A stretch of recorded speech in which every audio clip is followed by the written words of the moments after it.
Gulu, Gulu. In a deep mountain cold pool, a red-scaled carp swam gracefully, its fish face displaying an expression of disbelief that only humans could produce. Turned into a fish. Yang Wu now recognized his own form and was utterly stunned. Just a moment ago he had rushed forward to fight a deranged murderer who had broken into a kindergarten, but before he could react he was stabbed in the heart. Though he saved the children, he clearly died. He had thought he would see the underworld, but instead found himself turned into a fish. Yang Wu, being broad-minded, decided being a fish was better than actually dying. However, he remembered that carp usually eat algae and earthworms, and the thought nearly broke his just-calmed mood. But then a series of images suddenly flashed through his mind. Deep in the cold pool, a water snake as thick as a bucket with sharp fangs easily crushed a millstone-sized turtle's shell with its powerful body. Several tentacles covered in suction cups eerily emerged from the mud, instantly tearing apart a large azure crab as big as an adult's embrace. There was also an electric eel, its body crackling with electricity, shooting a bolt of lightning from its mouth to kill a flaming carp. Yang Wu was shocked, realizing these memories came from the carp. This place was definitely abnormal. Even if it wasn't a cultivation world, it was at least a fantasy one. After the initial fear, Yang Wu became excited. If this was the case, maybe he too could cultivate and even transform into a human. But ideals were grand, reality harsh. In his current state, how could he cultivate? It was already hard enough just to survive without being eaten. As if hearing his thoughts, a mechanical electronic voice suddenly echoed in his mind. Detected host strong will to survive system officially activated. Binding the multi-fertility system for the host. Binding successful. This system is dedicated to the inheritance of life. It will grant rewards based on the quantity and quality of the host's offspring. If the host's offspring reproduce normally, rewards will also be granted, decreasing progressively with each generation. The mechanical voice ended and a translucent data panel appeared before him. Host Yang Wu, identity red carp, bloodline mortal, cultivation, none offspring, count 0. Yang Wu was stunned for a moment, then burst into laughter.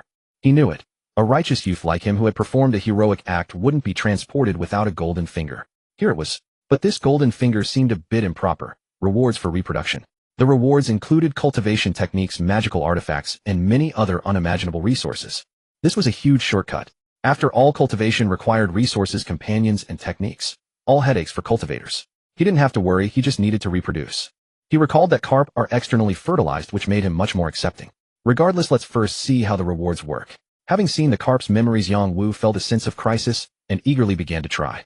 It was now the fish breeding season, and there were many carp in the cold pool. Yang Wu temporarily chose not to try other species, unsure about reproductive isolation. The priority was to be cautious and not waste effort. There were many carp in the pool, and Yang Wu soon found a white carp sending signals to mate. The white carp seemed satisfied with Yang Wu's red scales and quickly agreed. The entire process was smooth and took less than 3 seconds. Fish reproduction involves the female releasing eggs and the male releasing sperm. Fertilized eggs hatch and fry in about 5 to 7 days. At that moment, Yang Wu felt a bit relieved, grateful that he had been reborn as a carp rather than an elephant, which would have a long gestation period and few offspring. After spawning, carp do not need to care for the eggs. They are free-range types. A single male can mate with multiple females. At this stage, Yang Wu knew he couldn't rely on quality, so he had to win by quantity. If anyone were watching, they would see the red carp in the pool frantically mating with various female carp of all colors, red, yellow, black, gray, refusing none. He didn't dare venture too far, fearing he might encounter dangerous creatures. Because of his eagerness, the female fish in the safe area were soon exhausted. Further areas were unsafe, and he could feel his body being drained, needing a good rest. So Yang Wu found a cave to hide in. He knew the cold pool was dangerous, and he was not even worthy of being called useless. The eggs would hatch in 4 or 5 days. If he was too conspicuous, he might not survive that long, which would be tragic. When hungry, he would eat algae and small shrimp nearby, never venturing more than 3 meters from the cave. Given his personality, Yang Wu suspected the heavens were playing a joke on him. He should have been born as a turtle. And so he spent 4 or 5 days in this strange world, tense and anxious. On that day, the system, which had been dormant since binding, suddenly reacted. System detected successful hatching of host offspring. Bloodline mortal. Reward 10 days of cultivation. For completing the first reproduction task, the system rewards 1 lottery draw. The eggs have hatched. Yang Wu was overjoyed. He wasn't surprised by the 10 days of cultivation, as the female fish he had mated with laid at least hundreds of eggs at a time. Even if the fertilization rate was low, even as low as 10%, that would still be dozens of fry. A single female could bring him several years of cultivation. Efficiency was incredibly high. He was eager to see how this cultivation was calculated. The next moment, Yang Wu felt a surge of pure spiritual energy within him flowing into his flesh and meridians, and he could sense his body evolving. First, his length grew from 30 centimeters to 35. Then the spines on his dorsal and anal fins became harder and serrated. The barbels on his upper jaw grew 3 centimeters, making him look more majestic. The barbels are sensory organs for carp, and longer ones meant a larger sensing range. The red scales on his body became even brighter and harder. Is this the change brought by 10 days of cultivation? Now he could easily kill his former self. Such a palpable surge in power made Yang Wu unable to suppress his excitement. Is this only 10 days? What a single female fish spawn could bring was several years of cultivation. He had mated with over 20 of them. Just thinking about it, Yang Wu couldn't help but hold his breath. Cultivation is about to skyrocket. At this moment, he suddenly gained some understanding of the system's reliability. He was not anxious at all. Recalling the lottery reward the system had just offered, he eagerly clicked to draw, wanting to see what he would get. As the words fell, a large spinning wheel appeared before him, divided into many small sections. Since he had already given the command, the wheel began to spin on its own. For a moment, he couldn't clearly see what was on it. The pointer kept changing, and Yang Wu's attention was broken as he stared fixedly at the wheel. Under his gaze, the pointer finally stopped. Ding. Congratulations, host, you have drawn the divine ability. Tentacle of Perception. Tentacle of Perception can sense the information status of any creature within the area.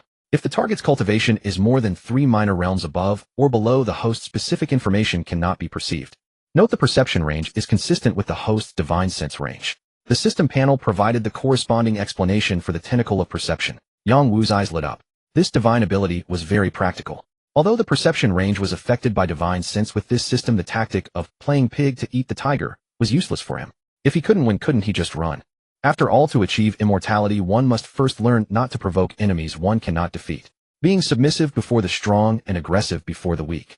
This is the basic survival rule of the cultivation world. How many in this world can truly fight across realms? As the system distributed the reward, Yang Wu could feel that his 2 barbels had gained a new ability. The system message told him that the initial perception range was within 3 meters. This was also the range he often moved within, so he was not afraid of danger. Therefore, Yang Wu immediately activated the divine ability on a passing crayfish. Species crayfish, cultivation 0, not yet awakened intelligence, bloodline mortal blood. It can even sense bloodline. This divine ability is something. Yang Wu was very satisfied with this. He then tested it several more times, fully mastering the divine ability. However, even with this ability, he still did not leave. At the very least, he had to wait until this wave of cultivation harvesting was complete before considering expanding his activity range. He who could be called the embodiment of caution was obviously very patient. And the fish eggs did not disappoint his expectations. After a short while, they began to hatch one after another. The system's notification sounds rang out one after another. Your second offspring is born, mortal bloodline, reward 10 days of cultivation. Your third offspring is born, mortal bloodline, reward 10 days of cultivation. Your fourth offspring is born, mortal bloodline. Your fifth offspring. Congratulations. Your offspring count has exceeded 100. 100 children gathered, reward, earthly fiend, divine ability, water forbidden, accompanied by the system alerts. Yang Wu felt a surging tide of energy spreading within his body. His bones crackled, and he had to swim out of the cave. After all, such a huge wave of energy would obviously cause a massive change. If he stayed inside, he might get stuck, which would be ridiculous. This energy was a system reward directly convertible into cultivation, even purer than self-cultivation. A spiritual pressure emanated from Yang Wu, instantly spreading over a dozen meters around. His body size swelled from the original 35 centimeters to nearly 2 meters. The red glowing scales now looked like burning flames. The dorsal spines were half a meter long, their tips gleaming with black light, like sharpened spears. There was no doubt about their sharpness. If struck head-on, the opponent would likely be pierced through. At the same time, a mysterious power emanated from Yang Wu. The water within 10 meters of him suddenly solidified. A small fish, unaware, swam into the range. It suddenly struggled and suffocated before it could escape. Then its body gradually corroded and dissipated. This area had actually blocked water flow and air, and even had corrosive toxins. Is this the water forbidden divine ability? Yang Wu murmured to himself. No wonder it was an earthly fiend divine ability. Its eeriness was almost immeasurable. This divine ability had skyrocketed his combat power. He himself was a bit uncertain, so he quickly called up the data panel. Host Yang Wu, identity red carp, bloodline mortal blood, cultivation 3 years and 3 months, offspring count 105, divine abilities, water forbidden, earthly fiend, tentacle of perception. The panel now had a new entry for divine abilities. 3 years of cultivation, still not enough. Yang Wu had just used the divine ability and found that its consumption of mana was very fast. Although he could recover through cultivation, it couldn't hide the fact that his duration was short. If he really fought a cultivator, he might not kill the opponent before being drained dry himself. His fish life already had the unshakable title of Instant Man. He couldn't afford to let his divine ability earn him that same label. When this batch of eggs hatches, I'll have to expand my targets, Yang Wu said to himself. For some reason, he had a feeling that when his cultivation reached 100 years, his body would undergo an unexpected transformation. This was a longing and imprint from the depths of his bloodline, something no one could explain, but undeniably real. Yang Wu found a larger rock cave, crawled in, and waited quietly. 2 days later, the system's pleasant notification sounds kept coming. Your 106th offspring is born, mortal bloodline, reward 10 days of cultivation. Your 107th offspring is born, mortal bloodline. Your 2100th offspring is born, mortal bloodline, reward 10 days of cultivation. Including the previous ones, his cultivation increased to 60 years. Yang Wu, lying in the small cave, suddenly opened his eyes. 60 years of cultivation had made his body reach nearly 8 meters. This length far exceeded the maximum size of a carp. His scales, each as large as a palm, clanged like metal when he swam. His massive body gave Yang Wu a very oppressive presence. Congratulations. Your offspring count has exceeded 1,000. 1,000 children gathered, reward earthly fiend, divine ability, radiant light. The radiant light is a protective divine light. Once activated, it repels all spells, keeps all evil at bay, covers the body in light, with endless wondrous uses. This divine ability obviously made up for his shortcoming in defense. Now I have to go out. The fruits of his previous sowing had been reaped. To obtain more rewards, Yang Wu had to explore deeper. Fortunately, now he indeed had the confidence. The cold pool might not have a vast surface area, but it was actually several hundred meters deep. Yang Wu constantly kept his sensory barbels active, gradually expanding his explored territory. 10, 20, 50, 100 meters underwater. The strongest creature he encountered during this stretch was a green crab with 10 years of cultivation. It was roughly the size of a wash basin, spanning nearly a meter long when including its 8 legs. Had it been a few days ago, Yang Wu would have undoubtedly been utterly pulverized. But now, measuring over 7 meters long and possessing decades of cultivation, he shattered the crab's shell with a single whip of his tail.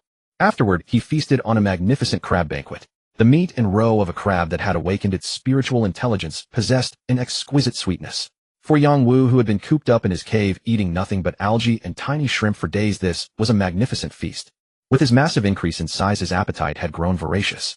Devouring the green crab left him wanting more. Cruising further, he swallowed 2 water snakes, barely reaching half full. By this point, his exploration had reached a depth of 300 meters. At this depth, large creatures were already starting to appear.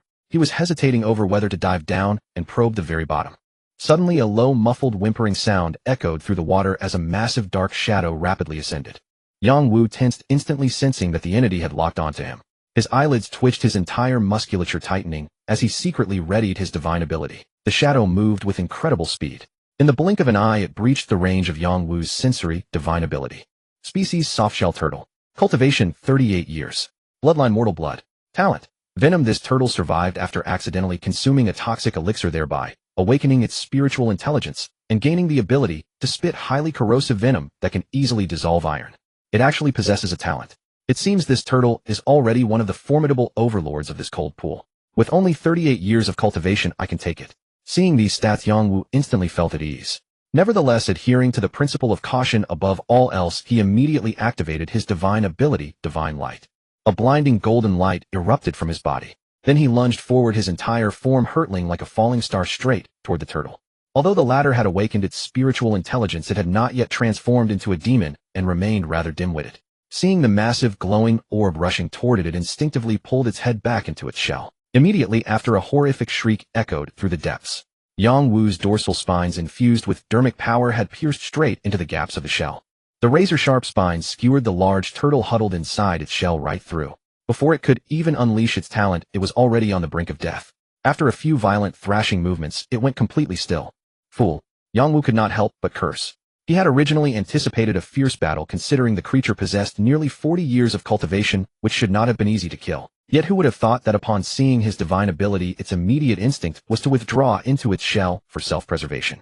This was indeed the defining trait of Colonian creatures. Their shells had always been their ultimate defense.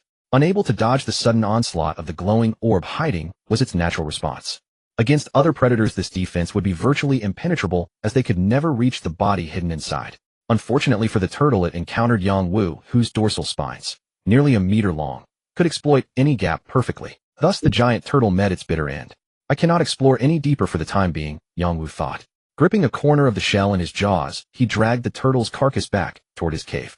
This was highly nourishing flesh and blood. There was no way he would let it go to waste. His decision to retreat was also calculated. Although he had slain the turtle, it was purely due to a lucky matchup. Had it been any other species, his chances of victory might have been uncertain. Yang Wu was a cautious soul.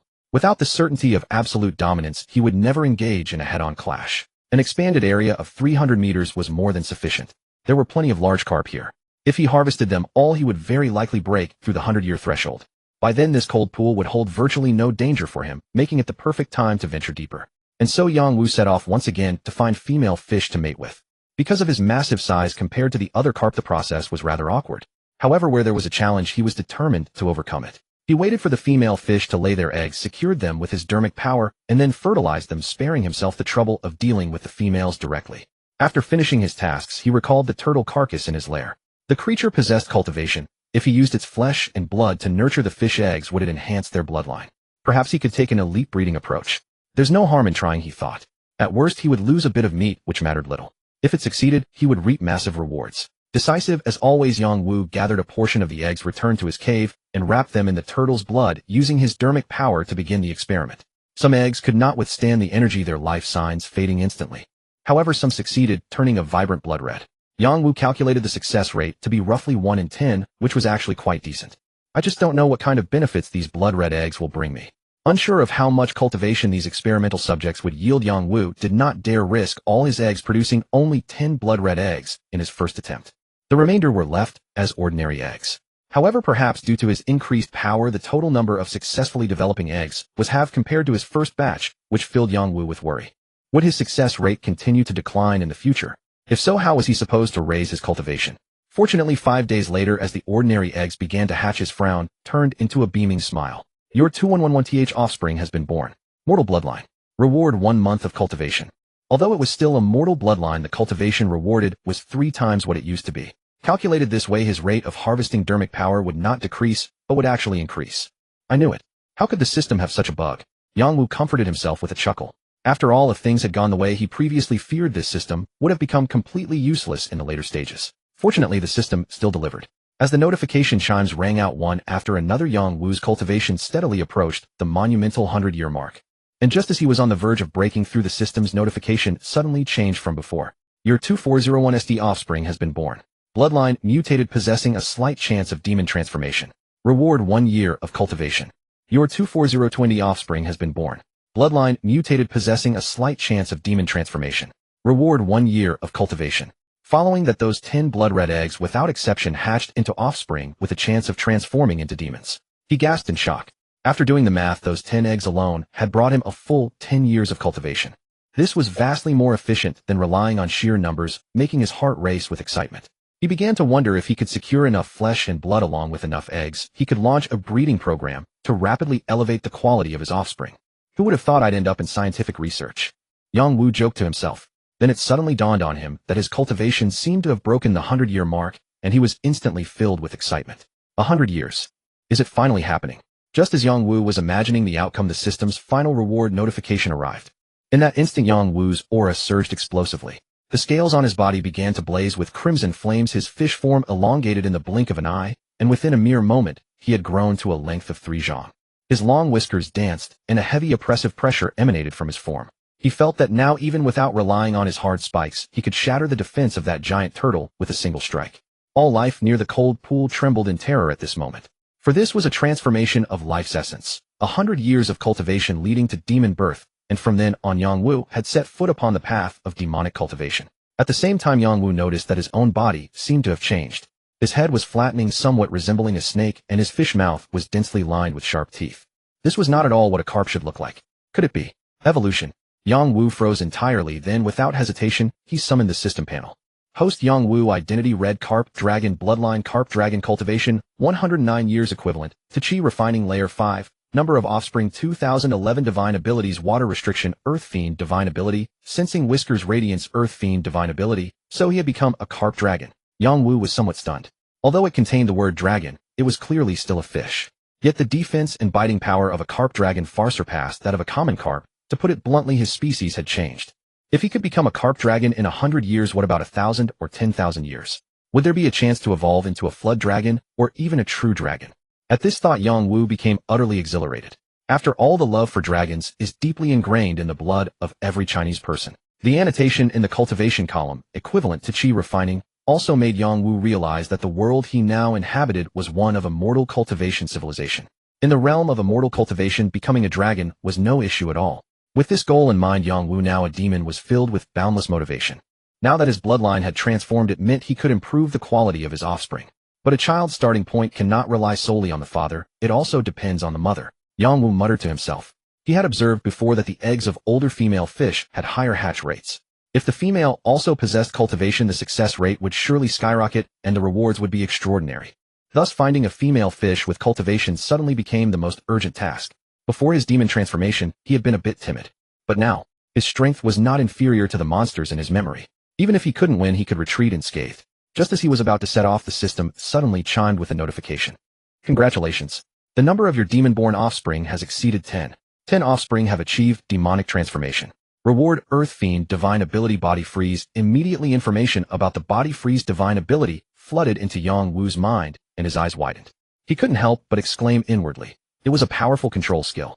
This time his confidence was overwhelming. He had already figured out a combat routine: first lock the enemy with a strong control, then unleash a water restriction attack. If that failed, he would activate Radiance for defense, and then go straight for the tail strike. Sometimes physical attacks were the most effective. With his 100 years of cultivation, he could surely be a 7-second true man. This time was enough to take down his opponent. If he couldn't finish it within 7 seconds, it meant he was truly outmatched, and the best course was to flee immediately. With this confidence, Yang Wu swaggered into the deepest core area of the cold pool. He made no attempt to conceal his aura. The power after demon transformation was a world apart from before.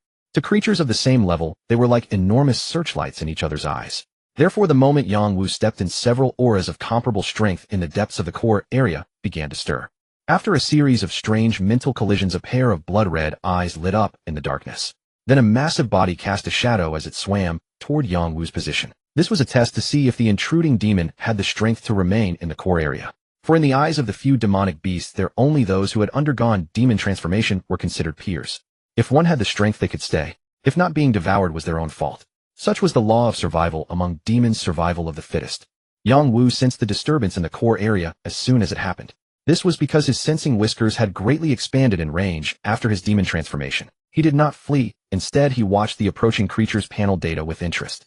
Species: water boa, cultivation 105 years, chi refining layer 5, bloodline, demonized talent 1, water blade, can compress water currents into a cutting force strong enough to cleave metal and jade as sharp as a sword. Talent 2, constriction. The flexible body can control every muscle to crush and wrap around objects, exerting a force of 1,000 Jin. These talents looked intimidating, but Yang Wu was completely unafraid. He waited eagerly, and when the creature entered his domain, he instantly activated his divine ability. In the next moment, a 2-zhang-long water boa stiffened inexplicably in place. Its mouth was wide open, and before it could even use its talents, Yang Wu had frozen its body with the body freeze ability. What was happening? The water boa panicked as it realized its physical body was completely out of control. Never in its life had it encountered such a situation. Its pale, golden vertical pupils constricted into needles. Having cultivated for 100 years and achieved demon transformation, it at least had some intelligence. Thinking back to its purpose and direction, it instantly understood that the newly arrived demon was the culprit. Where had this creature come from? Such methods were terrifying. The water boa now wished it could slap itself for volunteering so eagerly. The few demonized beasts in the core area were all of similar strength and usually kept each other in check. When faced with an external threat, they naturally united. For example, repelling challengers. The resources of the cold pool were limited, barely enough to sustain another demon. Thus, in their eyes, challengers were merely snacks. The water boa was gluttonous and always eager for such tasks, never having made a mistake before. Who would have thought it would capsize in a ditch this time? But heaven offers no regret medicine. In its line of sight, a carp appeared, burning like a flame.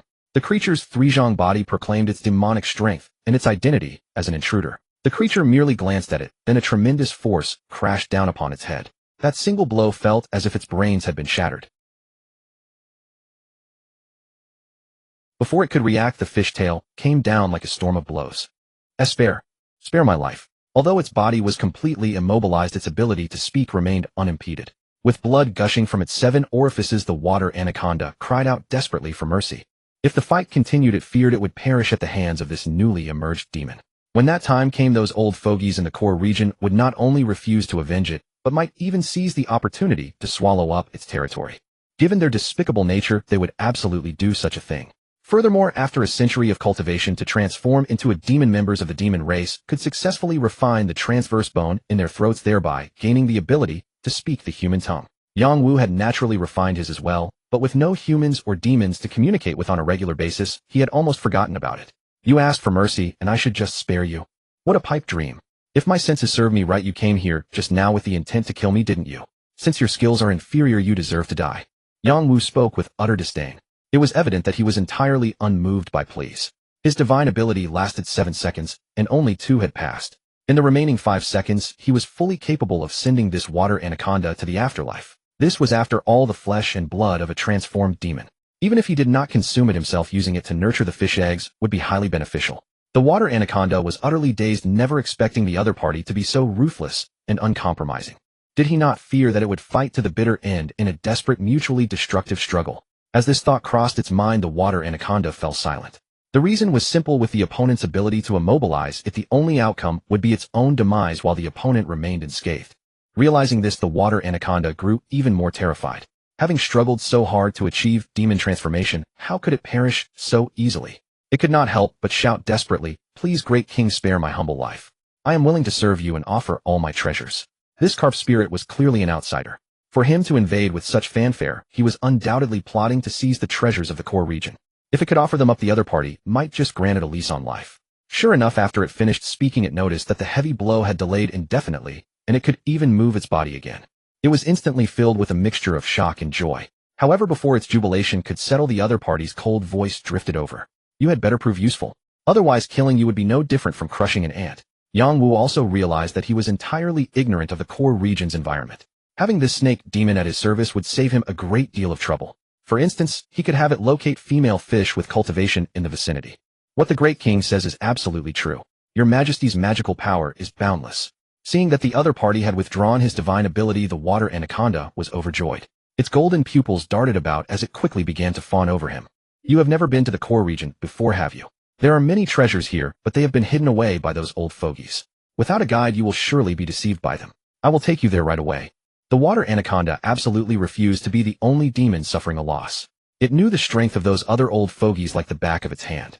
Since this carp spirit could easily crush it, then aside from the old turtle, the other old demons would surely be forced to their knees as well. If everyone knelt in a row, who would be left to mock it for being a lackey? The water anaconda was clearly trying to save face, which was why it was exceptionally eager to offer suggestions to Yang Wu. "There is no rush for that. The treasures are not going anywhere. First, go and gather all the female fish with cultivation in the core region for me." Yang Wu cast a glance at the water anaconda. He was well aware of the little schemes brewing in this serpent's mind. It wanted to instigate him into hostility with the entire demon population of the core region, uniting them to deal with him. Although Yang Wu had no fear, if he could not eradicate them completely, it would be difficult for him to quietly nurture his offspring. Was being the overlord of a small cold pool some sort of noble title?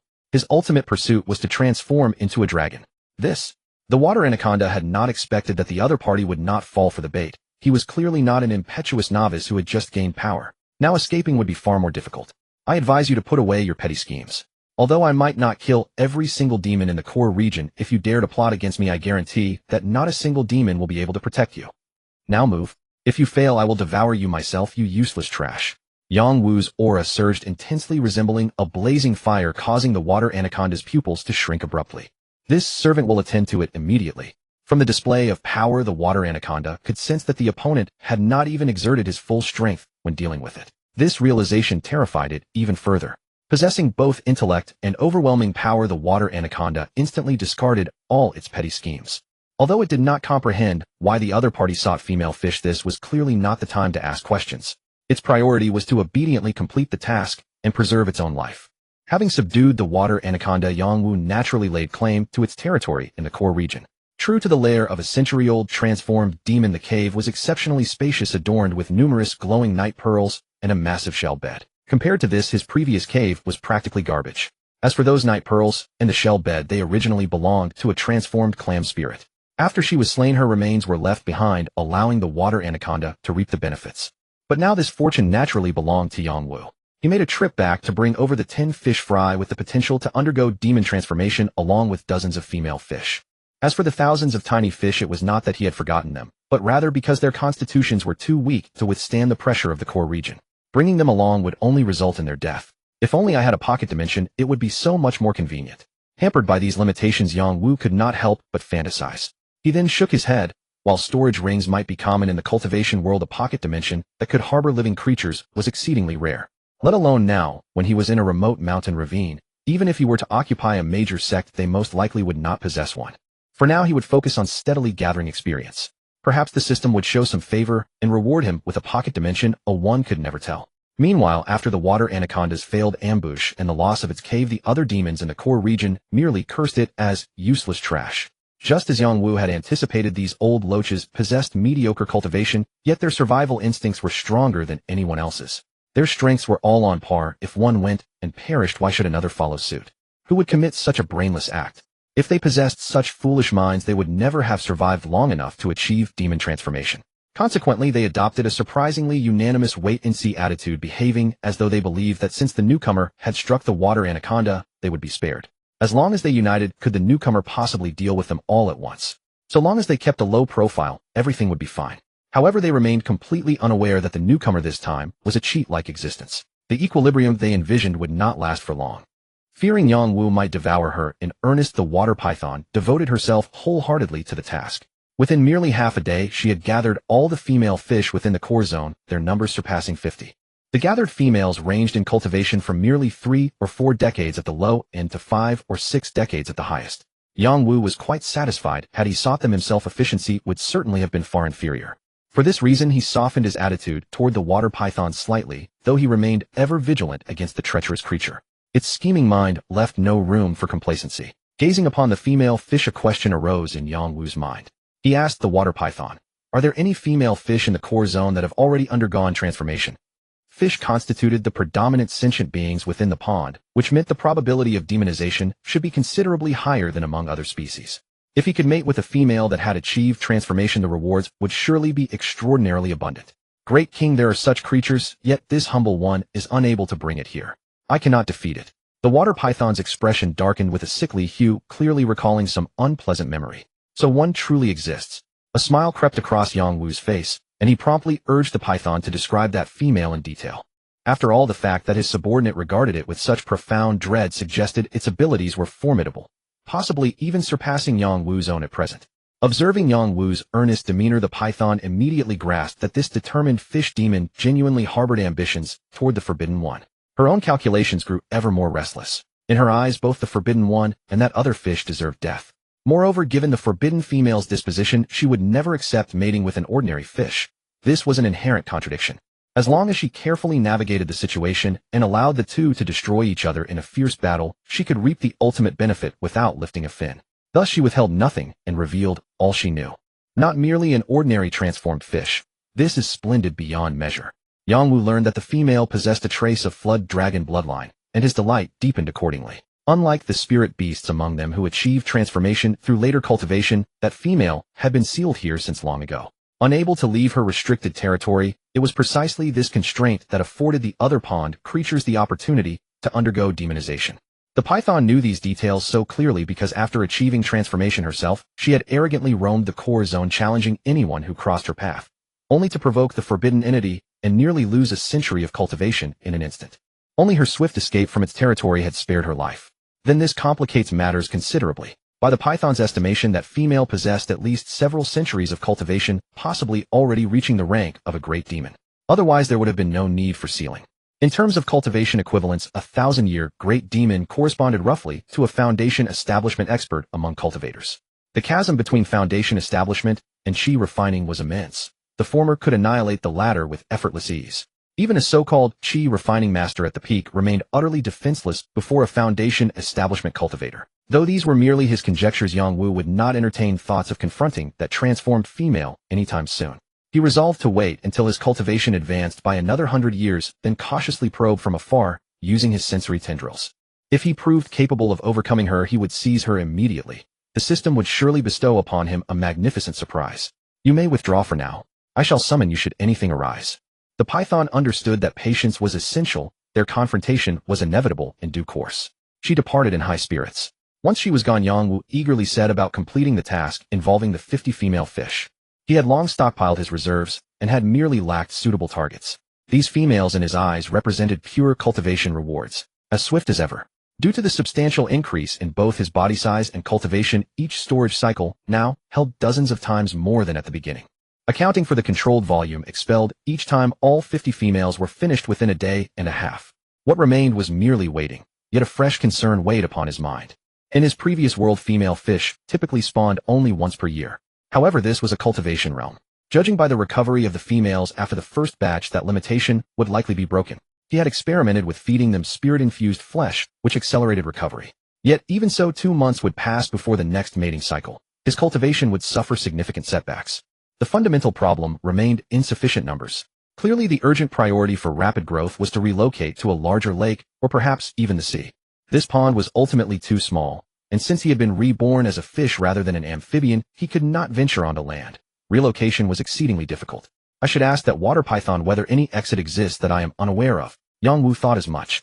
After all, water circulated and flowed continuously. This cold spring, being so deep, likely possessed hidden passages connecting to downstream lakes. Only he was unaware of them. Meanwhile, he collected the fertilized eggs exhibiting signs of life and placed them within shell beds for incubation. Because these females possessed cultivation, their larger bodies produced far greater quantities of eggs than before, with a success rate reaching 60%. This filled Yang Wu with soaring anticipation for his cultivation to skyrocket. During the incubation period, he also learned that the cold spring indeed contained hidden caves leading to the outside world. However, that passage was occupied by an ancient turtle residing in the core zone. Aside from it, no other demon had ever exited, and none knew what lies connected beyond. The ancient turtle possessed nearly 150 years of cultivation protected by its extraordinarily robust shell. Excluding the forbidden entity, it was the strongest in the region. Though unable to leave its sealed territory, its deterrent presence surpassed even that of the old turtle. No demon in the entire cold spring dared challenge it directly. Current Yang Wu was equally incapable. Having used his sensory tendrils to appraise it, he discovered its innate petrification ability, a defense so formidable that it could encase itself like living stone. Relying solely on physical attacks, even if he surpassed 200 or 300 years of cultivation, he estimated he still could not subdue it. The sole avenue to victory lay in divine abilities. Yet he knew his own situation well. With merely the capabilities of a 7-second warrior, he was entirely unequal to the task. He either needed to extend the duration of his existing divine ability or acquire a new one targeting the spiritual plane. Otherwise, even if he ventured there, he would accomplish nothing beyond biting until his teeth sparked. As the saying went, one must consume meals bite by bite and walk the path step by step. Expanding into new waters required patience. For now, everything depended on whether this brood could elevate him to greatness. My little ones, whether your father rises to glory rests entirely upon you. Yang Wu gazed upon his precious eggs, murmuring to himself. And those eggs did not make him wait long. From the 10th day onward, stirrings within them grew incessant. One by one, the fish eggs hatched into tiny fry, each possessing a distinct color. Multicolored and vibrant, they appeared exceptionally dazzling and bright under the glow of the night-luminescent pearls within the cave. Yang Wu gazed at the fish fry with deep affection, while the heavenly chime of the system prompts resonated continuously in his ears. Your 2403RD offspring has been born. With a mutated bloodline, there is a sliver of a chance for demon transformation. Reward 6 months of cultivation. Your 2404TH offspring has been born. With a mutated bloodline, there is a sliver of a chance for demon transformation. Reward 6 months of cultivation. Your 2404TH offspring has been born with a mutated bloodline. Your 2404TH offspring has been born naturally endowed with spiritual intelligence, destined to transform into a demon in 100 years. Reward 10 years of cultivation. Yang Wu was stunned, filled with both surprise and joy. What surprised him was that the cultivation reward brought by offspring with the potential to transform into demons had dropped from 1 year to 6 months. This was a change that only occurred after his own demon transformation. Perhaps this was the impact of a breakthrough to a major realm.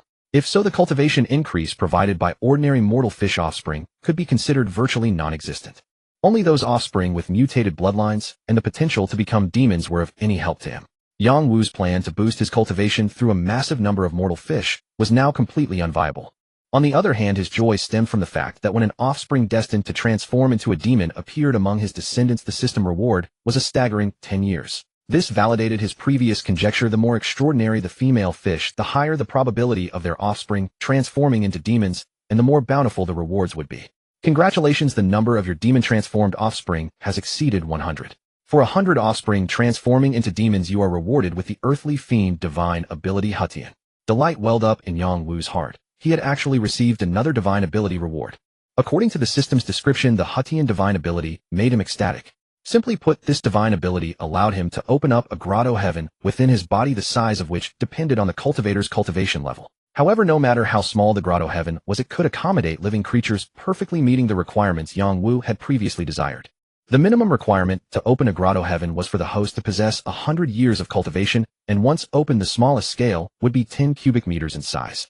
10 cubic meters did not sound like much, but for the female fish and fry this space was entirely sufficient. This divine ability could be said to resolve Yongwu's worries about fleeing in the future, as he could now pack up his wives and children and take them with him.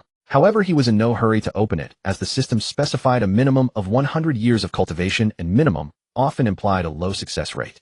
He could easily wait until he had absorbed the rewards before taking action.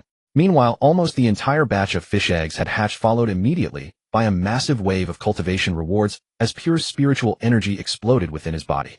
It's finally breaking through. Yongwu could feel his dermic power fluctuations beginning to surge rapidly at this moment, quickly breaching the 200-year threshold, and it was still far from stopping. After all, the number of fish eggs hatched this time reached 1,000, with over 50% having a sliver of a chance of demon transformation, along with 10 offspring destined to transform into demons in 100 years. The rest possessed ordinary bloodlines, rewarding only 3 days of cultivation each. Added together, that was around 400 years of cultivation. Combined with his previous 100 years, he was now nearly halfway to the 1,000-year milestone. Yongwu could feel his body rapidly lengthening. His scales grew thick and hard and his teeth became exceptionally sharp. With a single bite, his current jaw strength could easily tear the flesh off a water python. Having seemingly surpassed 500 years of cultivation, his head had transformed completely into an inverted triangle. At first glance, he did not look like a fish at all, but rather resembled a serpent. It was well known that apart from leaping through the dragon gate, a carp's transformation into a dragon generally required progressing from a fish to a carp dragon. After that, 1,000 years would turn it into a hui, 3,000 years into a jiao, and 10,000 years into a dragon, followed by horned dragoning dragon, and so forth. The so-called hui was actually a type of serpent, though the hui possessed deadly venom. Yongwu was somewhat curious if he would also acquire venomous properties. If so, his offensive power would increase dramatically. Before long, the system's rewards were completely converted into his own dermic power. Feeling a surge of boundless strength throughout his body, Yongwu slowly moved, and a thunderous crackling of bones echoed through the cave. He immediately summoned the status panel to check his current condition. Host Yongwu. Identity: Red Carp Dragon. Bloodline: Carp Dragon. Cultivation: 509 years, equivalent to 8th layer of Qi refining. Number of offspring: 3021. Divine abilities: Water Control, Earthly Fiend Sensory, Whiskers, Light Generation, Earthly Fiend. Should I go test the old turtle shell now to see if it really is that hard? Such a thought suddenly cropped up in Yongwu's mind. The confidence brought by 500 years of cultivation was indeed immense. If only I could get another divine ability, that would be perfect. I would definitely pin that old turtle to death. As if sensing the host's thoughts, the system, which had quieted down, suddenly chimed again. Congratulations on successfully breeding an offspring born as a demon. Reward: Earthly Fiend Divine Ability, Soul Chase. Soul Chase, a technique that seizes and captivates souls, dealing a fatal blow. Damn. System, you're a high-tech product, yet you still have lag. Soon Yongwu was overjoyed.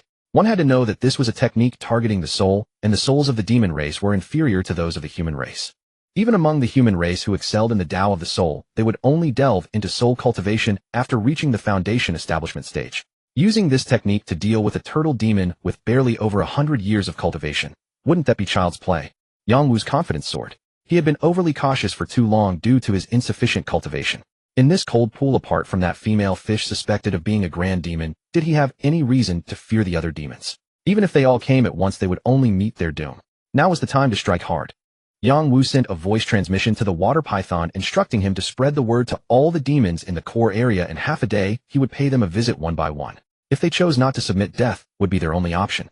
Upon hearing the voice transmission, the water python was first taken aback, then became ecstatic. It had been trying to find a way to instigate conflict between the newcomer and the core area, but the other party had refused to take the bait. Who would have thought that in just this short while he would change his mind? Ha ha, what a fool indeed. Since you are bent on seeking death, you can't blame me. To think he had previously deemed this newly arrived fish demon to be deep and calculating, what turned out to be mere posturing, as he couldn't hold back so soon. Dealing with such a foolish demon who lacked self-awareness despite possessing a bit of strength would be as easy as turning over his hand. Recalling how he had been ordered around like a servant these past few days, boundless killing intent welled up in the water python's pale yellow slit pupils. This time he would skin that fish demon alive and feast on its flesh to accompany his wine, for only then could he vent his fury. Yongwu had no idea that simply sending this foolish snake to deliver a message would trigger such a complex internal monologue. However, even if he knew, he wouldn't care. He had no intention of sparing such a traitor anyway. At this moment, he was busy opening up the grotto heaven. Only after the grotto heaven was created would he no longer have to worry about his home base being raided. Yang Wu followed the circulation path of dermic power provided by the system, chanting the true words of the mantra, and unleashed his divine ability. His voice echoed through the cavern. Immediately following, a profound and mysterious wave of dermic power descended abruptly. Ripples of space began to fluctuate, surging outward like a tide with Yang Wu's body at the epicenter. Now that his cultivation had increased to 500 years, Yang Wu's body approached nearly 50 meters in length, and the dermic power contained within him was exceptionally robust. However, Hatian was after all a grand divine ability for creating a grotto heaven. His dermic power was being depleted at a terrifying speed. In the blink of an eye, more than half of his dermic power was consumed. This situation forced Yang Wu to furrow his brows, though he was glad he had not attempted this before the system's reward period ended. Otherwise, he might very well have been drained dry in a single second. Furthermore, if the flow of dermic power were interrupted during the casting of a divine ability, it would mean the failure of the technique, and the grotto heaven would fail to open. Thus, choosing to establish it after the reward was clearly a wise decision. A moment later, Yang Wu felt a domain of heaven and earth abruptly carve itself out from the darkness. It was a space measuring 20 zhang in both length and width, fully twice the size of what Yang Wu had initially anticipated. Excellent, my retreat is fully secured. A smile played on the corners of Yang Wu's mouth. Channeling his dermic power, he began to flood the grotto heaven with water. Calculating the time that Anaconda should have finished delivering the notice, it was time for him to set off. Thus Yang Wu gathered the female fish and the fry into the grotto heaven, and his massive body swam straight out of the cavern. Meanwhile, all the demons of the core region had gathered in one place. These demons were a diverse bunch, ranging from an eel wrapped in arcs of lightning and a lobster with massive pincers to a nearly 20-meter-long octopus and a brilliant iridescent scallop radiating 5-colored light. At this moment, they were all looking toward the center at a green-haired turtle that resembled a black inkstone. It was highly apparent that these aquatic demons took this turtle as their leader. The green-haired turtle also looked toward the anaconda and spoke in a deep voice. Duya, are you certain that fish demon truly intends to challenge us? Duya was indeed the name of that anaconda. For these demons who had undergone transformation, they would awaken a portion of their inherited memories. Therefore, to spread their renown in the future, they would all give themselves a name after transforming into a demon. Boss Turtle, how could I possibly deceive you? That fish demon relies on its meager abilities to look down upon us. This time we absolutely cannot allow it to humiliate us. The anaconda Duya spoke with vivid description.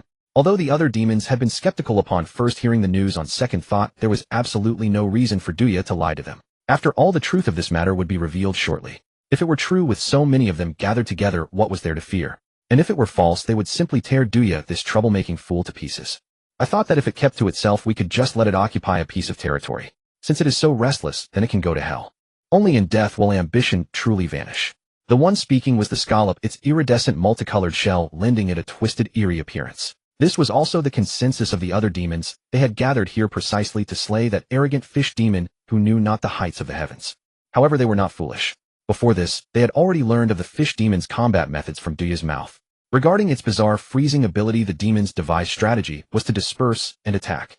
After all, such an ability was far too powerful. How could a mere fish demon have mastered it completely? There had to be a catch. Perhaps its duration was short, or maybe it could only target a single individual rather than being an area of effect technique. Unwittingly, they had indeed guessed the reality of the freezing divine ability. According to Yang Wu's previous methods, the freezing technique could indeed only target a single individual, and its duration was a mere 7 seconds. Yet a divine ability was called a divine ability precisely because it grew stronger alongside its master. A method that transcended mere skill and art, turning the mundane into the miraculous. That was a divine ability. Today's Yang Wu could be said to be vastly different from before. While the demons were still meticulously discussing their battle plan, the leading green-haired turtle suddenly spoke up. It is here. A massive shadow could be seen rapidly approaching from not far away, carrying a surging demonic chi that washed through the seawater. The demons were startled, and their demonic chi began to roll and churn as they braced themselves for a major battle.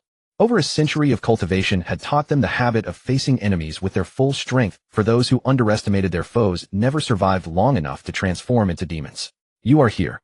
You are finally here. This time you will surely die. The anaconda Duya's eyes were filled with intense eagerness. It desperately wanted to see the look of despair and helplessness in the fish demon's eyes when it was slain. However, as the shadow drew closer, it suddenly sensed that something was amiss. It seemed that the fish demon's body had become massive. How could that be possible? Duya shook its head. Only a few days had passed. How could it have grown so much? It was not to blame for thinking this way, as the cultivation speed of ordinary demons would slow down after their initial transformation. It was virtually impossible to maintain their previous rapid progress, and they could only rely on the accumulation of time. Yet the very thing it deemed impossible had actually transpired. The lightning-wreathed eels suddenly shrieked in terror. Is this that fish demon? How can its aura be so powerful? At this moment the shadow had materialized before the demons. A colossal body of nearly 50 meters loomed over the demons like a small mountain. The demonic chi radiating from its flame-like form left them almost unable to breathe. They felt the blood in their veins freeze. Then they all turned their gazes in unison toward Duya, their eyes clearly demanding, "Is this the goddamn newly transformed fish spirit you were talking about?"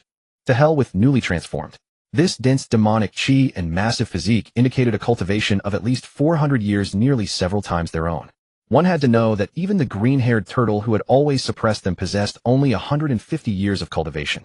Comparing the two was like looking across a vast chasm. Had it been 200 or 300 years they might have joined forces to resist. But at over 400 years what was the point of even fighting? In the eyes of the green-haired turtle, there was immense gravity. This sudden uninvited guest was the second most powerful enemy it had encountered in its entire life, the first being a sealed entity which practically did not count. But this fish demon was different, it was free.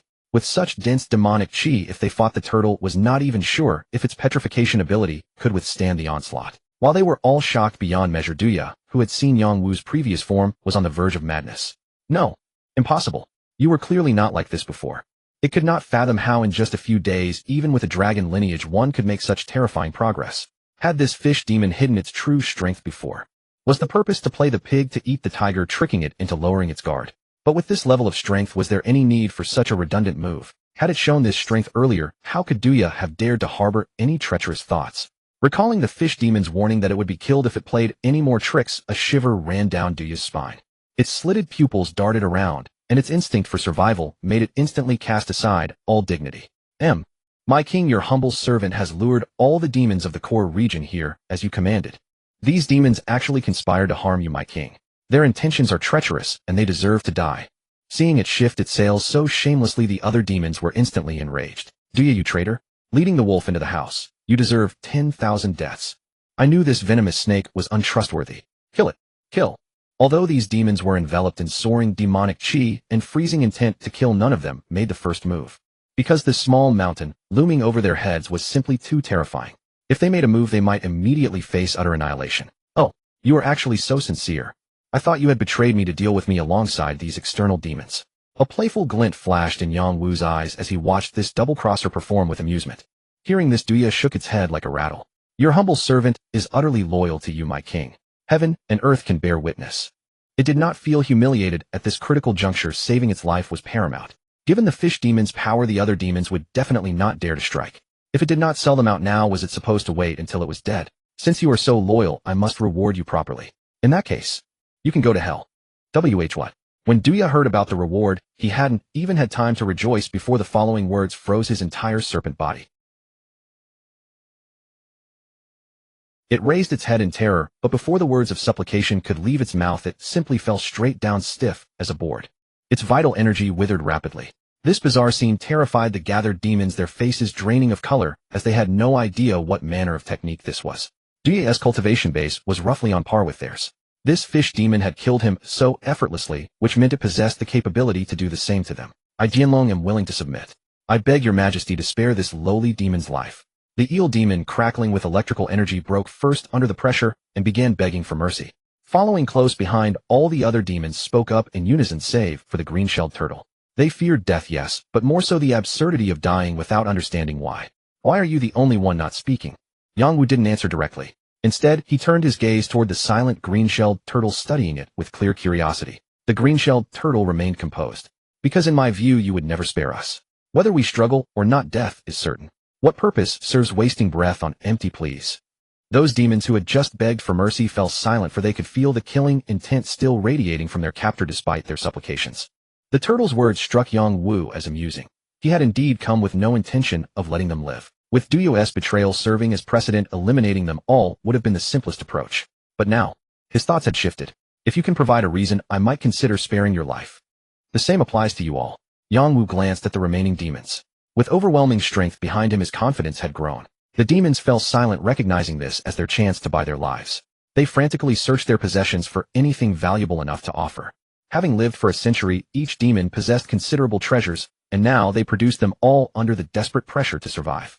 One clam demon expelled a pearl with properties similar to a mirage bead, capable of distorting the surrounding environment temporarily to provide concealment. The electric eel contributed a bone fragment crackling with electrical energy, while the octopus offered an ink-black pearl that when detonated would contaminate the surrounding waters to facilitate escape.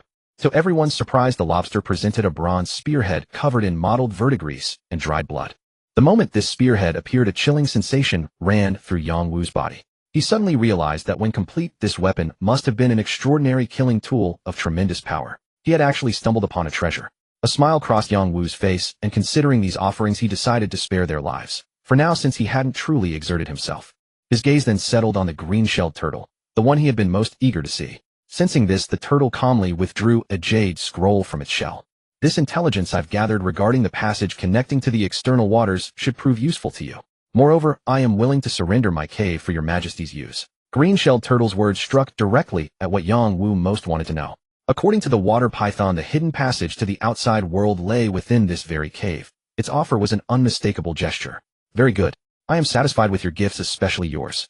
Yongwu regarded the ancient turtle with deep appreciation, marveling at how perceptively it understood the situation. Since I said it before, if you can produce treasures worthy of ransom, I will let you live. I keep my word. Upon hearing this, the demon's expressions relaxed, but their relief was short-lived as he continued. However, before that, I need to plant something in your sea of consciousness. This will ensure that if you ever attempt to harm me, I can deal with you directly. If you wish to live, you must agree. Otherwise, for my own security, I'll have no choice but to eliminate you entirely. You want to enslave us. The clam produced a clear, beautiful female voice, trembling with indignation. Though spiritual soul cultivation might be delayed in the early stages, the sea of consciousness remained the most critical and vulnerable aspect of one's being. Any disturbance could range from mental confusion to immediate death. If this fish demon planted something in their consciousness, seas their lives would hang in the balance at all times. No matter what treasures they offered, they still couldn't escape their fate. You think correctly. As the ancient human saying goes, beneath one's bed no other may sleep in peace. Yongwu smiled. If I don't hold your lives in my hands, what happens if you betray me like you did? Wouldn't that leave me dangerously exposed? A gentleman does not stand beneath a crumbling wall, a principle Yongwu lived by. He expected hesitation, but Stone Mountain spoke first. I accept your terms. The others stared at each other in disbelief at such swift compliance. The lobster with its massive claws asked in astonishment, Stone Mountain, you just agree? The others echoed. Yes, how can you agree so easily? In their eyes, Stone Mountain should have resisted most fiercely. It was the strongest among them. Even if it couldn't defeat Yongwu, fighting to the death might still cost the fish demon dearly. But opening one's consciousness meant surrendering all ability to resist, leaving oneself completely vulnerable. Stone Mountain turned to his old companions of over a century. If you trust me, accept these terms. You won't regret it. They didn't understand his intentions, but his sincerity was unmistakable. Very well, I agree too. And me? They exchanged resigned glances. What choice did they have? Better to live badly than die. TCH. Yongwu was somewhat disappointed they agreed so readily, for he'd hoped to collect more demon-forged flesh for experimentation. Now there would be no chance. To protect his cave's secrets, Yongwu retrieved Du's body and returned, ordering Stone Mountain to pack and relocate. The moment he left, the demons crowded around Stone Mountain with questions. He merely smiled without answering. He was gambling on Yongwu's future potential. He saw the ambition burning in Yongwu's eyes, and somehow sensed that Du's initial shock hadn't been feigned. Either his cultivation was advancing rapidly, or he was masterful at concealment. Either way, he had exceptional potential to become a great demon. His own aptitude was mediocre. Transformation into a demon was likely his ceiling. But if Yongwu succeeded, his subjugation would earn total trust. And with that, a position as a trusted commander. Compared to such windfall fortune, what did a constrained consciousness and lost freedom matter? Unlike the others, he had seen the wider world beyond this cold pool, even glimpsing great demons from afar. Thus, ruling a mere cold pool seemed trivial to him. He could leave the cold pool, but the realm beyond that hidden passage was far too vast. Only great demons could truly command such waters and claim dominion. Yongwu remained unaware of Stone Mountain's complicated schemes as he dragged the water python's corpse back to the cave. After confirming everything was secure, he dismembered the corpse and placed it within his spatial realm. He then wrapped portions in water bubbles, occasionally releasing pieces to feed the young fish and females, accelerating their recovery and cultivation accumulation. Hopefully some will mature soon. Yongwu remembered the system's promise. When his descendants broke through in cultivation, he would receive rewards as well. Previously, his offspring were all ordinary fish with minimal growth potential, so he had never expected much. Now it was different. His descendants included those certain to transform into demons, plus many with high potential. His breeding program needed proper attention. Higher cultivation in the females also benefited his own experience accumulation. These targeted investments were essential. Otherwise, how could he expect quality results? Once that was settled, Yang Wu began studying the soul-chasing ability. Let me see how to refine this ability seed. His threat wasn't empty. This ability possessed unique power within the consciousness sea. The ability seed functioned as a one-time vessel for channeling power into the demon's consciousness seas. Since the host's cultivation paled against his own, they could never purge the seed. He held all the advantage. He could detonate the seed at will, releasing power equivalent to using the ability once. More than enough to kill even Stone Mountain and the others whose spiritual foundations were weak. Since this power erupted from within their consciousness, the result would be instant death. No survival possible. This gave him absolute control over his subordinates, eliminating any risk of betrayal. Yang Wu grew increasingly excited and began attempting to condense the ability seed. Being a system reward that felt like his own comprehension, his proficiency was already quite high. After roughly a dozen attempts, he succeeded. Once established, further attempts would never fail. That was the nature of cultivated abilities. Everything was ready. The final step was to implant the ability seed into their consciousness seas. Who should test this on first? Yang Wu considered several candidates before settling on Stone Mountain. He chose the ancient turtle because it possessed the highest cultivation and strongest willpower, ideal conditions for a successful implantation on the first attempt. Inside the cavern, a green-haired turtle over 20 meters long lay sprawled on the ground. In front of it hovered an even larger koi-like fish demon, its serpentine head arching downward, as emitted a strange low murmur. One pale gold rune after another formed in the air, swiftly coalescing into a pea-sized golden elixir pill. Once formed, the pill seemed to have a will of its own, sinking into the green-haired turtle's body. Although he had anticipated this the moment it happened, still sent a tremor through him. With his divine, since the pill, not yet merged with the body, now appeared in his mind sea. Additionally, they turned into strands of golden runes rooting through the entire mind sea. Sensing them, he found that these runes contained immense power. If those runes erupted, his mind sea would collapse in an instant. Before attaining the primordial spirit, the mind sea is the most crucial place. If it shatters, a cultivator would perish. At this moment, the green-haired turtle Shershan looked at the fish demon before him. The normally calculating expression faltered, and fear rose in his heart for no reason. After all, soul and mind cultivation are involved. Even a great demon might not possess such a method. What is the true origin of this fish demon that occupies Han Tan? Success. Yang Wu breathed out slowly. With his divine sense, he could sense the power of a mystic technique resonating within Shershan's body. Oh, as long as he willed, he could trigger it. Now he no longer needed to worry about betrayal. If the other harbored any ill intent, he would strike first. Then he asked about the waters beyond the secret passage. Do not try to deceive me, or the consequences will not be what you wish to see. Yang Wu had not asked earlier because he was wary the other might fabricate a tale, but he charged forward anyway. Although he had 500 years of cultivation, this is a world of cultivation where every step is a blade. If one is not careful, you might die before knowing how. Little demon, I would never dare disappoint the great king. Shershan at that moment regained his senses and bowed his head respectfully. Though his fate was in the other's hands, this also meant that the other could place great trust in him. Thus, the more strange and powerful the fish demon, the more benefits he could obtain. It relayed everything it knew in full detail. Turns out the waters behind the secret passage are named Linghu Domain, a vast expanse too wide for Shershan's strength to probe. And Linghu Domain is divided into many polities of varying sizes, mainly into 3 tiers: upper, middle, and lower. The weakest polities must be led by demon clans with at least 500 years of cultivation. If the strongest forces within a polity reach the great demon level, the polity can rise to middle tier, and an upper tier polity requires a demon general at the human golden core stage. As for whether there are stronger polities above the upper tier, Shershan couldn't say for sure, but in his heart, he knows there must be. Moreover, the opponent's strength certainly surpasses the upper tier. Otherwise, why would there be the 3-tier division of upper, middle, and lower polities? These are the lower tier polities closest to the secret passage. The intelligence I obtained in exchange for them. I hope they are useful to your majesty. Not bad. This is a great help to this king. Yang Wu listened to Shershan's words, feeling a touch of astonishment. He had assumed the other knew only a bit, yet the knowledge proved to be quite broad.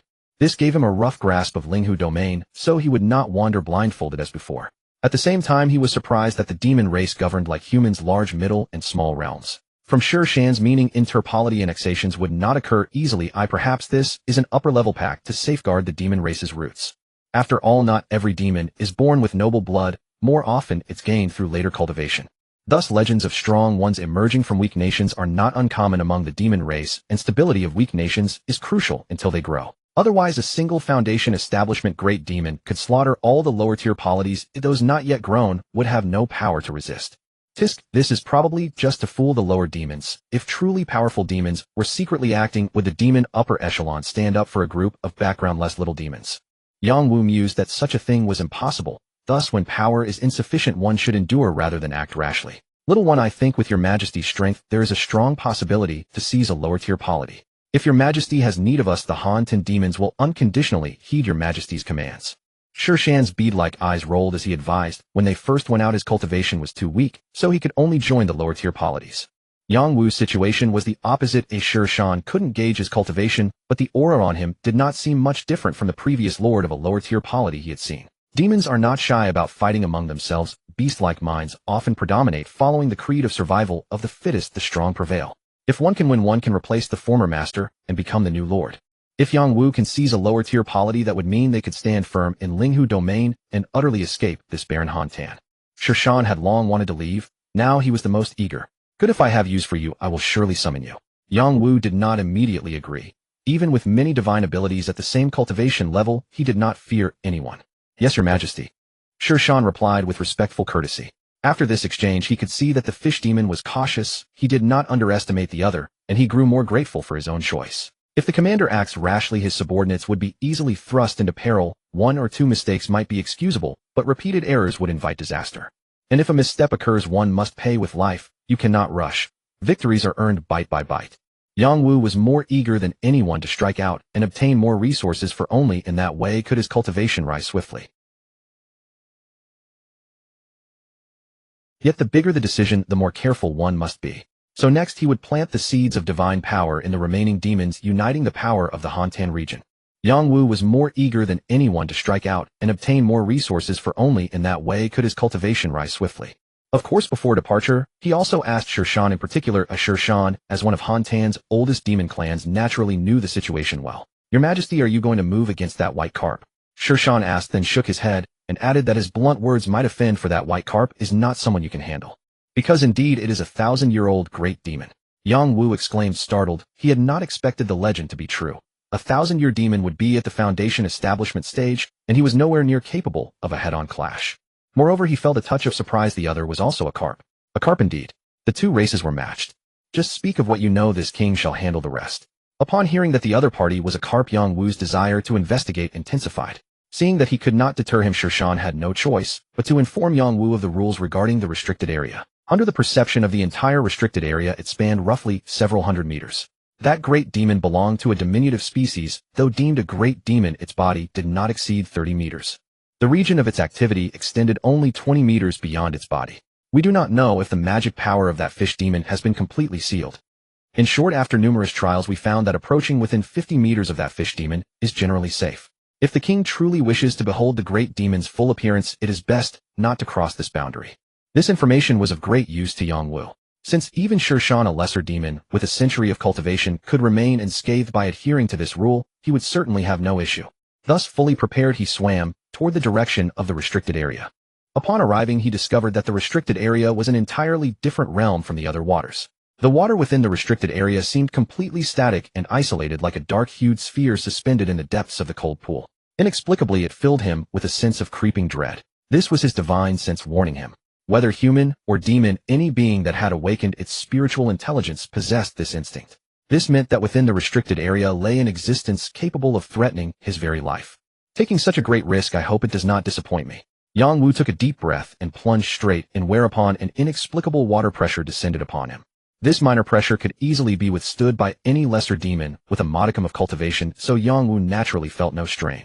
Though he maintained a relaxed demeanor on the surface, his muscles were already taut with tension, and his divine ability was primed for immediate release. However, his journey was entirely smooth. Before long, he beheld a carp whose entire body resembled white jade, and Yang Wu was instantly transfixed. It was the most exquisite carp he had ever laid eyes upon.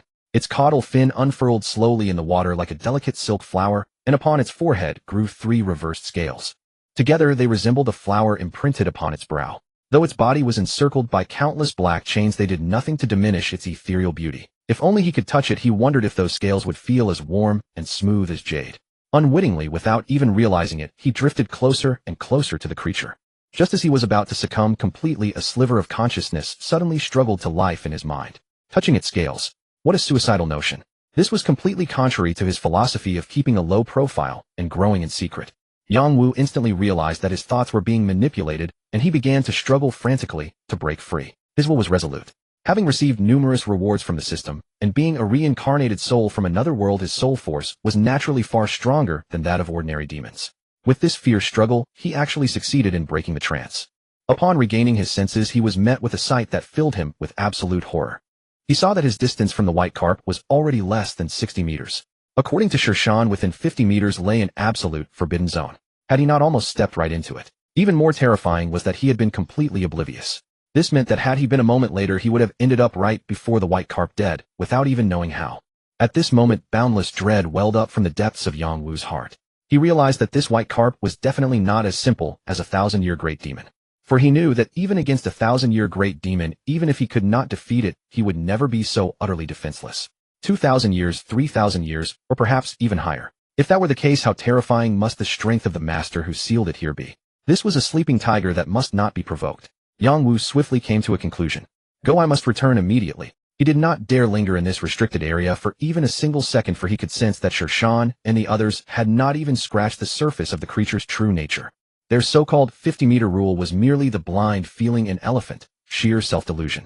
If he did not run now, should that white carp make a move, his life would be forfeit here. As for why he did not use his feelers of perception to inspect the other party's cultivation, Yang Wu only wanted to say, quit joking around.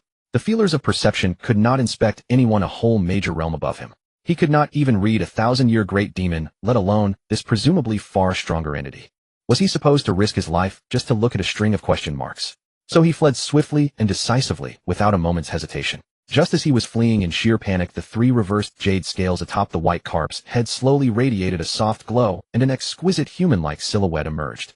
The silhouette's facial features were not visible, but her shapely, curvaceous figure made it clear she was female. The appearance of this figure closely resembled the legendary demon spirit, for only a demon spirit among the demon race took on a humanoid form. Had Yang Wu witnessed this scene, he would have been scared out of his wits. After all, for a demon to condense a demon spirit, they had to at least be a demon general equivalent to a core formation expert. If exceptionally gifted, a top-tier great demon might stand a sliver of hope, but a demon spirit was practically standard for a demon general. Whichever it was, snuffing out the current Yang Wu would require absolutely no effort. To think that within this prison there could actually be a demon with over 500 years of cultivation. Quite rare indeed. However, it is of little use. I originally intended to plant an inner demon seed to leave a mark, but I did not expect him to actually break through the inner demon beckoning. Perhaps you truly are an opportunity. The figure stood up and walked slowly outward. Yet when she had taken about 20 meters, countless golden runes suddenly surged upon the black chains. Like bolts of lightning, they pierced directly through the demon spirit's body, forcing her to retreat to her original spot. Once she returned, the golden runes vanished entirely. The light upon the demon spirit dimmed considerably. Though her features remained obscured, one could feel her monstrous sky-blocking hatred. Meanwhile, Yang Wu had completely fled the restricted area, returning to his cavern with lingering dread. Recalling his actions, he could not help but reflect on them. I was still too arrogant. As expected of the cultivation world, even a single cold pool hides crouching tigers and hidden dragons. That nearly cost me my life. After that close brush, he had completely given up on the white carp. That trace of flood dragon lineage was something he could not afford to covet for the time being. Thus, he could only set his sights on the Linghu territory. Before departing, Yang Wu summoned the several demons of the cold pool one by one, planting a divine ability seed within each of them. He then ordered them to await his commands in the cold pool, while he went ahead to scout the path. When the time was ripe, if the enemies proved to be easy prey, they would launch an all-out assault to seize a domain of waters. When that time came, with so many female fish, he would surely gain a massive boost in experience. At this thought, Yang Wu grew somewhat impatient. At the same time, his eagerness to depart so quickly was also partly due to the carp in the restricted area. After all, staying near a powerhouse of unknown cultivation was bound to bring terrible misfortunes sooner or later. If one could run, one must run. We wish the king a swift and victorious return. We wish the king a swift and victorious return. Perhaps because they had all been implanted with the divine abilities seeds, the demons of the cold pool held Yang Wu in exceptional awe. Their reaction dispelled Yang Wu's worries. After packing up his female fish and fry, he set off through a secret passage toward the Linghu territory to expand his domain. For Yang Wu, the passage was somewhat narrow, yet overall it was still acceptable. After traveling for over half an hour, he finally saw the exit. He swam out along the current, and as soon as he emerged, the damp sea water slapped against his body, bringing him a sense of comfort, like a dragon returning to the ocean. So this is the Spirit Lake domain. It is indeed far better than the cold pool. Yang Wu glanced around. Whether flora or fauna, everything here was far more abundant. Only in a place this vast could he achieve better growth. With this goal in mind, Yang Wu decided to first head to the place suggested by Stone Mountain, the lower marshland ruling this passage area, the Wanjun Kingdom. He chose it not only for its proximity, but also because the Wanjun Kingdom's ruler was fond of taking concubines. His harem held hundreds of female demons, which was a tremendous convenience for Yongwu. If he could conquer the Wanjun Kingdom, he would effectively take those female demons, allowing him to directly hatch young fish spawn with unparalleled efficiency. In the cultivation world, who cared about morality? Resources went to whoever seized them first. If one did not act for oneself, how could they defy the heavens and attain the supreme position of a true immortal? Yongwu had not been here long, but his mindset had shifted faster than anyone's. With his current cultivation, reaching the Wanjun Kingdom would take only a few breaths. However, he did not expect that upon arrival he would witness a grand spectacle. A colossal octopus over 40 meters long loomed over the capital of the Wanjun Kingdom like a small mountain, its overwhelming demonic aura unrestrained pressing down on the lesser demons below, causing them to tremble in fear. Wanjun, your grandpa has arrived. Come out and die swiftly. The octopus's deep voice echoed, shaking the surrounding waters into unending ripples. Such a blatant appearance and declaration of war. Was this an enemy of the Wanjun Kingdom's ruler seeking revenge? Yongwu's eyes lit up, and he couldn't help but inwardly applaud like a seal. Revenge was good. The best outcome would be mutual destruction, allowing him to directly pick up the spoils. Even if they didn't destroy each other, being challenged at his very doorstep would surely provoke the Wanjun Kingdom's ruler. Unless he was made of mud, he should at least show some temper and come out to fight. That was enough. After all, what was he here for today? To probe Wanjun's strength. With the tactile whiskers at his disposal, spying posed no difficulty. The only minor trouble was how to do it without being detected. But now, once the fight started, how could he miss an opportunity? Truly a lucky person runs into good fortune wherever they go. While he was rejoicing, the Wanjun ruler could no longer tolerate the provocation. The sea water churned, and a colorful water snake burst forth. With a body nearly 50 meters long, and its surrounding demonic aura, it was clearly a demon with over 500 years of cultivation. This was the Wanjun Kingdom's ruler. Zhongming, how dare you insult me like this? Today I swear to grind your bones to dust. Being challenged at one's doorstep by a roughly equal opponent invariably led to a battle. The giant octopus sneered, then let's see who turns to dust first. It let out a fierce roar, and its 8 tentacles lashed out like steel whips, the immense force making the surrounding seawater seem to boil. The water snake was not to be outdone. It opened its massive maw, gathering the power of water into a colossal pillar that crashed forward. In the blink of an eye, they were locked in combat. Excellent. Watching them from afar, Yongwu almost shouted out loud, a glint of excitement flickering in his pale golden fish eyes. 500 years of cultivation was not much. At this rate of consumption, within half a cup of tea, the two demons would either settle the fight or exhaust their power and collapse. This amount of time was nothing to Yongwu, so he remained extraordinarily patient. Gradually, the two demons seemed to be getting truly enraged, each exchange more ferocious than the last, draining their power even faster. After their peak, their auras began to decline rapidly. Yongwu circulated his demonic energy, ready to spring into action, but a dark shadow moved before him, targeting the water snake. He had to slam on the brakes, a strange expression crossing his face. There's actually a traitor. Judging from the direction the shadow emerged, it clearly came from within the Wanjun Kingdom. It seemed the Wanjun ruler's conduct as a demon was truly poor. Enemies outside and enemies within. This time he was doomed. Yongwu's excitement surged as he thought of the imminent spoils. But the scene he anticipated did not occur. Just as the dark shadow approached, the two demons who had been locked in combat suddenly separated as if by agreement, turned simultaneously, and unleashed a barrage of techniques at the shadow. What was truly horrifying wasn't their sudden change of target, but their demonic power. It swelled like a balloon, surging instantly, their oppressive aura showing no sign of exhaustion. The two spells came too fast. The shadow couldn't react, and was struck down grievously wounded. Ha ha ha. Zhongming, I told you if we staged this act together, we would definitely lure out that traitor. Now let this king see who this sneaky fellow really is. The Wanjun ruler laughed triumphantly, then coiled its tail, and snatched the unconscious, heavily wounded shadow. The shadow was an eel, its cylindrical body nearly torn in two, bright red blood gushing out. So it's you. Still pining for Yunxiu, are you? Truly a lowly creature. No matter how you struggle, it's useless. Yunxiu is already my concubine, and you deserve to die. I will never forgive you even in death. The eel hadn't expected this venomous snake to be so treacherous, colluding with an outsider to stage a play just to trick him. How laughable that he thought he could avenge his grudge. Now that he was caught, there was no chance of survival. The eel acted decisively, detonating the demonic energy within his body. His body swelled like a balloon, then exploded with a thunderous roar, flesh and blood raining down in countless droplets. The blast was even more powerful than his peak. The Wanjun ruler couldn't shake off the hot potato in time. A deep, bone-deep gash split open on his serpentine body, blood gushing forth. Aya! Damnable wretch! The excruciating pain made him shriek in agony, his vertical snake pupils burning crimson, his entire being boiling with murderous intent. having planned meticulously certain of success to be struck down by this lesser demon. How could he not be furious? Wanjun, since your trouble is resolved, I'll take my leave. The octopus secretly gloated.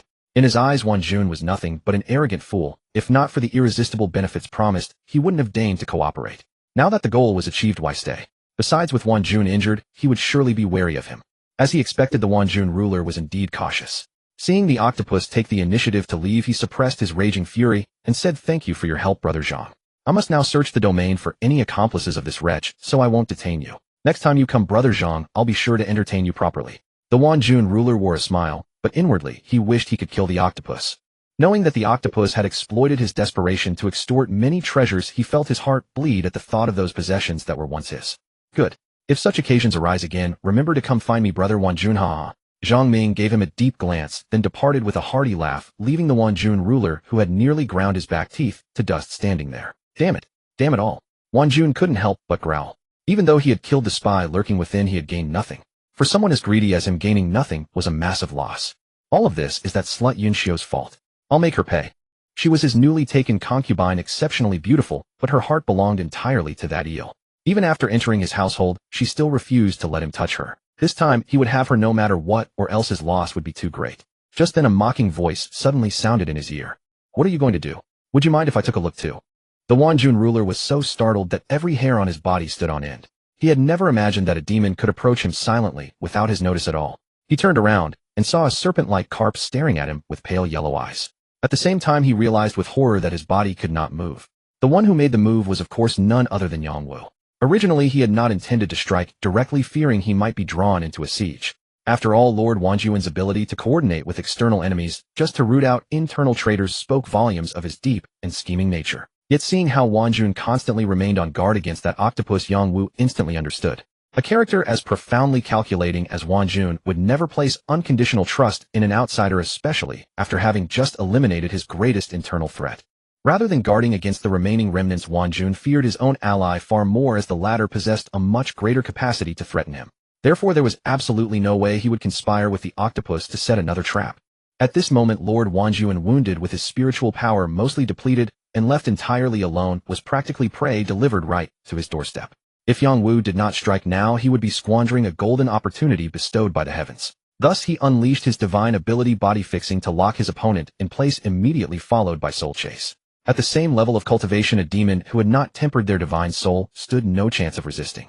Unsurprisingly, his opponent collapsed without a fight. Yangwu extracted the illusory soul and devoured it on the spot. This was an auxiliary power of soul chase that came with his breakthrough to 500 years of cultivation, the ability to devour souls and extract their memories. This was the most straightforward method.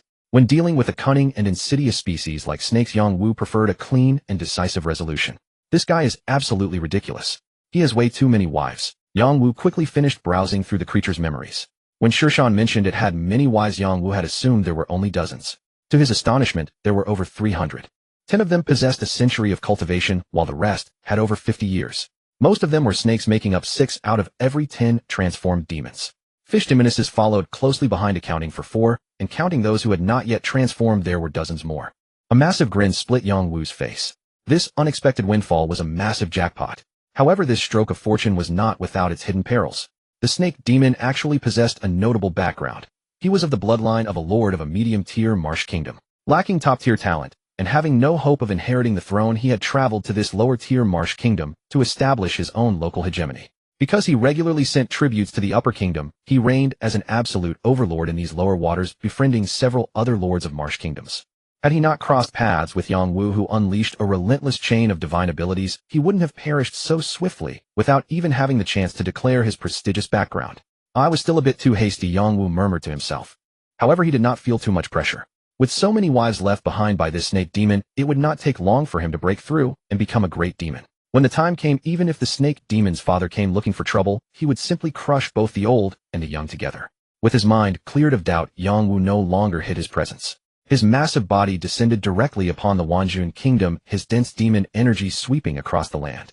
This unfamiliar oppressive pressure made the figures within the caves restless, prompting them to rush out one after another.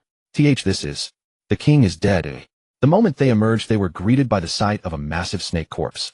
Although all life force had drained from it, they had been ruled by him for decades, so they recognized him instantly. This realization plunged them into immediate terror. They never expected that their king, who had just wiped out his enemies in a single stroke, would end up dead the very next moment. Some among them had experienced previous transfers of lordship, which had resulted in rivers of blood. Every descendant of the former lord, regardless of whether they were willing to submit, had been ruthlessly slaughtered. Were they about to witness such a tragedy once again? As for those who had never experienced it, they had certainly heard of it from other demons. Their lack of experience only amplified their dread. Consequently, a shroud of terror hung over the heads of all the demons, and the scene dissolved into a chaotic clamor. Enough! Wanjun has been slain by this king. From this day forth this territory belongs to me. The racket gave Yangwu a headache, prompting him to abruptly intensify his oppressive aura. The endlessly chattering demons were instantly pinned to the ground in droves. Feeling the near-tangible killing intent, they were too terrified to utter a single word, and the area fell dead silent. Seeing this, Yangwu nodded in satisfaction and spoke. Aside from Wanjun, who usually manages affairs here. Now that he had killed Wanjun, this place naturally became his territory. However, Yangwu possessed absolutely no patience for the trivial matters of territorial administration. The most straightforward approach was to leave the existing administrative structure untouched. Yet to prevent the managers from being die-hard loyalists to Wanjun, he would plant a seed of his divine ability within them, eliminating any risk of rebellion. Afterward, he would summon a few demons from Shirshan and Handan to keep the local demons of Wanjun's territory in check. As for himself, he would naturally focus on producing offspring to boost his cultivation. Once his cultivation reached greater heights, why would he fear these petty scoundrels? He could crush them with a mere flick of his wrist. Rep reporting to the king. Normally, aside from Great Wanjun, it is the two of us who manage the demon citizens and the guard units. As Yang Wu's voice faded, two minor demons with over a century of cultivation stepped forward in fear and trepidation. Sweeping his gaze over them, he found them to be a catfish spirit and a water snake spirit. Their eyes were filled with sheer terror as they looked at him. They both knew that this new king was likely about to begin a purge. As Wanjun's former confidants, their chances of survival were slim. Yet they had no choice but to step forward. Since the king had spoken, failing to show themselves would mean certain death. You two seem reasonably sharp. The only reason this king killed Wanjun was to avenge the old grudge of him hunting me down. Such instances of enemies returning for vengeance were commonplace in the Linghu region, so Yangwu used it as a convenient excuse. He did this to let the two demons know that his grudge was solely with Wanjun and not with them. This king has little interest in governing this territory. I shall now give the two of you two choices. First, this king kills you right now. Upon hearing this, the two demons exchanged terrified glances and quickly pleaded, "We beg the king to reveal the other choice." Their hearts tightened. They knew he didn't truly want them dead, otherwise there would be no need to waste his breath. Their chance of survival clearly lay in the second option he was about to present. Seeing this, Yangwu smiled. They were quite clever and quick-witted, making them useful assets. He continued, "Second, you will remain in charge of your previous duties. How you reported to Wanjun in the past is exactly how you will report to me in the future. However, before that, this king will plant restriction seals upon you. If you dare to betray me in the future, you will perish body and soul, without this king even having to lift a finger. These two options are before you. Now tell this king what is your choice." As his calm voice echoed in their ears, the two kneeling demons felt their minds buzzing. They had thought that being spared was already an immense act of mercy, but now they were actually being allowed to retain their administrative positions. This was far beyond a mere stroke of good luck. If they hesitated for even a fraction of a second, it would be an utter disrespect to their own lives. "If the king does not disdain us, we are willing to lay down our lives for the king," they answered decisively, and without hesitation, terrified that he might change his mind if they delayed. As for the restriction seals preventing them from betraying him, that was not an issue at all. They simply had to remain loyal. Back when that wretched dog Wanjun had exploited them so ruthlessly, hadn't they performed their duties perfectly well? Naturally, Yangwu had no intention of giving them a real choice. As captives, they had no right to negotiate. The reason he took such a roundabout path was to address the numerous minor demons present. "Very well. Now open your minds, and this king shall plant the restriction curse upon you." Naturally, Yangwu had no intention of giving them a real choice. As captives, they had no right to negotiate. The reason he took such a roundabout path was to address the numerous minor demons present. He wanted to show them that as long as they submitted to him, they could save their lives. The result was highly effective, instantly calming the minor demons who had been gripped by panic. In their eyes, if even Wanjun's former confidants could survive, how could they, the exploited common demons, fare any worse? Seeing that the situation was under control, a smile appeared on Yangwu's face as he planted the seeds of his divine ability within the two demons. Then, under their fearful and reverent gazes, he slowly inquired about the matter he cared about most. "By the way, where are that fellow Wanjun's wives and concubines now?" "They have arrived." The two demons exchanged a glance. Given this new ruler's temperament, most of these female demons would likely spare their lives. Yet unlike themselves, these females shared a far more intimate bond with Wanjun. Some had even borne him offspring. At best their fate would mirror their own, and at worst, they might be slaughtered on the spot. But then again, what did that have to do with them? Wanjun was dead, so who would still show deference to his wives? Naturally, they had to flatter the one standing before them. Thus the catfish spirit managing the demon commoners was the first to speak, replying, to your majesty, they are all in the deepest depths of the territory. This humble one shall guide you there now. Wanjun certainly knew how to indulge himself. His cave dwelling laid claim to a spiritual spring at the absolute depths of the territory where he and his entire household enjoyed the finest resources. Very well, lead the way. Nearby the water snake's spirit glared at its opportunistic companion. Seeing how quickly the catfish had earned the new king's favor, it nearly ground its teeth to dust. At the same time, it secretly resented its own slow tongue for missing such a prime opportunity to show off. It suddenly grew vigilant, desperately searching for the next chance to prove its worth. After all, only by performing well could it secure its position. Before long, Yongwu was led to the destination. Seeing his unfamiliar face, the guards at the entrance immediately moved to block his path. At this moment, the water snake spirit's eyes lit up, realizing its chance had come. It stepped forward and barked furiously, blind fools. This is our new king. Clear the way this instant or forfeit your worthless lives. The guards exchanged bewildered glances before prostrating themselves in unison. This humble one failed to recognize your majesty. We beg for the great king's mercy. They were no fools, as seeing how obsequious their leader was, they understood the situation in an instant. Though terrified by the sudden demise of their former king's survival was clearly of paramount importance at this moment. The reason they had almost invited disaster just now was that the core area lay a considerable distance from the demon commoner's sector. To ensure undisturbed pleasure, Wanjun had previously procured sound-absorbing conches and placed them around the perimeter of the core zone, sealing off most of the noise between the two areas. Yongwu cast a fleeting glance at the two trembling minor demons and did not bother to pay them any mind. He swaggered forward, directly unleashing his oppressive pressure as his deep voice subsequently reverberated throughout the entire region. Listen well, minor demons of this place. Wanjun is dead. If you wish to live, come forth immediately. Being so direct spared him the trouble of searching for them one by one. With his divine sense enveloping the area, he had no fear of any minor demon escaping right under his nose. Under the weight of this massive commotion, a succession of figures soon materialized before him. The 10 leading them were none other than Wanjun's concubines mentioned in the intelligence. Diverse expressions flickered across their faces, some of joy, others of anger, yet none dared to speak rashly. They knew all too well that the mere fact this unfamiliar fish demon could stroll in so brazenly already provided them with the answer. Very well. Since you are all assembled, this king shall grant you a choice: become my concubines, or die. When it came to these female demons, Yongwu felt no need for complex political balances. His bluntness caught them entirely off guard. Then, to Yongwu's surprise, every single one of these female demons chose to submit in the very next instant without exception, even those who had borne offspring for Wanjun. However, Yongwu soon understood. Unlike the human race, the demon race placed far greater emphasis on the law of the jungle, where the strong were revered. In their eyes, Yongwu's ability to slay Wanjun proved his superior strength. Relying on such a powerhouse offered them greater security. Furthermore, Wanjun had only ever treated them as mere playthings. Nevertheless, Yongwu cautiously placed restrictions on the 10-century-old female demons. He then dismissed the rest of the crowd, keeping only the fish-type female demons and leading them into the cave. After such a long wait, he was finally about to harvest experience points, and Yongwu could hardly contain his anticipation. However, to the two overseers, his eager demeanor was misconstrued as sheer lust. Instead of despising Yongwu for this, the two demons' eyes gleamed with excitement. Compared to a ruler devoid of desires, a king like Yongwu was far easier to please. In their world, currying favor with superiors translated directly to a bright future. The two demons silently noted that Yongwu favored beautiful fish demons, resolving to present any they encountered to the great king in the future. Unaware of his two new subordinates' thoughts, Yongwu was currently occupied with his work. Due to the cloaca anatomy of fish, it wasn't that he didn't want to try other female demons, but rather that it was physically impossible for now. Only fellow fish species possessed compatible anatomy, other species were simply incompatible for the task. He had also learned from Shirshan that different species could indeed crossbreed, provided both parties had achieved demon transformation after a century of cultivation, which would dissolve the physical barriers. Yongwu was in no rush. Given his rate of evolution, once he transformed into a hui after 1,000 years, the variety of species he could breed with would multiply exponentially, and his pace of growth would accelerate significantly. Furthermore, he would finally be able to shed the embarrassing title of a quick-to-surrender lightweight. He worked swiftly, completing his task within half a day. He then dispatched a minor demon to the cold pool to deliver the message, summoning Shirshan and the others to join him.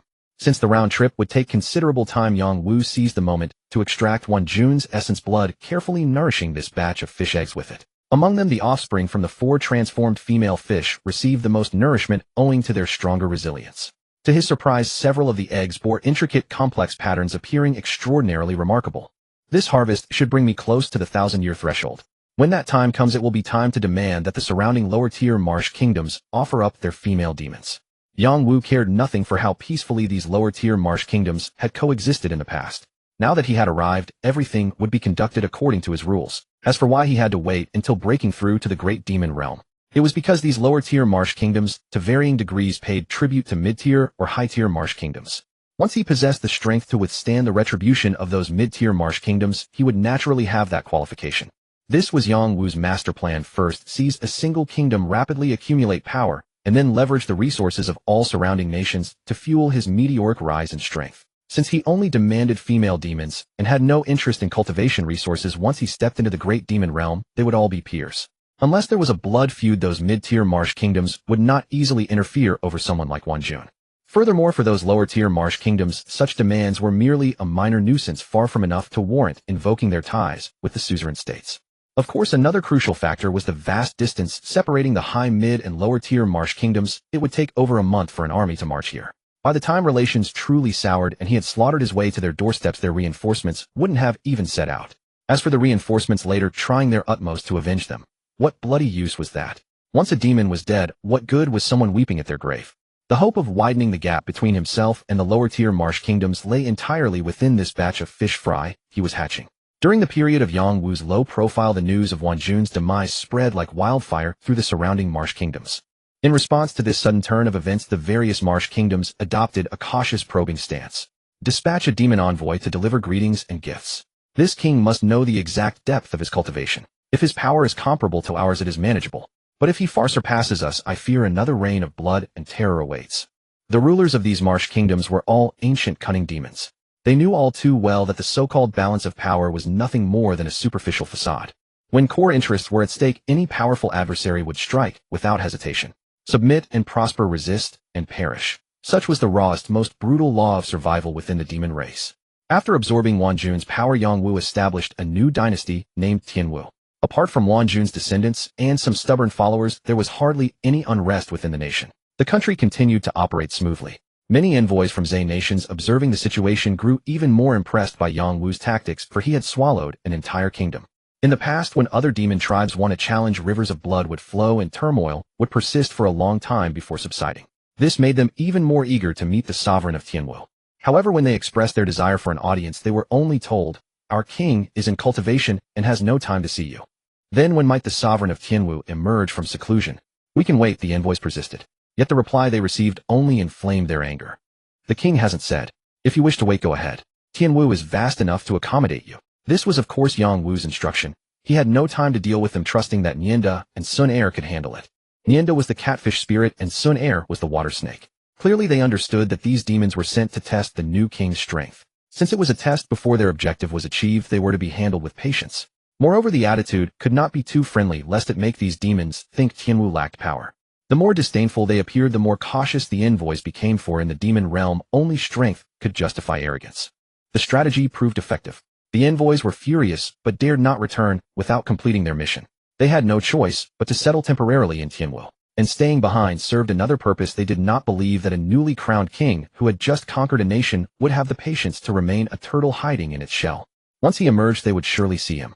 Though these demons were not highly cultivated, those sent as envoys were clever enough. Yet they underestimated Yang Wu's tenacity.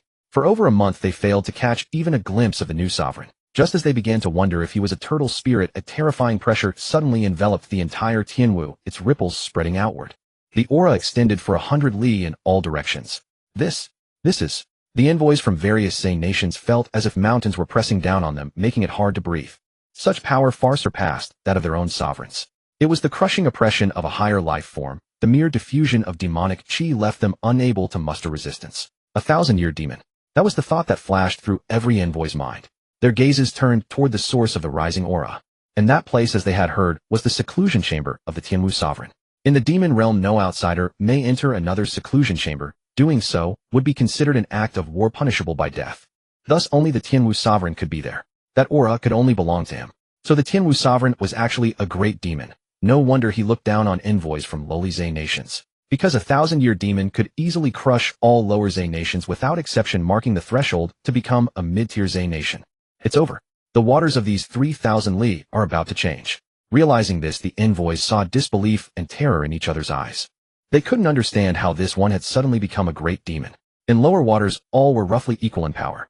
The sudden emergence of someone an entire realm stronger meant the game was over. A 1,000-year demon in the domain of lower Zay nations was an unconstrained force, like a fierce tiger among sheep. Moreover, the strongest backing of these lower Zay nations was at best the same level as this one, and even they might not gain an advantage. Being a native of the lower waters meant that even if the matter escalated to higher authorities, he would be in the right. Thus, the connections their sovereigns had cultivated could no longer be openly leveraged. The Tianwu sovereign would become the true overlord of the 3,000 lower waters. This was an earthquake-scale event. They dared not delay a moment, swiftly dispatching messengers to report back so that their sovereigns could discuss countermeasures. Before the sovereign could attack, everything would be too late. While they were busy sending messages deep within the core region of Tianwu, 100-meter-long crimson serpent coiled, its body surging with rolling demonic chi. The powerful aura gave the surrounding waters an illusion of boiling. This serpent was none other than Yangwu. After patiently waiting for a month, the batch of fish fry had all successfully hatched. Your 2405th offspring has been born innately intelligent, destined to become a demon in 100 years. Reward 10 years of cultivation. Your 2405th offspring has been born a demon by birth. Reward 30 years of cultivation. Your 2405th offspring has been born a demon by birth. At that moment, the system's rewards rang out continuously. Because the quality of the female fish this time was high, with 4 destined to become demons within a century. Thus, the quality of the eggs was excellent. Nourished by Wan Jun's essence blood, even the lowest offspring would become demons within 100 years. Among them, 5 were born with cultivation already. The system's rewards amounted to 600 years of cultivation, allowing him to break through the millennium mark. And upon crossing this threshold as he had envisioned, he truly transformed from a carp into a gui serpent. This proved that his dream of becoming a dragon was achievable, a realization that filled him with excitement. From then on, he would be free from the reproductive limitations of carp, and the species he could propagate would greatly increase. He did not hold back his elation, letting out a low roar that echoed through the entire core region. The lesser demons guarding outside trembled in fear, pressing themselves even lower to the ground. Just then, Yangwu was about to check his status panel when his gaze suddenly sharpened. He looked up toward the water's surface. At that moment, he sensed the lock of heaven and earth. This reminded him of the records in demon texts. When a demon reaches 1,000 years, it truly steps onto the path of immortality. For those who seek immortality are not tolerated by heaven and earth. Thus, one must undergo tribulation. Only by passing it can one continue to grow stronger. Yangwu felt no fear, for the lightning tribulation of a 1,000-year demon was not severe. The truly terrifying tribulation was the transformation of a demon king. Without a second thought, he rushed toward the surface. Underwater were his fish wives and offspring. The tribulation lightning would not harm him, but it would destroy them. So he had to emerge from the water. Having transformed into a serpent, he could now move on both land and in water. When Yangwu burst from the water's surface, the tribulation clouds above had already formed, with purple lightning flashing across them. This was the tribulation decreed by heaven and earth upon all living beings. Regardless of strength or weakness, it represented the will of the cosmos itself. Consequently, living creatures instinctively felt terror. Within the Tenli area shrouded by the tribulation clouds, countless beings bowed, their heads trembling in fear. Even Yangwu felt a momentary chill, but his powerful divine sense allowed him to shake it off quickly. None can stop me from attaining the Tao and achieving eternal life. Not even heaven and earth. The determination in Yangwu's eyes was exceptionally intense. Having been reborn with power in his grasp, he would never accept an ordinary fate. With a mere thought, his vast demonic energy lifted his body toward the tribulation clouds. He didn't even activate his divine ability for lightning tribulations, while perilous, offered tremendous benefits to demons. The first benefit was the tempering of the demonic physique. Heaven and earth seemed enraged by this tiny creature's defiance. Pure white lightning struck straight down, hammering into Yangwu. His scales, red as gemstones, shattered under the assault, blood gushing forth. Then surging demonic energy rolled over the wounds, rapidly healing them. The newly formed scales proved even harder and brighter, cycling through relentless tempering. The colossal serpent body collided wildly with the thunder, creating an incredibly spectacular scene. This is the king's true strength. Not far from Yangwu's tribulation, 3 massive figures watched intently, terrified of any mishap. These 3, the 2 who had only recently submitted, Nyenda and Sun Er, and the third none other than Shirshan from the cold pool. After Yangwu conquered the lower Wanjun kingdom, Shirshan received word from an envoy, and in that moment his mind went completely numb. He had been urging the other party to attack the next Marsh kingdom to secure their future development. He had assumed that given Yang Wu's cautious nature there would be years of waiting before action, with everything properly arranged first. Instead, the other party went to scout and immediately executed the plan, leaving Sher Shan with no opportunity to demonstrate his loyalty. But then excitement surged through him. All the more reason to prove his devotion now. Yang Wu had sent for him, which meant he was being included. So without hesitation, he followed the envoy into Tianwu alongside several demons from the cold pool. Later, Sher Shan was appointed head of Yang Wu's imperial guards charged with protecting the core area, a position of genuine trust. All three demons owed their current prestige to Yang Wu, and watching him undergo tribulation made them more anxious than if they faced it themselves. Should anything go wrong, they would face utter destruction. But seeing the rolling demonic energy surging around him with no sign of danger, they breathed a sigh of relief, while their eyes filled with reverence. Truly worthy of being called king. If it were us, we'd have perished, body and soul, after the very first bolt struck. Lightning tribulations dealt far greater damage to demons than to humans, which explained why demons at the same cultivation level tended to be stronger. Obviously, if the king weren't formidable, would he deserve the title? Sun Er glanced at the fool beside him, his tone dripping with mockery. How clever. That sting at Nienda, while simultaneously flattering the king, achieving two objectives at once. You flatter. Nienda hadn't expected such viciousness from his so-called friend, his expression darkening instantly. As the two demons were about to erupt into a quarrel, Sher Shan's gaze sharpened, and he suddenly spoke. The king's tribulation is nearly over. Hearing this, the two demons immediately ceased their argument and turned to look. They saw that after failing to harm Yang Wu, the accumulated tribulation clouds in the sky had begun to dissipate. This was merely a minor tribulation for breaking through to great demon status. Heaven and earth could not sustain such preparation for long. In terms of time, this was essentially the absolute limit. As expected, the tribulation clouds reluctantly unleashed their final bolt of lightning, but it still failed to destroy the newly promoted serpent demon, and so they dissipated with palpable unwillingness. The heavens and earth cleared completely, and the oppressive will that had weighed down moments before vanished entirely. The king had succeeded. The three demons were nearly overwhelmed with excitement. With Yang Wu having transformed into a great demon, they would henceforth be the most powerful force across the 3,000 water territories. What immense prestige. And as Yang Wu's most trusted subordinates, their own status would inevitably rise with his.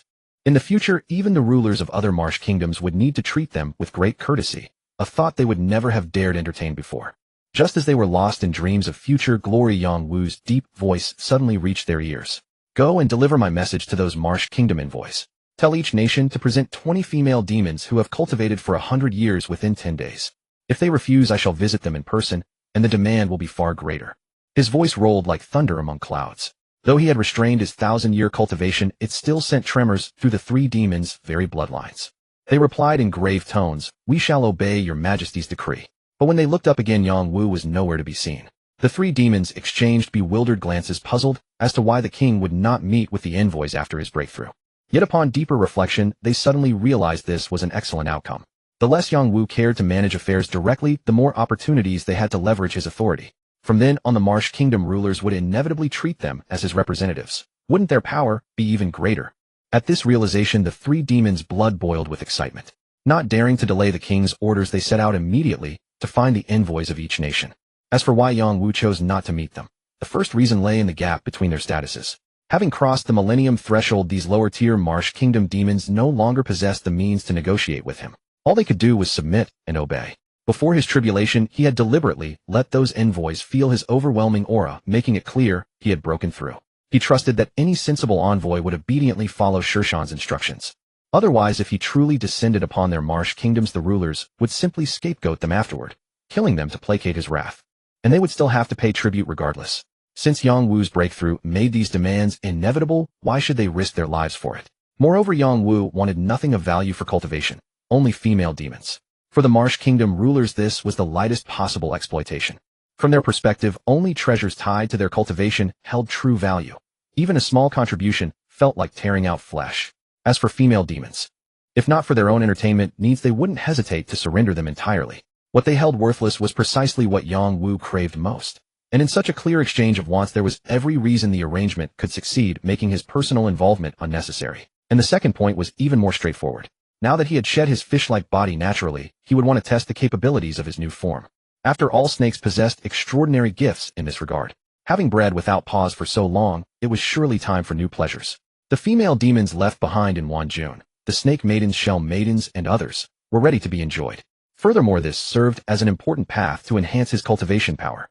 With so many benefits awaiting, his eagerness was only natural. After returning to the cave, Yang Wu summoned the snake woman. The transformed body's strength was fully maximized, redeeming his past humiliation. During this time, he took a moment to examine his attribute panel and system rewards. Before the tribulation, he recalled the series of prompts from the system. With a thought, the data panel materialized before him.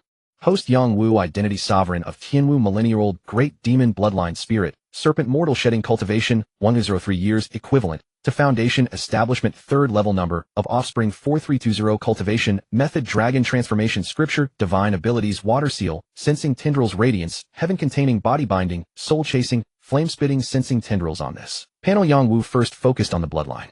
Originally, he was immortal. Now he had transformed into a serpent, a creature rumored to evolve into a dragon. Shedding mortality was the natural path. The difficulty of cultivating an ancient beast bloodline far exceeded that of accumulating cultivation base. This process required tracing the bloodline's origin, unearthing one's own potential. It was not simply a matter of relentless training, one also had to see if the bloodline was sufficiently robust.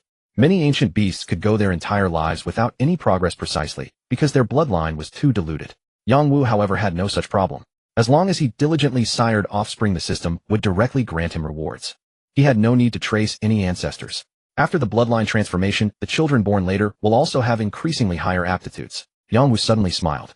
The better the children's aptitudes, the more rewards he would receive. This was also the inevitable result of evolution, a leap from quantitative change to qualitative change. According to the laws of heaven and earth, the more powerful a being, the more difficult it was to continue its bloodline. However, this rule did not apply to Yang Wu at all. With the system's bug-like nature, this rule was completely inapplicable. There's even a cultivation method.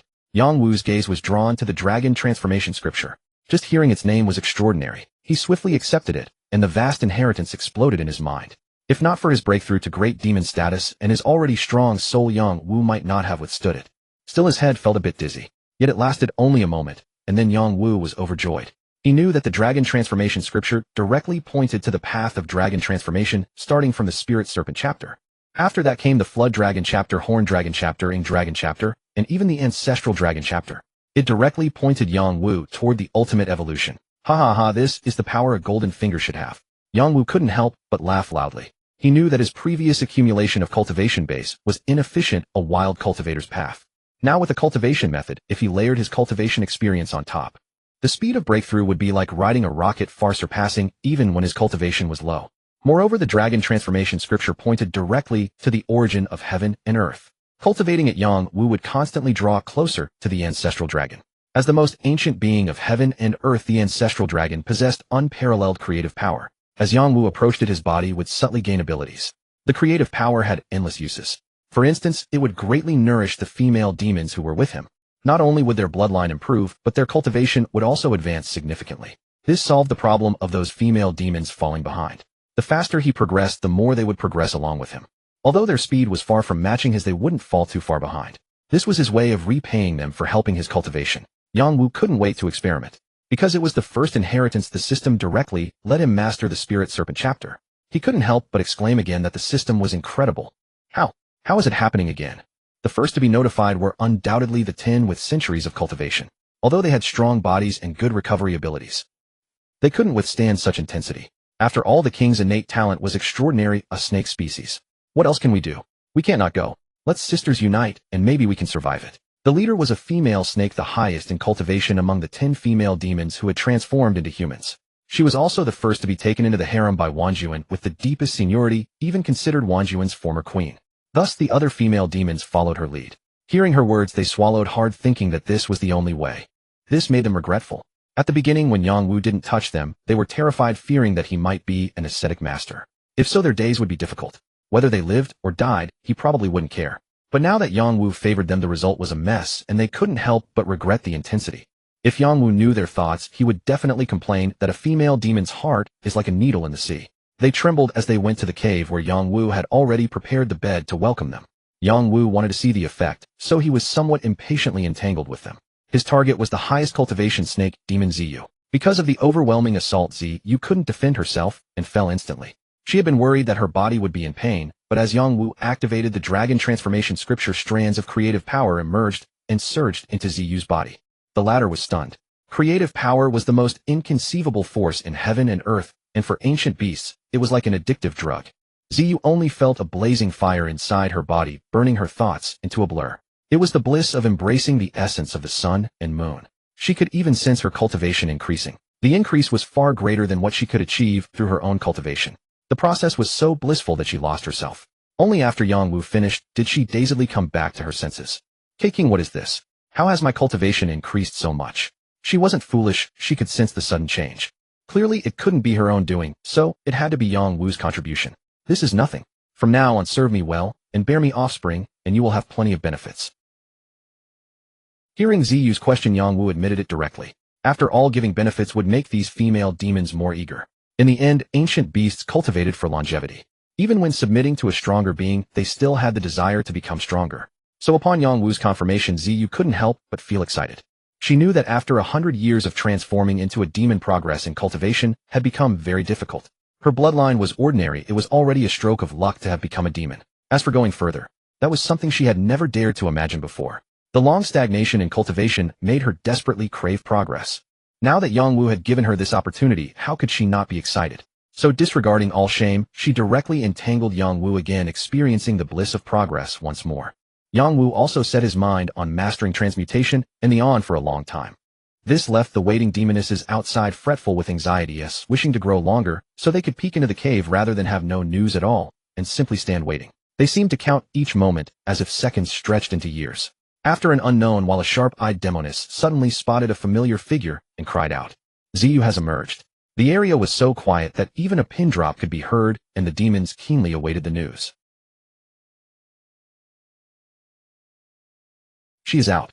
They rushed forward, surrounding Ziyu as she walked out of the sleeping hall, eager to know the situation and asking very directly about the king.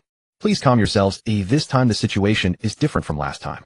Ziyu paused, then spoke, and as she finished her cheeks reddened. Clearly she recalled the indescribable moment just now, yet she soon steadied herself, for among the demon folk the sense of beastly nature far surpasses that of humans. "The king has recently mastered a cultivation method. If we cultivate with him, we won't grow fatigued, and our cultivation will advance rapidly. So don't worry, I believe we will pursue it with zeal." Ziyu spoke plainly, and her face wore a thoroughly contented relish, hardly the look of one who had endured torment. The odd reply left the demonesses stupefied, yet they, though astonished, could not doubt her. The reason was simple: we were all on the same rope, ants on the same line. There is no point in deceiving one another. The next is saying row you go. Ziyu lifted her head and spoke. Her eagerness was not only to repay Yangwu's help, but also to ensure that this group of sisters would benefit as well. "Good." Sang Ro, a sea anemone's spirit, and the timidest among them nodded obediently and headed toward the sleeping hall. The others looked on with hopeful eyes. If Ziyu spoke truly, it would be their great blessing. Ziyu watched them struggle to stay calm, and could not help but inwardly smile, knowing they would not stay composed for long. 2 hours later, Sang Ro walked out, her face glowing with a red radiance. She looked at Ziyu and the sisters, and in the waiting gaze of all nodded slowly. "Ziyu was right, my Tao cultivation has increased by 6 to 7 years. Her cultivation was the lowest among them. The might of the dragon transmutation scripture drew on Yangwu's strength. The stronger he grew, the more clearly its benefits would show upon the lower cultivators. It's really true." The demonesses believed at once, for the demonic energy fluctuations she exuded did not lie. Progress from twin cultivation is a rare boon. Such a blessing is not easy to find in ordinary times, so when it came to the next, everyone scrambled to try. Ultimately, Ziyu stepped forward, ranking them by cultivation. The crowd was eager, but they could not all go at once, so they consented to proceed in order. Meanwhile, each resolved privately to perform well and leave the king with a good impression. With that aim in mind, as they entered the sleeping hall, one after another took the initiative. That pleased Yangwu greatly. After his breakthrough to a great demon, besides notifying the Zigu realms to present their maiden demons, he remained in the sleeping hall, mastering the dragon transmutation scripture and tending to the many offspring, many blessings system tasks. After all, bearing offspring is the surest path to his power, far faster than cultivation. After several rounds, even the demonesses over 100 years old bore progeny, leaving the others stunned. Aren't higher cultivators supposed to find it harder to procreate? Why is every one of them pregnant? After all, these are progeny of great demons. Perhaps they themselves carry the potential to become great demons. They were all 100-year-old minor demons. If they truly bore a great demon, that would be their strongest backing. After all, compared to the king, who had many consorts, he might not be able to attend to them all, but the child would be theirs, closer to them. Now the demonesses yearned to bear offspring at once to test their suppositions. Yangwu has finished his tasks for the moment, and is thinking of the other Zigu realms, counting the days they should be sending people soon. If they fail to send anyone, I shall go there myself. The more demonesses, the better for my own progress as well. I hope these demons understand. Yangwu murmured, and he did not disappoint. 3 days later, the Xigu envoys returned unlike last time when they came bearing gifts. They came empty-handed this time, the only addition being the demonesses themselves.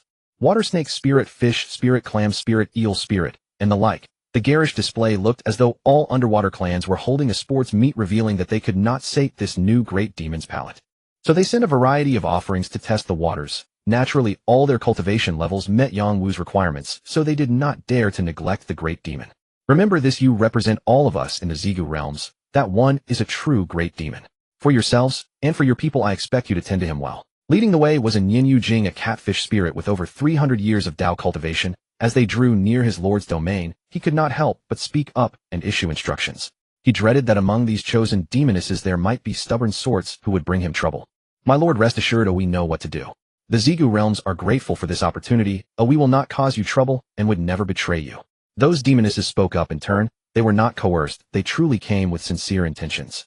In their own Xigu realms with their cultivation, they still had to attach themselves to strong patrons. Since they all serve, why not choose the strongest? The rulers of the Xigu realms, nearly all with 500 to 600 years of Dao cultivation, shared little difference among them. At present, this one is the realm's only great demon. If they could attach to him, their status would change in an instant. They were not fools, as such an opportunity must be seized.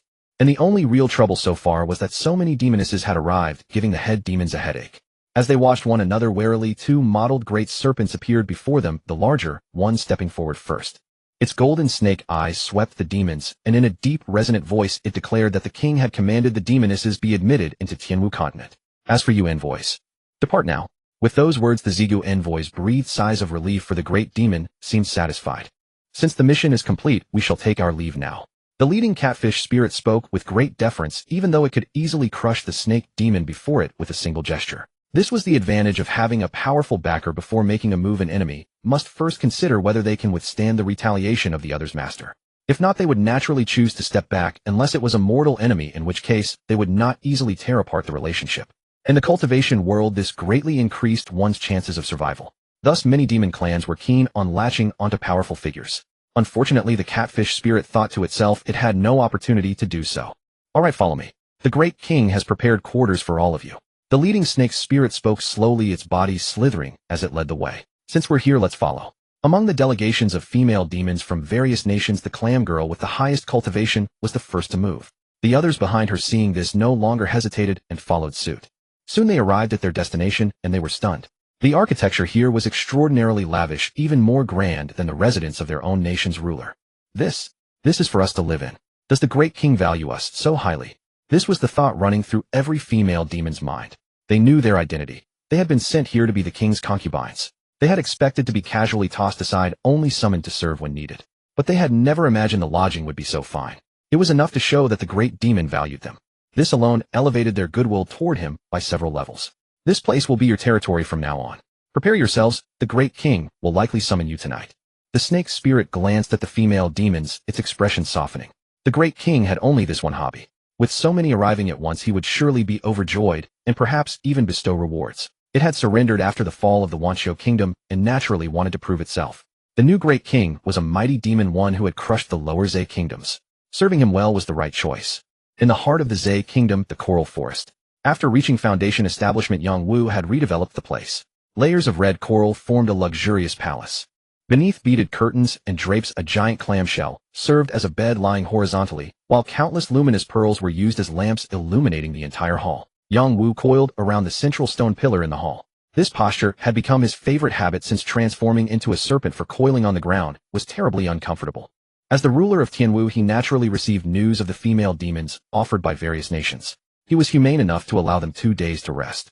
During this time, he fully adapted to his new form. It was far stronger than when he was a fish. After mastering his power, he earnestly learned about the territorial divisions of his domain. This was only proper, for in cultivation stability was paramount. One must always be clear about enemies and allies. Within the waters, the Zhe kingdoms were already detailed. Above land, the forces were mainly human and demon clans. The human nation within the Linghu domain was called the Yu kingdom. There were many cultivation families within the country, but the true power lay with the Yu royal family. According to the rulers of the Zhe kingdoms, the Yu royal family had a deep foundation. Foundation establishment cultivators were not uncommon, and it was said that the reigning ancestor was a golden core grandmaster. The lower Zhe kingdoms dared not provoke them. In the past, some arrogant demons had recklessly devoured humans only to attract Foundation establishment cultivators who, even when the demons hid in the water, slew them with flying swords. A golden core ancestor. That is indeed a trouble. Yang Wu spoke with a heavy heart. Given his physique and the uniqueness of his divine abilities among Foundation establishment initial stage cultivators, he could crush all but the most exceptional geniuses. Though he could not defeat the middle stage thanks to his demonic nature, he would not lose in a fight. But against the late stage, he would be outmatched, for both spiritual power and spells at that level had overwhelming force over the previous two stages. As for a golden core ancestor, if one were provoked, he would be half dead. But I haven't killed anyone. Hiding in these lower Zay Kingdom waters, no cultivator would trouble me. A golden core ancestor was the pillar of the Yu Kingdom. How could they be so idle? Thus Yang Wu understood that while human strength was formidable, he was safe for now. Golden core ancestor. With the system in hand, reaching that level will not be difficult. And beyond that nascent soul, even divine transformation. I can aspire to them too. Yang Wu murmured to himself. As he grew familiar with the system, his confidence strengthened. But to achieve all this, what he needed most was time. And precisely, demon clans had long lifespans. As long as he remained patient, everything would be within reach. Yang Wu calmed his emotions. The most urgent task now was to produce offspring. Those female demons should have recovered by now. It was time for him to strive. Thus Yang Wu sent a telepathic message to the guards, who hastily made arrangements. An hour later, the female demons from various nations entered the coral hall one by one. Then they saw Yang Wu coiled on the stone pillar, and their eyes were filled with awe, for he was enormous. His body, nearly 100 meters long, even with demonic aura, suppressed the pressure of his presence, made them tremble. This was a difference in life level, not intentional on Yang Wu's part. Still, they were beings that had transformed into demons with courage and resolve. They bowed gracefully.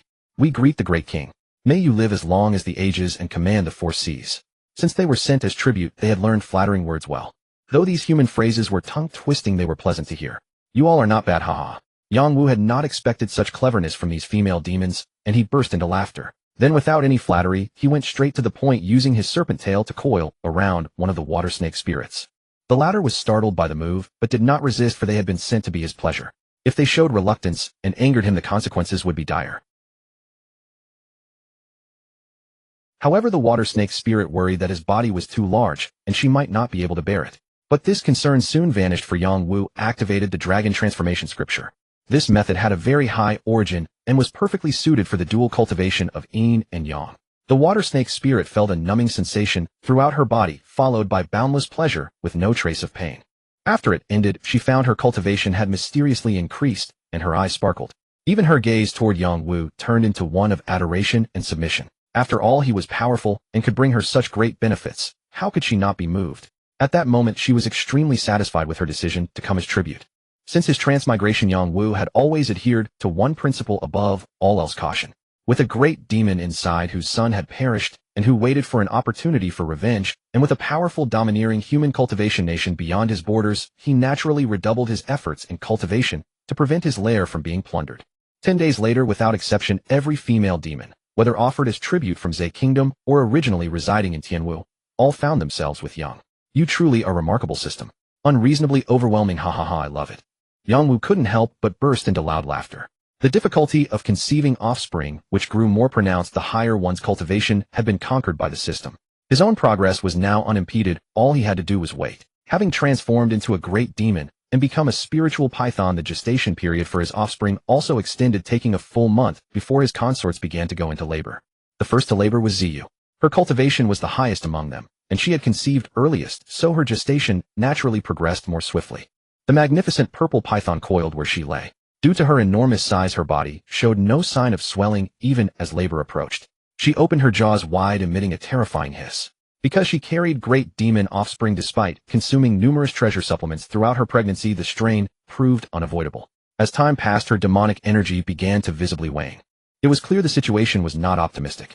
Fortunately, I made preparations in advance. Seeing this, Yang Wu remained calm and spat forth a jade vial from his mouth. Using his divine sense, he pried open the vial and extracted a single drop of crimson blood, letting it fall into her mouth. This was essence blood he had ritually refined in advance. As a great demon, and moreover one who had shed her mortal blood to become a spiritual python, his essence blood was the most supreme tonifying substance for any mortal blood demon race. Yang Wu possessed the ancestral Dragon Sutra, the very foundation of creation itself. Though he had only scratched its surface, its effects on restoring vitality and blood were miraculous. Any depletion could be recovered within a single day. The contents of this vial represented several days' accumulation sufficient for all these female demons during their delivery. As the essence blood merged with her surging chi, and blood instantly filled the void within her. Hiss hiss, accompanied by a sound of profound relief, egg after egg, each the size of a basketball, emerged from beneath the purple python. A total of 5. Excellent. Yang Wu's eyes lit up with delight. After so long, he was finally about to see his rewards materialize. Due to the prolonged gestation period using his divine sense, Yang Wu calculated that within 1 or 2 days, all the snake eggs would hatch and convert into experience for him. Thank you, great king, for your bounty. Having recovered her strength, the purple python bowed to Yang Wu in gratitude. While most of the essence blood's benefits had aided her smooth delivery, a considerable residue remained gradually merging into her bloodline. She could vaguely sense that her bloodline had been purified, a benefit comparable to multiple circuits of the ancestral Dragon Sutra. For demons who had transformed, the ultimate destiny depended entirely on one's bloodline.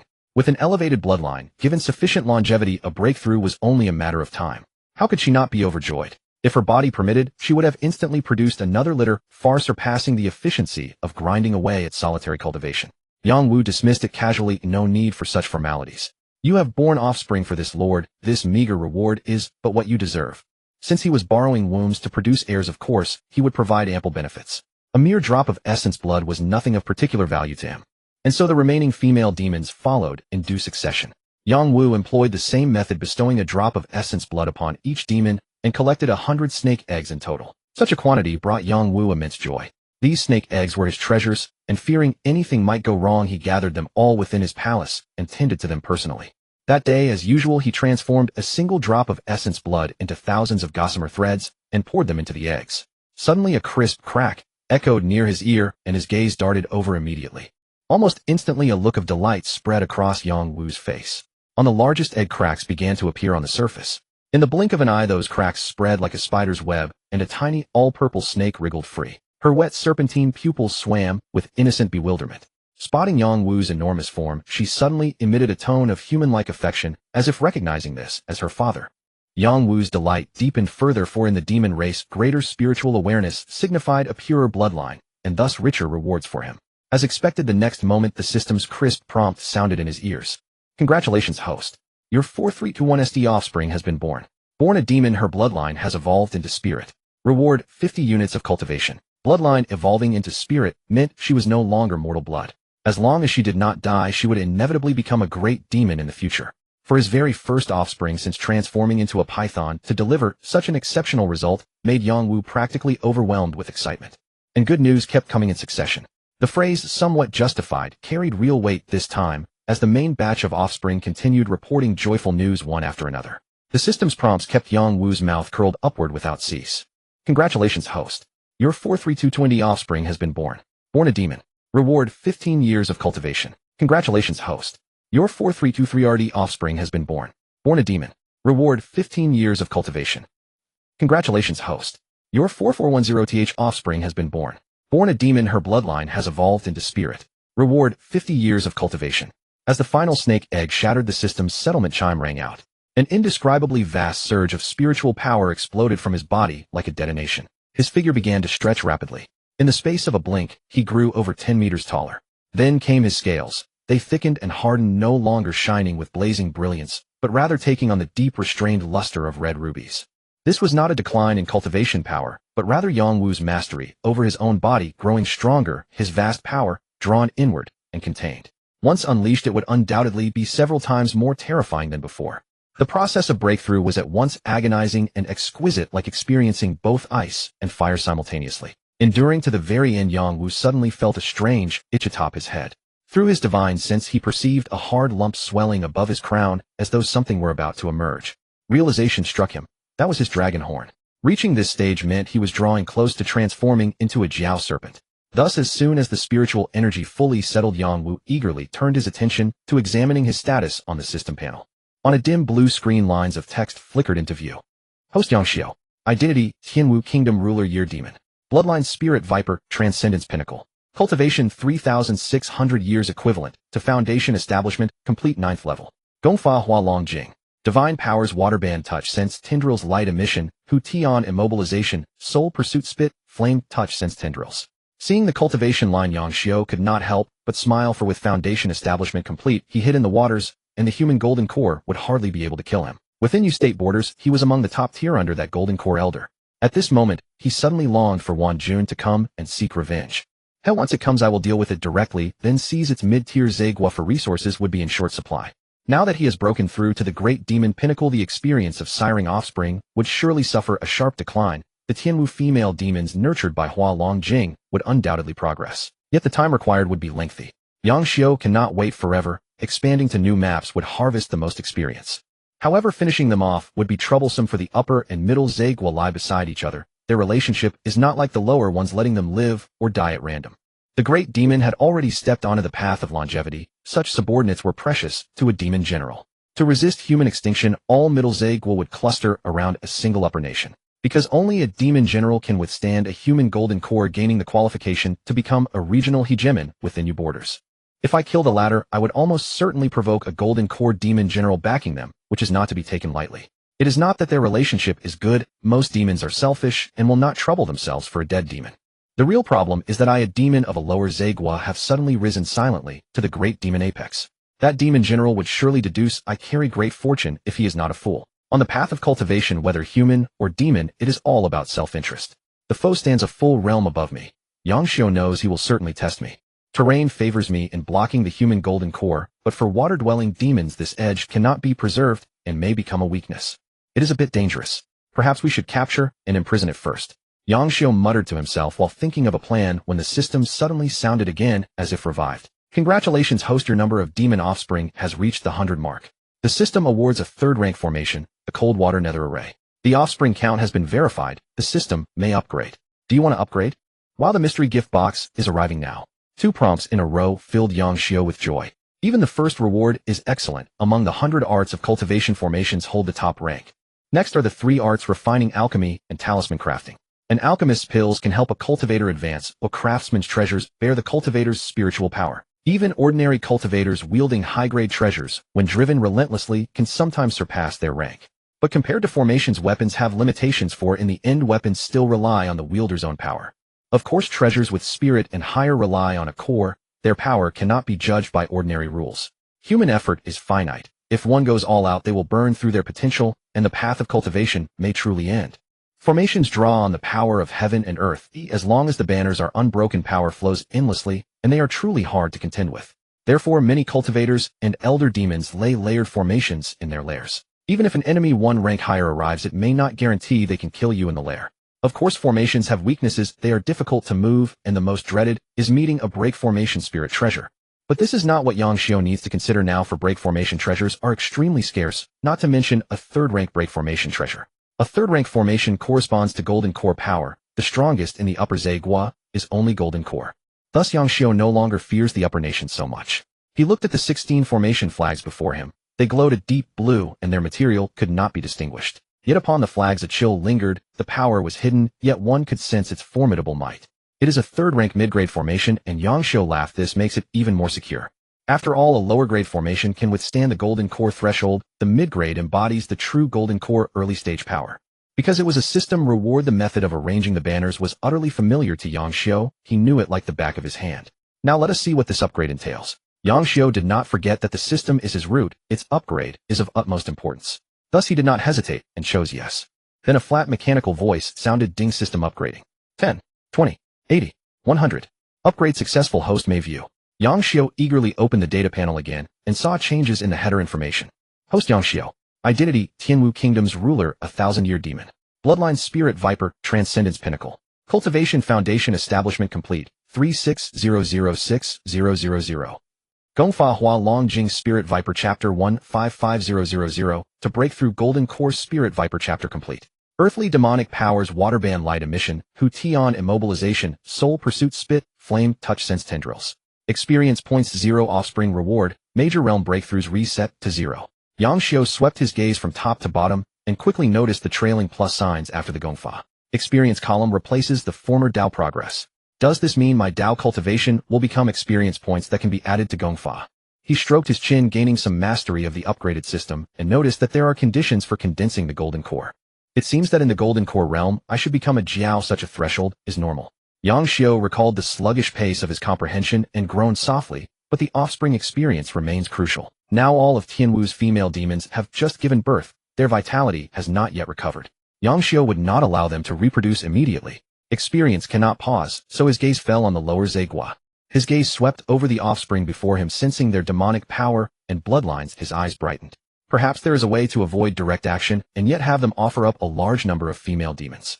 All of this batch of offspring were born as demons, some even with innate cultivation. It is inevitable that they will cross the century threshold in the future. Even the great demon realm holds great promise. Yang Wu knew that there would be even more powerful bloodlines in the future, but at this moment these offspring were absolute treasures in the lower marshlands where the strongest could barely reach 500 years of Dao attainment. With his mind settled, he transmitted a voice to the guarding lesser demons to relay his orders. After a while a group of female demons entered one after another. Over these days they had absorbed the essence blood left behind by Yang Wu in their bodies, replenishing their depleted vitality and even subtly advanced their cultivation by several decades. For this, they held Yang Wu in even greater reverence, prostrating themselves on the ground. You have just given birth and are still weak. There is no need for such formalities with this king. All of you sit and speak. Yang Wu spoke indifferently, using his serpent tail to lift the female demons one by one and place them onto the chairs prepared in advance. Thank you, great king. The female demons flattered expressed their thanks one after another. Driven by the dragon transformation scripture, they had long been devoted to Yang Wu, and now being cared for like this, they wholeheartedly acknowledged their current status. Yang Wu watched this scene, smiled with satisfaction, and waved his hand. The hatched little snakes appeared one by one before the female demons. His divine sense was powerful, and he had specifically incubated them separately, so naturally, he could match each one. These are your children. This king said that you are allowed to raise them yourselves.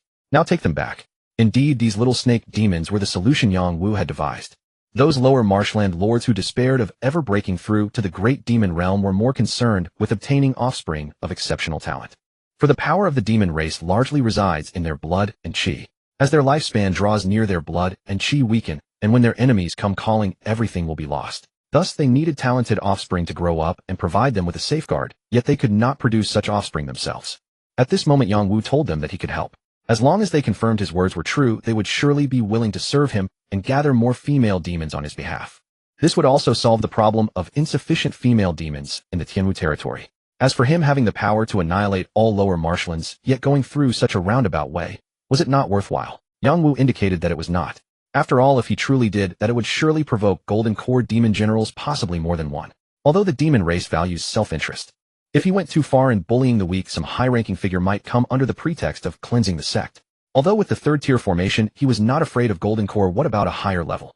A wise man does not stand beneath a dangerous wall. Whether as a human or a demon, following one's heart is always right. As Yang Wu said this, the female demons immediately became energized and looked at their children. Upon sensing, they immediately discovered the children's talent and were filled with ecstasy. I actually feel a bloodline suppression from my own child. This is bloodline. My child has no special bloodline, but its demonic power. It was born with Dao attainment. This is a seedling of a great demon. The female demons were extremely excited, carefully holding the eggshells, afraid of bumping the offspring inside. Yang Wu shook his head helplessly and spoke to interrupt the fervent female demons. Don't rush. Before you take these children back, this king has a task for you. Great king, please give your orders. The female demons said in unison, looking at him eagerly. They understood very well that by themselves they could not have conceived offspring of such bloodline, yet it had indeed succeeded. There was only one possibility. It was the great king's merit. This made them admire Yang Wu even more. Moreover, this was the first time the great king had assigned them a task, so they would do their utmost to perform well. Yang Wu smiled and said, it's nothing difficult. Take these children to your respective lords and publicly display their talent. Then tell them that if they want such offspring, they can send more female demons over. After they give birth, each female demon may take one or two outstanding ones back to raise. Do you understand? Understood. These female demons were not stupid. They instantly grasped the great king's intention. He wanted more sisters. Although they felt a bit jealous, they didn't think it was anything unusual. A great demon like the king deserved to have such things. Moreover, they also wanted to go back. When they were chosen for sacrifice, they had been ridiculed for their bad luck. Little did those fools know what they had missed. To borrow a human saying, wearing brocade in the night is as good as not wearing it at all. Having obtained such superior offspring, how could they let go of their resentment without letting those mocking demons know? They were eagerly anticipating the moment when they would slap the faces of those demons in the marshlands. The scene would surely be splendid. Then go, don't delay. Yang Wu squinted his eyes and smiled. He was not worried that the offspring taken back by the various marshland lords would be raised improperly or brainwashed into not recognizing him. Under the system's enhancement, all offspring connected by blood or born from him would always prioritize him in everything. As long as Yang-Wu lived, these offspring would protect him at all costs and stand by his side. Thinking of this, Yang-Wu felt a secret satisfaction. Those lower marshland lords would probably be pleasantly surprised. According to their nature, they would secretly mock him for being foolish enough to give them the best offspring. They would think he had produced so many offspring only to be a wedding dress for their marshlands. But in the end, they would just hand over a pile of resources to fuel his growth. After receiving the instructions, the female demons simultaneously bowed to him solemnly, then turned into streaks of light and flew out. Because their cultivation had increased significantly since they arrived, their travel speed was much faster.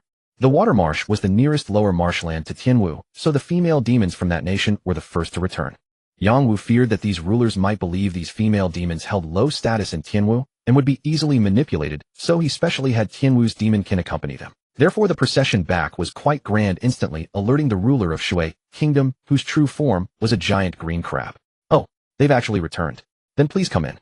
He had grown quite invested in these female demons sent as sacrifices, for he had originally dispatched them with the intent of gathering intelligence.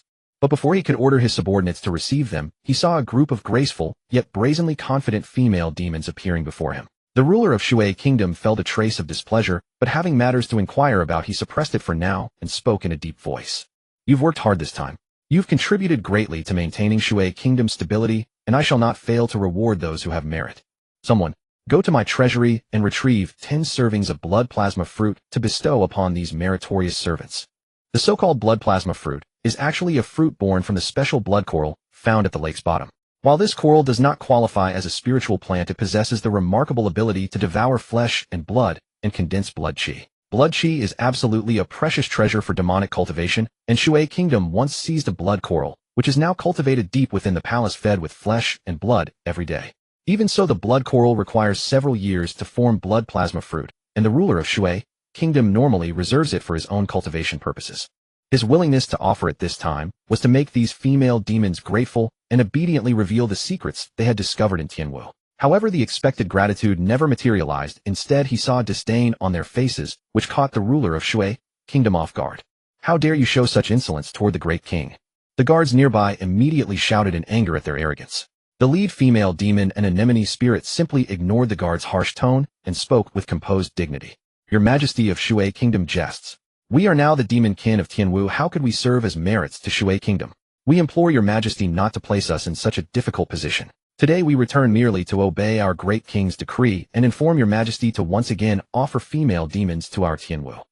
She had already accepted Yang-Wu as her true sovereign, and the ruler of Shui Kingdom was merely a foreign monarch in her eyes.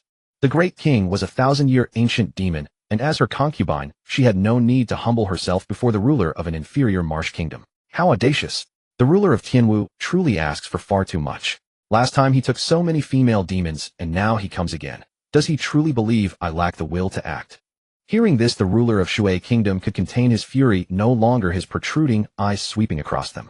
The last time he had already gathered numerous female demons. While it wouldn't destabilize his foundation, he would absolutely not send a second batch. After all, these were still century-old demon kin, not common vegetables.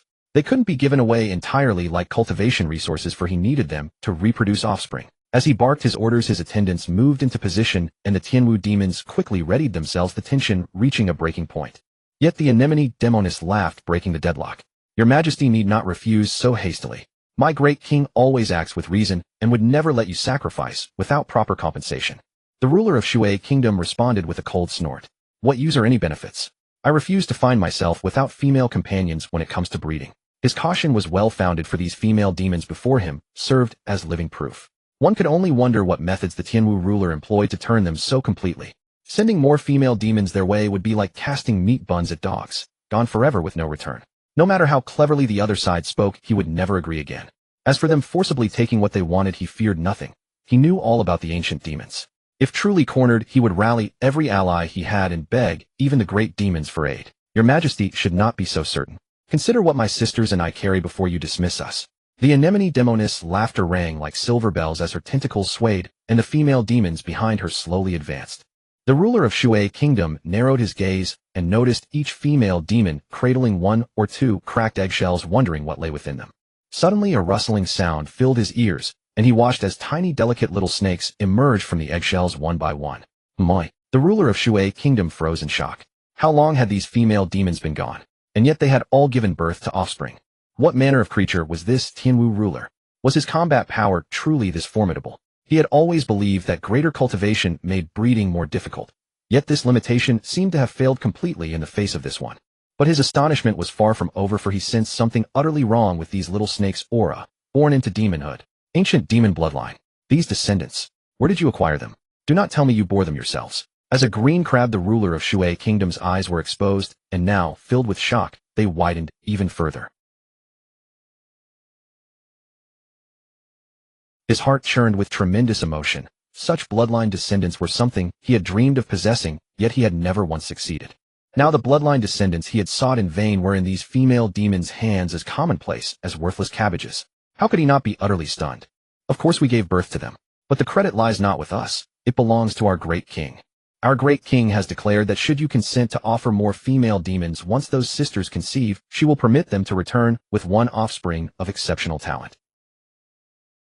At that time these remarkable descendants will be placed entirely at your majesty's disposal. Under such terms I wonder if you would still be willing to offer them. The anemone demoness, observing his shock, lightly smiled, and revealed the true purpose of her visit. Upon hearing these words, the ruler of Shui Kingdom's immediate thought was to agree. For if female demons could exchange for descendants bearing the hope of ancient demon heritage, only a fool would refuse. Yet fearing hidden schemes, he deliberated and resolved to first offer a few female demons as a test. If the claims proved genuine, he could always dispatch more later. This approach will suffice. Then I ask your majesty to prepare promptly, so we may return and report. The anemone demoness agreed readily. In her estimation, these rulers would certainly wager everything, for she understood her great king's capabilities all too well. The ruler of Shui Kingdom, seeing such confidence, felt a growing excitement within himself, hoping to obtain superior bloodline. Meanwhile, identical negotiations unfolded across innumerable inferior marsh kingdoms. These rulers shared the same mindset. Having lived for countless years, caution was second nature to them. Thus the female demons returning to the marsh kingdoms brought along many of their kind. Yang Wu had anticipated this and showed no irritation. Instead, he treated them as usual, and under the system's terrifying accuracy rate, they soon conceived. Yang Wu deliberately let word spread to each marsh kingdom about this. Their shock at his efficiency only intensified their expectations. Amidst these tranquil days, the trouble caused by that foolish snake, Wanjun, arrived precisely as expected. Yang Wu was cultivating coiled upon a stone pillar, when suddenly a wave of power like a great temple bell descended upon the marsh kingdom's skies. Terrifying ancient demon aura rained down upon Tianwu, sending waves of panic through every demon dwelling there. Have they finally arrived? At least they didn't make me wait in vain. Yang Wu suddenly snapped open his crimson serpentine pupils, his eyes brimming with mockery. Having long prepared his countermeasure, he did not linger and charged straight out of his cave dwelling. In the next instant, his massive form materialized in the skies above the Tianwu kingdom. Looking up, a diverse array of demons met his gaze. Leading them was a serpent demon whose entire body shimmered with a deep, eerie blue. Its scales were cold and menacing, shrouded in billowing demonic chi. With a sweep of his divine sense, Yang Wu instantly detected that this was a great demon of the foundation establishment stage. However, this great demon did not seem particularly bright. Coiled arrogantly in place, its features bore a 50% resemblance to Wanjun. Its aura lacked depth, suggesting it had only recently broken through to the level of a great demon. According to Wanjun's memories, its biological father should already be in the late stage of foundation establishment. Thus the newcomer was not its father. Yang Wu had intended to wipe them all out in one fell swoop. Seeing this, he could not help but shake his head in disappointment. Are you the killer who murdered that useless trash, Wanjun? Even as Yang Wu sized up the newcomer, the latter was also evaluating him. Sensing the identical aura of a great demon fluctuating from Yang Wu, the newcomer's gaze narrowed slightly. Dealing with a fellow great demon was bound to be no easy task. It remained a mystery how that worthless creature had managed to provoke such an opponent. Fortunately, it had come well prepared this time. Even against a fellow great demon, it was confident in securing a victory. Indeed, it is this king. And who might you be? Yang Wu nodded slightly with frankness. I am Wanli, elder brother of Wanjun. The latter was momentarily taken aback. It had expected Yang Wu to offer some excuses, but did not anticipate him admitting to it so readily. Nevertheless, it had no intention of letting the matter slide. After all, killing Wanjun was a blatant public slap to the face of the Wanxi kingdom. Since you have confessed and your own life here, this king shall grant you a swift death. Its confidence was not unfounded. Even among great demons, distinctions existed. Having awakened a trace of the ice spirit python lineage, it was destined to surpass ordinary demons of the same cultivation level. Unable to sense anything extraordinary about Yang Wu, it assumed he was merely an ordinary serpent demon who had stumbled into foundation establishment by sheer stroke of luck. Do you mid-tier marsh kingdoms only know how to wag your tongues? If you truly possess the ability, show it, and let this seat bear witness. Growing impatient, and seeing the other party's intent to ramble, further Yang Xiao interrupted coldly. What audacity! Since you persist in seeking death, do not blame this seat. Wanli's face turned livid. It had not expected this serpent demon to be so utterly ungrateful and immediately cast aside all civility. Before its voice could even fade, its demonic chi surged like boiling water. In the next breath, a colossal serpent tail swept through the air, crashing down toward Yang Wu's head. Evidently, despite its confidence, it showed no hesitation once the battle commenced, striking with absolute decisiveness. This was only natural. Had it possessed a hesitant disposition, it would never have found the opportunity to break through to the level of a great demon. Unfortunately, encountering Yang Wu this time meant that under the absolute disparity in power, such decisiveness only hastened its demise. Die? As if deeming a single strike insufficient, Wanli abruptly opened its jaws and spat out a fish fork shimmering with an eerie blue light, hurling it directly at Yang Xiao. This was the source of its confidence. The fish fork was a damaged second-tier magic treasure bestowed upon it by its father as a reward for breaking through to the great demon stage. Though damaged because the fish fork aligned with its bloodline attribute and had been nurtured by it for many years, it was scarcely inferior to some fully intact second-tier magic artifacts. Although the demon race preferred relying on their physical bodies in battle, the aid of a magic artifact could easily widen the gap, allowing them to defeat or even slay their opponents with ease. To think it actually possesses a magic artifact. Yang Wu paused slightly. After all, demons were not adept at artifact refinement. This magic treasure was likely plundered from the human race. Sensing the chilling frost emanating from the fish fork, Yang Wu felt no fear, instead his heart filled with disdain. One had to know he was at the great circle of foundation establishment, far beyond what a mere early-stage cultivator could compare to. A grand cultivator of the late foundation establishment stage could utterly crush those in the early and mid-stages. Unless one possessed a magic treasure or formation that transcended a whole tier, this gap was simply unbridgeable. Light generation. With a thought, Yang Wu activated his earthly fiend divine ability, causing his dark red scales to suddenly burst with blinding radiance. Ding! The bone-chilling fish fork struck his body, instantly producing the sharp clang of clashing metal and stone as sparks flew in all directions. Yet even so, it failed to pierce even a single scale of Yang Wu's armor. This bizarre sight left the previously confident Wanli in utter disbelief. This was a second-tier magic treasure. How could a serpent demon emerging from some obscure corner withstand it with its bare flesh? This absolutely could not be the strength of the early stage. It was even stronger than its father. Was it late foundation establishment, or perhaps the Great Circle? As this thought flashed through Wanli's mind, it retreated frantically without a second thought. To it, there was no difference between the two. It was far from being a match. Trying to leave now? Too late. Yang Xiao shook his head. With a whip of his tail, he deflected the fish fork treasure and pursued Wanli like a bolt of lightning. Opening his massive jaws, he unleashed the divine ability Spitfire. A sphere of crimson fire slammed into Wanli instantly. Powered by a divine ability, the flames remained entirely unaffected by the water. Imbued with the power of the great circle of foundation establishment, the strike left Wanli utterly powerless to resist.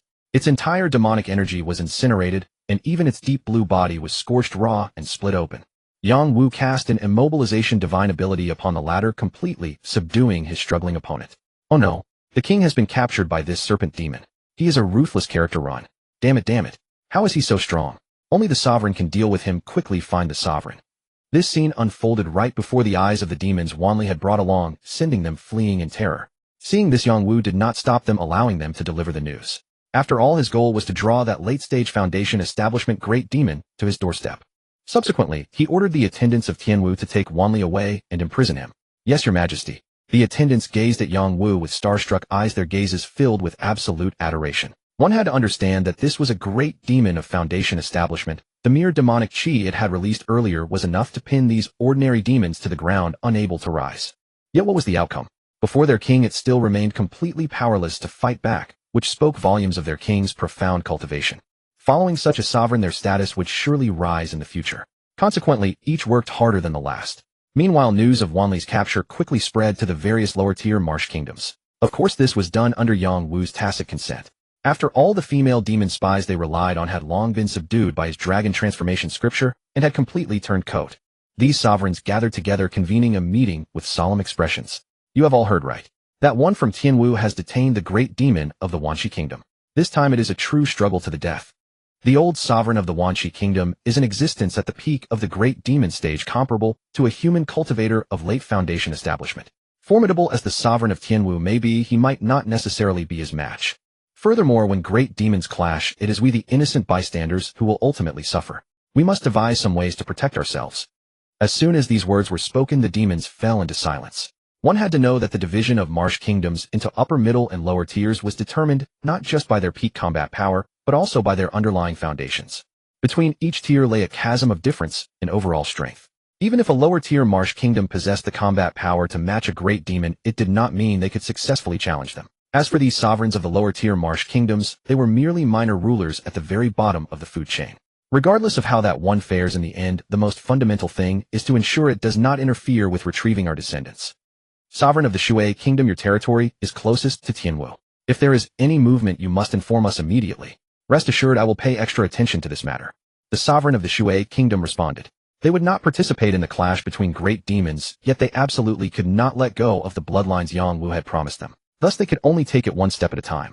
The disruption of the balance among the lower-tier marsh kingdoms was a massive headache for them. Within the borders of the Wanshi Kingdom, a streak of crimson light swiftly fled into the realm, but as it neared the checkpoint, it was intercepted by a guarding crab demon. Where did this blind demon come from, daring to trespass into our Wanshi Kingdom? Halt this instant. The latter barked in a low voice, brandishing the iron fork held in his crab claws. Ching Arid is me. As the crimson light was halted, its true form was revealed, a scarlet carp. The red glow just now had been the result of it unleashing its demonic energy with all its might. Huh, Hongming, why is it you? Weren't you accompanying the first prince to slaughter the remnants of the lower marshland? Have you wiped them out so quickly?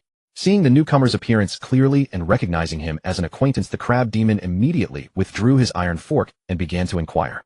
After all, not long ago when the first prince set out his foundation establishment, demonic energy had been completely unconcealed, a fact known to the entire Wanshi Kingdom. It was only natural for the crab demon to possess such confidence. After all, the one mobilized this time was a great demon who, dealing with a mere lower marshland, was bound to be an effortless endeavor. An unexpected turn of events has occurred. There is no time to explain in detail. Let me in quickly. Hearing this, a bitter expression crept onto the carp demon's fish face.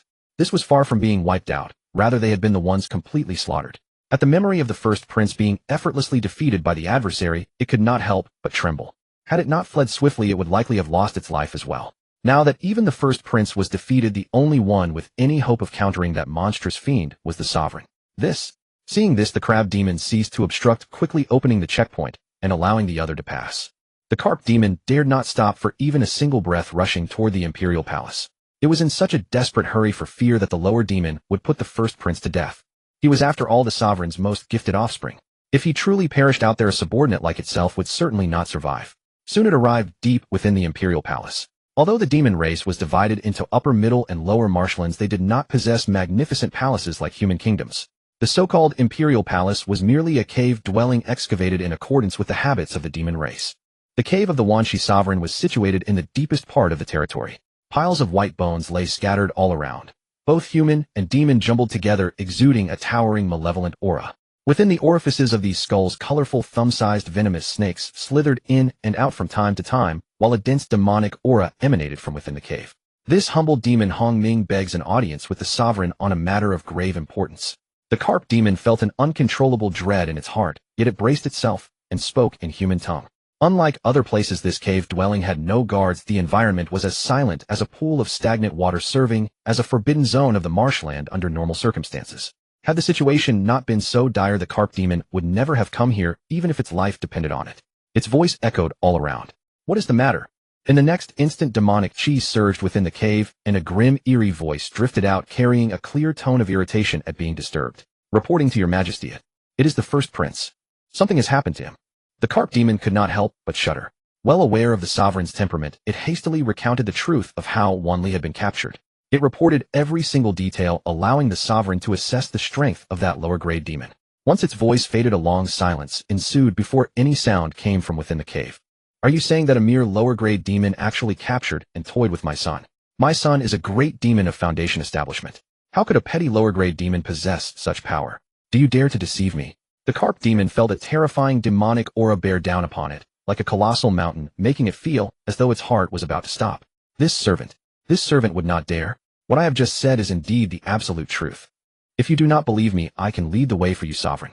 If there is a single false word, you may crush me to death without hesitation. The carp demon stammered, seemingly terrified that its life would end the moment it finished speaking. It was truly terrified of this sovereign who rarely emerged from seclusion, not only because of his profound cultivation base, but also due to the rumors of his capricious and volatile temperament.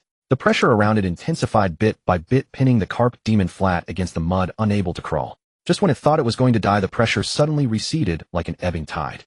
A rustling clatter echoed, sounding like an army marching in heavy armor, as a massive black snake slithered out of the cave. Its nearly 100-zhang-long serpentine body cast a colossal shadow over the ground. The carp demon's breath caught in its throat. It knew that whether it lived or died would be decided in this very moment. Then, as you say, accompany me on this journey. If you are lying, I will make you wish for death, yet deny you its release. The black snake's voice boomed like a great bell, shaking the carp demon's vital organs so violently they felt displaced. Once it recovered its wits, it was overcome with wild joy, realizing its life was temporarily spared. Thank you, Sovereign. This servant shall lead the way for you immediately, the carp demon said repeatedly. However, the black snake shook its massive head and swept its long tail, scooping the carp demon into its grasp. It did not set off in a hurry, but instead turned and headed toward another middle-grade marshland. This fish demon likely wouldn't dare to lie. That is indeed a troublesome matter. Within the black snake's crimson pupils, a fierce light flickered, faintly laced with a wariness that could not be concealed. He was well aware of his son's strength. Coupled with a magic treasure attuned to him, he could remain undefeated even when facing a mid-stage great demon. As for being captured, he himself could accomplish that only by exerting his full power. This meant that the remnant from the lower marshland had actually reached the peak of the great demon realm. This conjecture struck him as somewhat absurd. If the creature truly possessed the strength of a peak great demon, why would it cower within a lower marshland? Such a cultivation base would make one an unshakable overlord even in a middle-grade marshland. The adversary likely possessed a handy magic treasure that allowed it to barely squeeze into the ranks of a peak great demon. Moreover, such magic treasures usually had limitations, for instance requiring a long period of nourishment after a single use. This would explain why the opponent was unwilling to leave the lower marshland. Now that the adversary had used it once, not only would it be difficult to employ again in the short term, but even if forced, its power would only match his own level. Against an opponent of the same rank who lacked deep foundations, one she knew very well that the advantage lay with him this time. However, to play it safe and ensure the little demon had no chance of escape, he decided to enlist another helper, making the victory truly foolproof. Yang Xiu had no idea that when she would overthink and imagine so much, otherwise he would have laughed himself sick. After all, he was no fraud, but a genuine great demon of the consummation stage. Next, as long as he accumulated enough experience points and fully cultivated the spiritual serpent chapter of the dragon transformation scripture, he would successfully break through to the golden core stage and achieve his transformation into a flood dragon. This was a level far beyond the reach of the latter, who could not even touch the threshold of the golden core stage. It was precisely because of this that Yang Wu took exceptional care of the female demons sent from the various marsh kingdoms, unstintingly showering them with all kinds of nourishing spiritual materials. And for this he had to thank Wan Li's sponsorship. After all, as a great demon from a mid-tier marsh kingdom, that lad was incredibly wealthy. This kid actually possesses a treasure like a storage bag. Haha, not bad at all. Yang Wu used his snake tail to pick up an ash-gray seashell, a flicker of interest rising in his serpentine eyes. This seashell was no ordinary object, but a treasure similar to a storage bag. That fellow Wan Li had hidden it beneath his scales. Had Yang Wu not been so meticulous, he might have actually let it slip by. A storage bag was of little use to him. The grotto heaven he had once opened using the Huttian divine ability had already expanded to several hundred meters in diameter as he stepped into the foundation establishment stage. The space within this seashell was a mere 3 cubic meters, utterly incomparable. However, just because he had no use for it did not mean he could not bestow it upon his subordinates. The truly immense wealth of the Wanshi kingdom still lies with that snake demon at the peak of the great demon stage. I hope it doesn't disappoint me. It must take the bait. Yang Xiu wore a meaningful smile. This was the very reason he had spared Wan Li. A dead offspring held little value, especially after the enemy learned that he possessed the power of foundation establishment. But if he were kept alive, the enemy would find a way to rescue him. A great demon was the true foundation of a marsh kingdom. They would not abandon him so easily. Ding! 2 great demon energy bodies have been detected within a 10-mile radius. Sure enough, 2 days later, Yang Wu's sensing Whisker's divine ability was triggered, awakening him from his cultivation. They are finally here. The corners of Yang Wu's lips curled slightly as a smile spread across his face. It was no surprise to Yang Wu that the opponent would take the bait, however, that the latter had brought an accomplice was somewhat unexpected. This old demon was indeed cautious. The effect of the sensing Whiskers had expanded to a 50-mile radius after he broke through to the great demon stage, and it had even undergone a mysterious mutation generating system-like prompts. Because it was a divine ability, unless an existence was 2 major realms higher than Yang Wu, they would be unable to perceive any trace of it. 10 miles away, she had absolutely no idea that his stealth had been exposed. Having carefully observed and confirmed Yang Wu's hiding place, his next step was to send his opponent to meet the King of Hell. However, such an overly cautious approach actually drew dissatisfaction from his ally. Wan Shi, you are truly regressing the older you get. To deal with a mere low-tier marsh kingdom, you actually have to be this cautious, ha. The speaker was an eel covered in purple lightning. A harsh mocking sneer escaped its long pointed snout. It was none other than the helper Wan Shi had invited, also in existence at the peak of the great demon stage. Xiongjiang, this king did not invite you here to listen to your sarcastic remarks. In a moment you and I must work together to slay this fellow. Rest assured, I am even less willing than you to leave a great demon as an enemy. The eel said slowly upon hearing this. Its relationship with Wan Shi was not bad, but there were no absolute allies among the demon race. This time it had agreed to take action solely because the benefits promised by Wan Shi were too tempting to resist. The benefits had to be taken and the trouble could not be left behind. Since they chose to strike, they naturally had to eradicate the root of the problem. Humph, I hope you are as good as your word. Wan Shi said coldly. Had he not feared a trap, why would he have been willing to contact an outside demon and engage in such an embarrassing affair? Whenever he thought of this, the fury within him became almost impossible to suppress. If he could, he would tear Yang Wu to pieces right this instant. Yet the more it was such a moment, the less he could afford to be impatient. Seeing that the time had come, he gestured to his accomplice, and together they descended upon the Marsh Kingdom. That location was precisely Yang Wu's dwelling, the Coral Forest. The terrifying demonic chi surrounding Wan Shi swept down like a plague of locusts, instantly enveloping the entire Coral Forest. Sweeping his spiritual sense, he locked onto Yang Wu, ready to strike. But in the next instant he froze. For his divine sense met a pair of vertical slit pupils, which were filled with mockery. You old demon are quite patient, waiting this long before making a move. If you had delayed any longer, I would have run out of patience, haha. But since you are already here, you might as well stay. The one waiting here was none other than Yang Wu. He had originally intended to strike first, but upon realizing that the opponents wanted to launch a sneak attack, he suddenly changed his mind and decided to wait for them to walk right into his trap. After all, his dwelling served as the core of a tier 3 array, which would absolutely give these two old fools a massive surprise. At this moment, his massive serpentine body shifted, his dark red scales gleaming with a bloody light as his aura at the peak of the great demon stage burst forth. My. Feeling the aura radiating from Yang Wu, both Wan Shi and Xiongjiang instantly changed their expressions. One had to know that Yang Wu was now truly on the same level as them. Had they encountered him alone outside, they would at most feel a bit wary, as their power would still be in the same tier. But right now they were in his lair. Who knew what hidden cards he had? Both old demons immediately harbored thoughts of fleeing. Yang Wu saw right through their design and sneered, "Since you are already here, there is no need to leave." His dark red scales flashed with a bloody light, and his massive serpentine body smashed toward Wan Shi and Xiongjiang like a sweeping bronze pillar. What audacity! The two old demons were both taken aback, not expecting the latter to be so confident as to attempt to fight two at once. It was true that they were deep within Yang Wu's lair, but wanting to keep them both here in one breath was nothing short of wishful thinking. Terrifying demonic chi mingled with blood vital energy, resembling a swirling column of beacon smoke as the heavy bodies of the two demons charged forward to meet the clash. The colossal sound of the collision echoed throughout the entire Tianwu.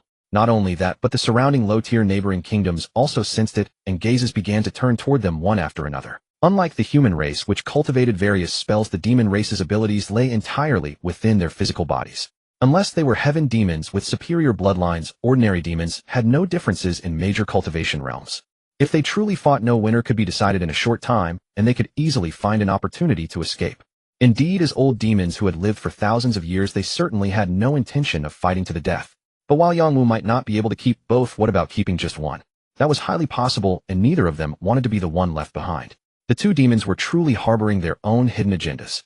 However, after exchanging blows with Yang Wu several times, these thoughts vanished completely. For the immense power in Yang Wu's snake tail far exceeded theirs, jolting them backward repeatedly, and they even fell into a disadvantage despite working together.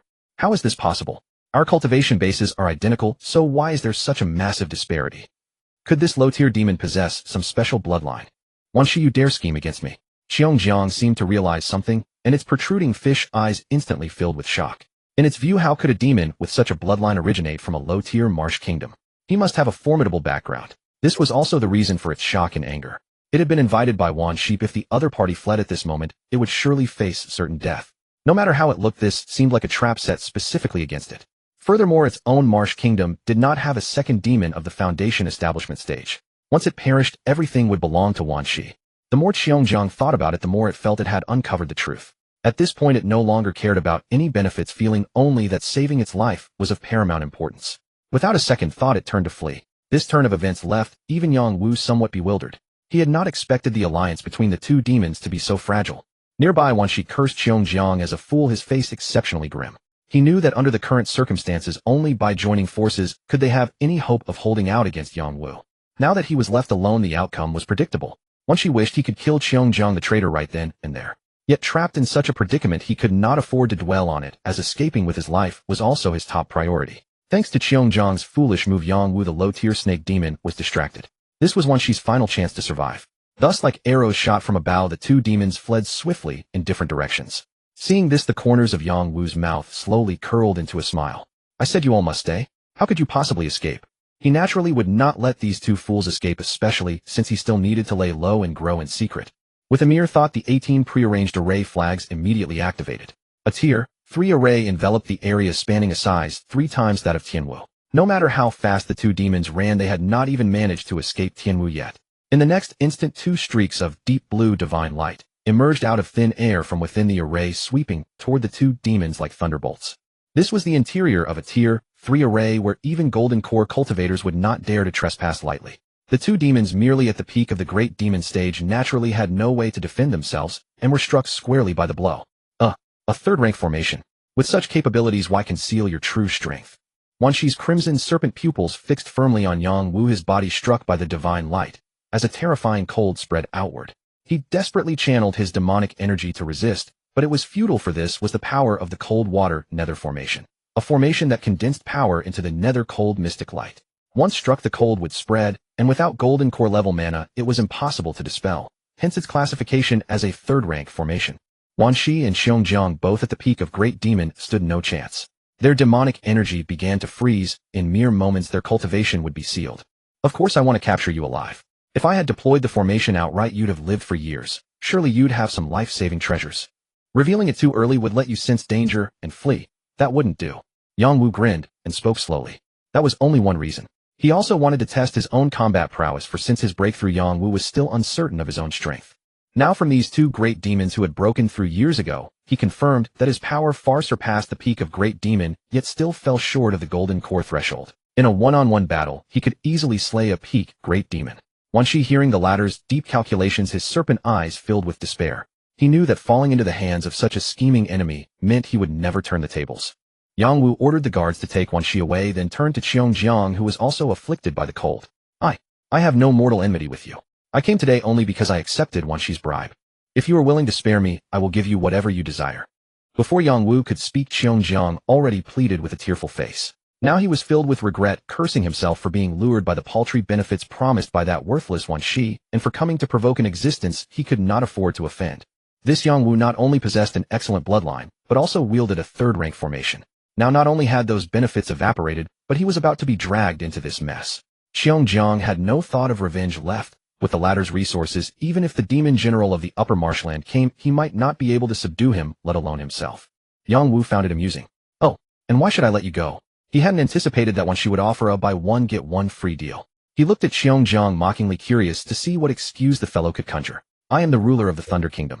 I can offer you heavenly treasures, earthly riches, or female demon servants. All can be presented to you. Hearing Yang Wu's tone, Xiongjiang immediately thought there was a chance to live and flattered obsequiously. At the mention of female demons, Yang Wu's eyes brightened slightly. The Thunder Kingdom was a medium-sized marshland, and the quality of its female demons far surpassed that of lower marshlands. Exactly what he needed. But one Thunder Kingdom alone would be a drop in the bucket. If he could use the latter's hand to gather female demons from various medium marshlands. The more Yang Wu thought, the brighter his eyes grew, and he looked at the eel before him, as if it were a treasure, which frightened the creature greatly. While Xiongjiang was in trepidation, Yang Wu spoke slowly. If I kill you, I can still obtain all the Thunder Kingdom possesses. These are not enough to ransom your life. However, as you said, the true enemy is Wan Shi, not you. If you agree to be under my control, I might spare your life. Yang Wu's expression was indifferent. To have Xiongjiang gather female demons for him, the first priority was to ensure the latter could not betray him. Is there any other choice? Xiongjiang said with a grim face. Having lived for over 1,000 years, he knew exactly what control meant. Once Yang Wu placed a prohibition on him, he would never rise again. It was only slightly better than death. Hell, I am not negotiating with you. Yang Xiao did not entertain this, his serpent tail striking like lightning, instantly coiling around Xiongjiang's neck. Under the immense force, Xiongjiang panicked and begged for mercy repeatedly. Yang Wu only loosened his grip when the eel was on the verge of suffocation. Now tell me, what is your choice? Xiongjiang's gills fluttered, gasping for air. It took a while for him to recover, and he soberly realized that the person before him was truly decisive and ruthless. I agree. Finally, he lowered his head. As the humans said, a living dog is better than a dead lion. Even if he was under another's control, so what? At least he wouldn't die. Good. Don't be too disheartened. Following me will bring you far more glory than ruling a mere thunder kingdom. Yang Wu laughed heartily, not just making empty promises. With the system, he was certain to advance rapidly. Golden core was imminent, and then nascent soul divinity transformation. In time, there would be countless great demons and demon generals vying to be his servants. This eel had encountered him. It was actually his good fortune. Yes, thank you, master, for showing me the way, Xiongjiang said repeatedly. He had indeed considered this layer. The latter's bloodline was extraordinary, and there was hope for breaking through to higher realms. So becoming a servant might not be so bad after all. Then open your sea of consciousness, and I will leave my mark, Yang Wu said slowly. Xiongjiang had steeled himself mentally, and now obediently opened his sea of consciousness, allowing Yang Wu to implant a divine seed. Go! A golden red Tao pattern flickered, condensing in midair into a seed the size of a soybean, which plunged into the latter's sea of consciousness. Then strands of Tao patterns peeled off from it like roots, rapidly burrowing into the entire sea. Xiongjiang's face turned pale. He vaguely felt his sea of consciousness being entangled by some strange force, and a tremendous terror surged in his heart. He perceived that if those golden Tao patterns were detonated, his entire sea of consciousness would collapse. The sea of consciousness was the foundation of a living being. Even if the body was crippled, one could linger on, but the collapse of the sea meant certain death. Thus, any cultivation involving the soul was extremely difficult to master, let alone such a means of controlling the sea of consciousness. At least in his knowledge, only demon kings who had broken into the nascent soul realm could accomplish this. But how could that be? That was the king realm. Even the golden core demon general of a medium marshland was nothing more than a slightly larger ant before a nascent soul demon king. The aura of the serpent demon before him could not be mistaken. He was definitely still at the great demon realm, not even a demon general. Yet the prohibition in his sea of consciousness constantly reminded him that this was no dream. Xiongjiang's fish face displayed an expression of utter astonishment. Master. Sensing the immense power of that energy within his body, Xiongjiang lowered his head in resignation, utterly giving up his struggle. It was only logical. Now that his consciousness ocean was completely under control, what was the point of resisting? He suddenly found it ludicrous. Previously, he had actually harbored the delusion of capturing Yang Wu alongside Wan Shi. He must have been utterly out of his mind. Yet on second thought, he could hardly blame himself.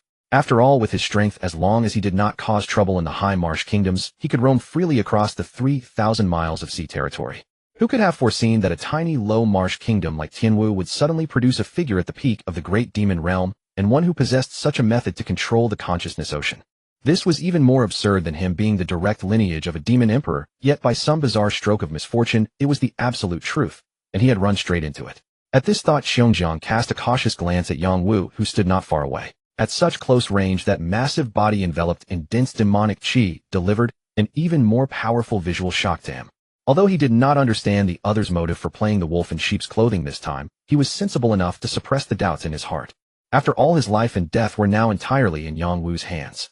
Asking questions he shouldn't might easily bring about his demise. On the other side, Yang Wu's soul foundation far surpassed those of his peers. He could easily perceive the other's fluctuating emotions, and with a brief analysis he deciphered his thoughts.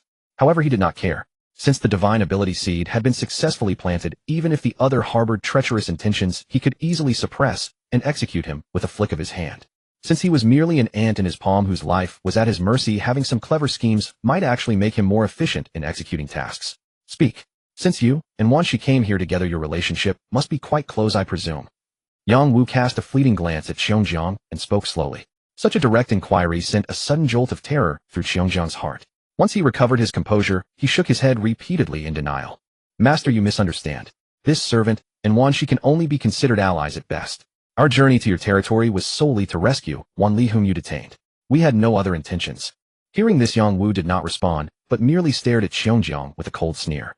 Believing such words would make him a true fool. After all, there was an obvious competitive relationship among the mid-marsh kingdoms. The sea territory was only so large, and the distribution of resources was naturally extremely limited. For this reason, various marsh kingdoms would inevitably clash, striving openly and covertly to seize each other's resources. In the world of demons, the law of the jungle was demonstrated to its absolute limit. When she had lost a great demon offspring, Xiongjiang was lucky not to have set off firecrackers in celebration, so why would he ever agree to come and help rescue him? One could deduce it was impossible with the slightest thought. Is it truly as you say? Do not attempt to lie to me. Yang Wu's voice turned icy and his aura surged instantly, enveloping Qiongjiang in an incomparably immense pressure. The pressure was like a towering mountain peak pressing down so heavily that every single scale on his body trembled violently. They were clearly both great demons, yet how could the disparity between them be so vast? At this moment Qiongjiang wanted nothing more than to slap himself hard. He should never have let his greed for a bit of profit cloud his judgment, and now he had even entangled himself in this mess. Regrettably, there was no medicine for regret in this world. He could only curse Wanshi's ancestors in his heart, while fearfully revealing all the benefits Wanshi had promised him. Driven by profit, indeed not wrong. Having heard this, Yang Wu nodded, accepting the explanation. However, since you have become my servant from this day forth, you must maintain the utmost loyalty to me. If you dare to betray me for the sake of benefits, death may well become your greatest luxury. His voice was calm, yet it sent shivers down Qiongjiang's spine. For Qiongjiang was absolutely certain that the figure before him was by no means joking. Thus he hurriedly nodded to pledge his loyalty. Absolutely, absolutely. Yang Wu was moderately satisfied with his performance, his gaze gradually turning playful. Some things cannot be proved merely by words, they require practical action. A trace of bewilderment flickered in Qiongjiang's eyes, unsure of what practical action the other was referring to. He is merely a great demon after all, his intellect is far inferior to that of the human race. Yang Wu stopped beating around the bush and asked directly, "You have a friendship of several centuries with Wanshi, so you must be quite familiar with his marsh kingdom. Why don't you tell me about it in detail right now? Do you wish to annex Wanshi's marsh kingdom?" Qiongjiang gasped, instantly grasping the profound implication behind Yang Wu's words, his eyes instantly filling with terror. Faced with Qiongjiang's terrified gaze, Yang Wu did not deny it. After all, the scale of Tianwu was ultimately somewhat cramped. Even if he disposed of Wanshi and those low marsh kingdoms stopped hesitating to offer large numbers of female demons, it would still not be enough. That golden core demon general was still there, not to mention the human kingdoms. From the memories of the demons, Yang Wu knew clearly that the current cultivation world was dominated by humans. The vast majority of sacred cultivation grounds, spiritual herbs, and spiritual fields on land were occupied by humans. As for the living spaces of the demon race, fiend race, and exotic beasts, they were all heavily encroached upon by the human race. To humans, every part of a demon's body was a spiritual material. Consequently, high-stage cultivators hunting demons was a commonplace occurrence. Previously, he was merely an ordinary demon and high-stage cultivators would not spare him a glance, so it was not much of an issue. But after his bloodline and cultivation transformed upon foundation establishment, everything changed. This meant that even if a golden core cultivator encountered him, they would not mind killing him in passing to harvest treasures. If his cultivation could not keep up, he might one day be captured by humans, flayed, and refined into armor. Yang Wu knew that his greatest reliance to establish himself now was the childbearing system. Converting a massive number of offspring into experience and cultivation was the foundation of his path. Therefore, female demons with exceptional bloodlines and high cultivation were resources he had to fight for. In the future, this would not be limited to the demon race, but would even extend to the human race. After all, since everyone practiced cultivation, the obstacle of reproductive isolation had long been overcome. Furthermore, the growth and cultivation speed of humans far exceeded that of demons. He had not forgotten that as his offspring grew stronger, he would also receive rewards. Right now, waiting for those demon offspring to mature would take far too long, which destined them to lag behind humans in this regard. If he wanted to reap these benefits, he would inevitably clash with the human race sooner. To have the confidence to face them, Yang Wu had to consolidate all the female demon resources of the low, mid, and even high marsh kingdoms. And Wanshi's marsh kingdom was his very first step toward the mid-tier. Master this. This cannot be. While Yang Wu's thoughts raced like lightning, his words struck like a sudden clap of thunder in Qiongjiang's ears, terrifying him into voicing his frantic counsel. One must understand that a mid-marsh kingdom was incomparable to a low-marsh kingdom, especially Wanshi's marsh kingdom, which was highly ranked even among the mid-marsh kingdoms. Even though Wanshi was now imprisoned by Yang Wu, attempting to seize control of the kingdom on that basis alone was almost utter nonsense. Qiongjiang knew that his own life and death rested entirely upon a single thought of this snake demon. If the other made a reckless move and perished, he would be dragged down to the grave with him. Qiongjiang had no desire to die an early death, so he pleaded earnestly, "Master, you must think twice. Every mid-marsh kingdom is protected by a high-marsh kingdom. If you depose Wanshi, it won't be long before a demon general intervenes, an existence fully comparable to a golden core cultivator." Qiongjiang knew Yang Wu was strong, but he was ultimately still a great demon, far from being a match for a golden core cultivator. For those at the golden core stage condensed their chi into a core, their dermic power in both quality and quantity exerted absolute dominance over great demons. Humans would condense their natal offensive methods, such as a natal flying sword, while demons would refine their demonic bodies and awaken bloodline talents, making their methods bizarre and unpredictable. In the past, it was not unheard of for a great demon from a mid-marsh kingdom to challenge that demon general. Yet even if they had reached peak perfection of the great demon realm, they remained utterly powerless before that demon general their flesh and blood devoured completely. It was precisely because of this that Xiongjiang was so terrified of a great demon facing a demon general, who said that my seizure of Wan Shi's marsh kingdom would definitely alert that demon general. You only need to answer my questions. Looking at the other's timid expression, Yang Wu spoke with a calm demeanor. This composed attitude of having everything under control momentarily stunned Xiongjiang, who could not fathom what methods the other might possess. However, at this moment, he dared not ask further. Shrinking his neck, he respectfully began to introduce Wan Shi's marsh kingdom. The Wan Shi kingdom, true to its name, held the snake clan in supreme veneration. Having ruled this land for over 1,000 years, Wan Shi had completely reshaped this swamp kingdom. Demons of other races never stood a chance of rising, nearly all of them suppressed to a state of living death. Quite impressive. Yang Wu smiled faintly upon hearing this. Were I would have adopted the very same method of governance. After all, the demon race differed from humanity. Though humans fought endlessly among themselves, they ultimately shared a common ancestry. The demon race, however, did not. After all, the demon race differed from humanity. Though humans fought endlessly among themselves, they ultimately shared a common ancestry. The demon race, however, did not. Some demon clans were even natural enemies, such as the snakes and rats or the eagles and rabbits, wishing nothing more than the complete eradication of the other. As the saying goes, those of a different kin are bound to harbor different hearts. For millennia, the demon races had been locked in mutual plotting, destined never to rival humanity. Under such a premise, for any swamp kingdom seeking to grow and prosper, the ruler's primary consideration had to be the issue of racial dominance. Suppressing his thoughts, Yang Wu nodded to Xiongjiang, gesturing for him to continue. Master, the Wan Shi kingdom possesses vast waters rich in resources. It is truly a blessed land. However, Wan Shi has been in secluded cultivation for many years and rarely interferes in the governance of the kingdom, relying entirely on several close confidants to maintain a balance of power. These powerful demons have long plotted against one another. It is only due to the suppression of Wan Shi's absolute strength that they have not harbored rebellious thoughts. Consequently, should anything happen to Wan Shi, they would undoubtedly defect at the first opportunity, making them of little concern. If you wish to subjugate this land, the only ones you truly need to worry about are Wan Shi's two offspring. In truth, there were three, but Wan Li was the first to deliver himself to his doom, taking his father down with him.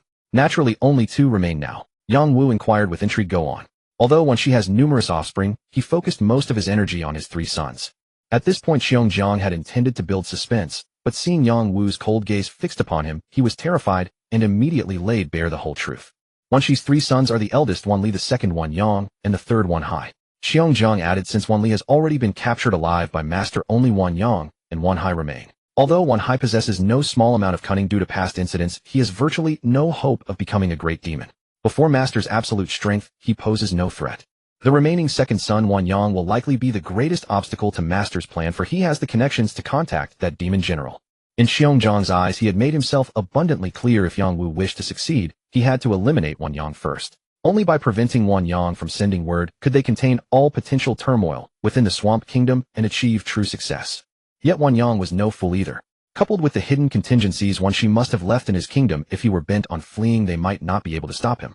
Xiongjiang voiced his concerns so bluntly in hopes that Yang Wu might back down. To his surprise, the latter's expression remained unchanged, seemingly completely unbothered. Open your eyes and witness my methods, Yang Wu said as he produced a globule of essence blood. There were no wounds on his body. Clearly this had been extracted from Wan Shi. Before his voice could fade, his magical power surged. Runes of seal script emerged from his scales, plunging directly into the essence blood. In the blink of an eye, the blood vanished completely. The runes, now dyed a vivid blood red, returned to Yang Wu's body, like swallows returning to their nest. In the next instant, his aura underwent a sudden drastic change. His scales turned ink black and his physique shifted dramatically, growing increasingly familiar. When Yang Wu's face completely transformed, Xiongjiang's eyes nearly bulged out of his head.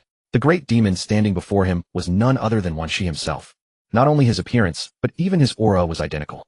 Had he not witnessed the entire transformation with his own eyes, he would have detected no flaw whatsoever. Master's methods are truly heaven-defying. Xiongjiang was overly anxious. At this moment, he finally understood why Yang Wu had no fear. To possess such a profound transformation technique was truly terrifying to any demon. Immediately he grew excited. Master, this method is exquisite. Even though I have had frequent contact with Wan Shi, I cannot spot any flaw in you.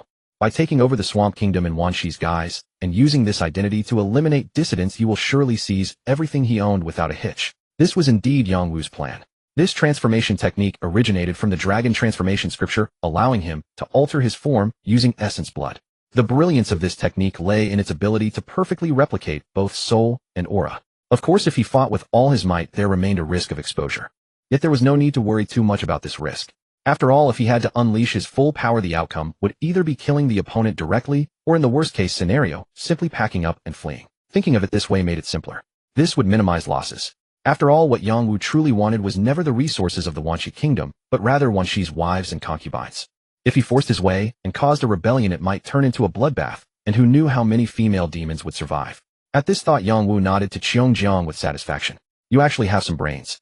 Next, he and Xiongjiang staged a show of Wanxi retreating, using it to intimidate the surrounding lower-tier kingdoms. If even a peak great demon like Wanxi had to retreat, how would the lower-tier kingdoms dare to provoke this ancestor? Consequently, their minds also began to wander with possibilities. Not only was this person powerful, but he also possessed that formidable and absurd fertility. If they could obtain just a fraction of it. Quickly bring all the transformed female demons in the kingdom here. The highest is only 200 years. Not enough, their cultivation is too low. I will go personally. The ruler is wise. With you taking action, we will surely win a grand victory and obtain the strongest offspring. There were quite a few female demon rulers in the lower tier kingdoms. For them to cultivate to the level of 500 years, their talent was naturally far superior to ordinary demons. Upon learning of Yang Wu's ability, they were all deeply tempted. After all, the demon race did not share humanity's concern for saving face. They naturally revered the strong. Yang Wu's sheer strength was enough to make them swallow their pride, not to mention the immense benefit of his offspring. For a time, a tide of demons from the lower-tier kingdoms set off for Tianwu. When the male demon rulers learned that the female rulers were going personally, they all began to curse in anger. After all, the female demons in their own kingdoms were far inferior to these female rulers, who were no weaker than the male rulers, and some were even much stronger. How could they possibly compete with them now? Even if they also bore children, they would still be a cut below. Anger and resentment intertwined, but in the end they could only swallow this bitter pill. Who told them to be male demons? Yang Wu was undoubtedly the most delighted by the arrival of such a vast number of female demons. He accepted every single one of them without hesitation. Utilizing the techniques of the ancestral dragon scripture, every female demon who shared an intimate connection with Yang Wu was influenced by the cultivation method, completely transforming into his steadfast allies. Conceiving almost instantly on the first attempt, all the female demons were astonished upon sensing the fluctuations of life within their bellies. Previously, they only knew of Yang Wu's exceptional fertility, but now it seemed they had still underprepared. However, their shock quickly gave way to ecstasy. After all, they had come solely for offspring. If the offspring possessed decent latent talent combined with such speed, would they not soon be able to raise hordes of descendants at the 500-year level, or even the great demon realm? With such power in their hands, why would they ever confine themselves to a petty lower-grade marsh kingdom? As these thoughts proliferated, they could not contain their growing excitement.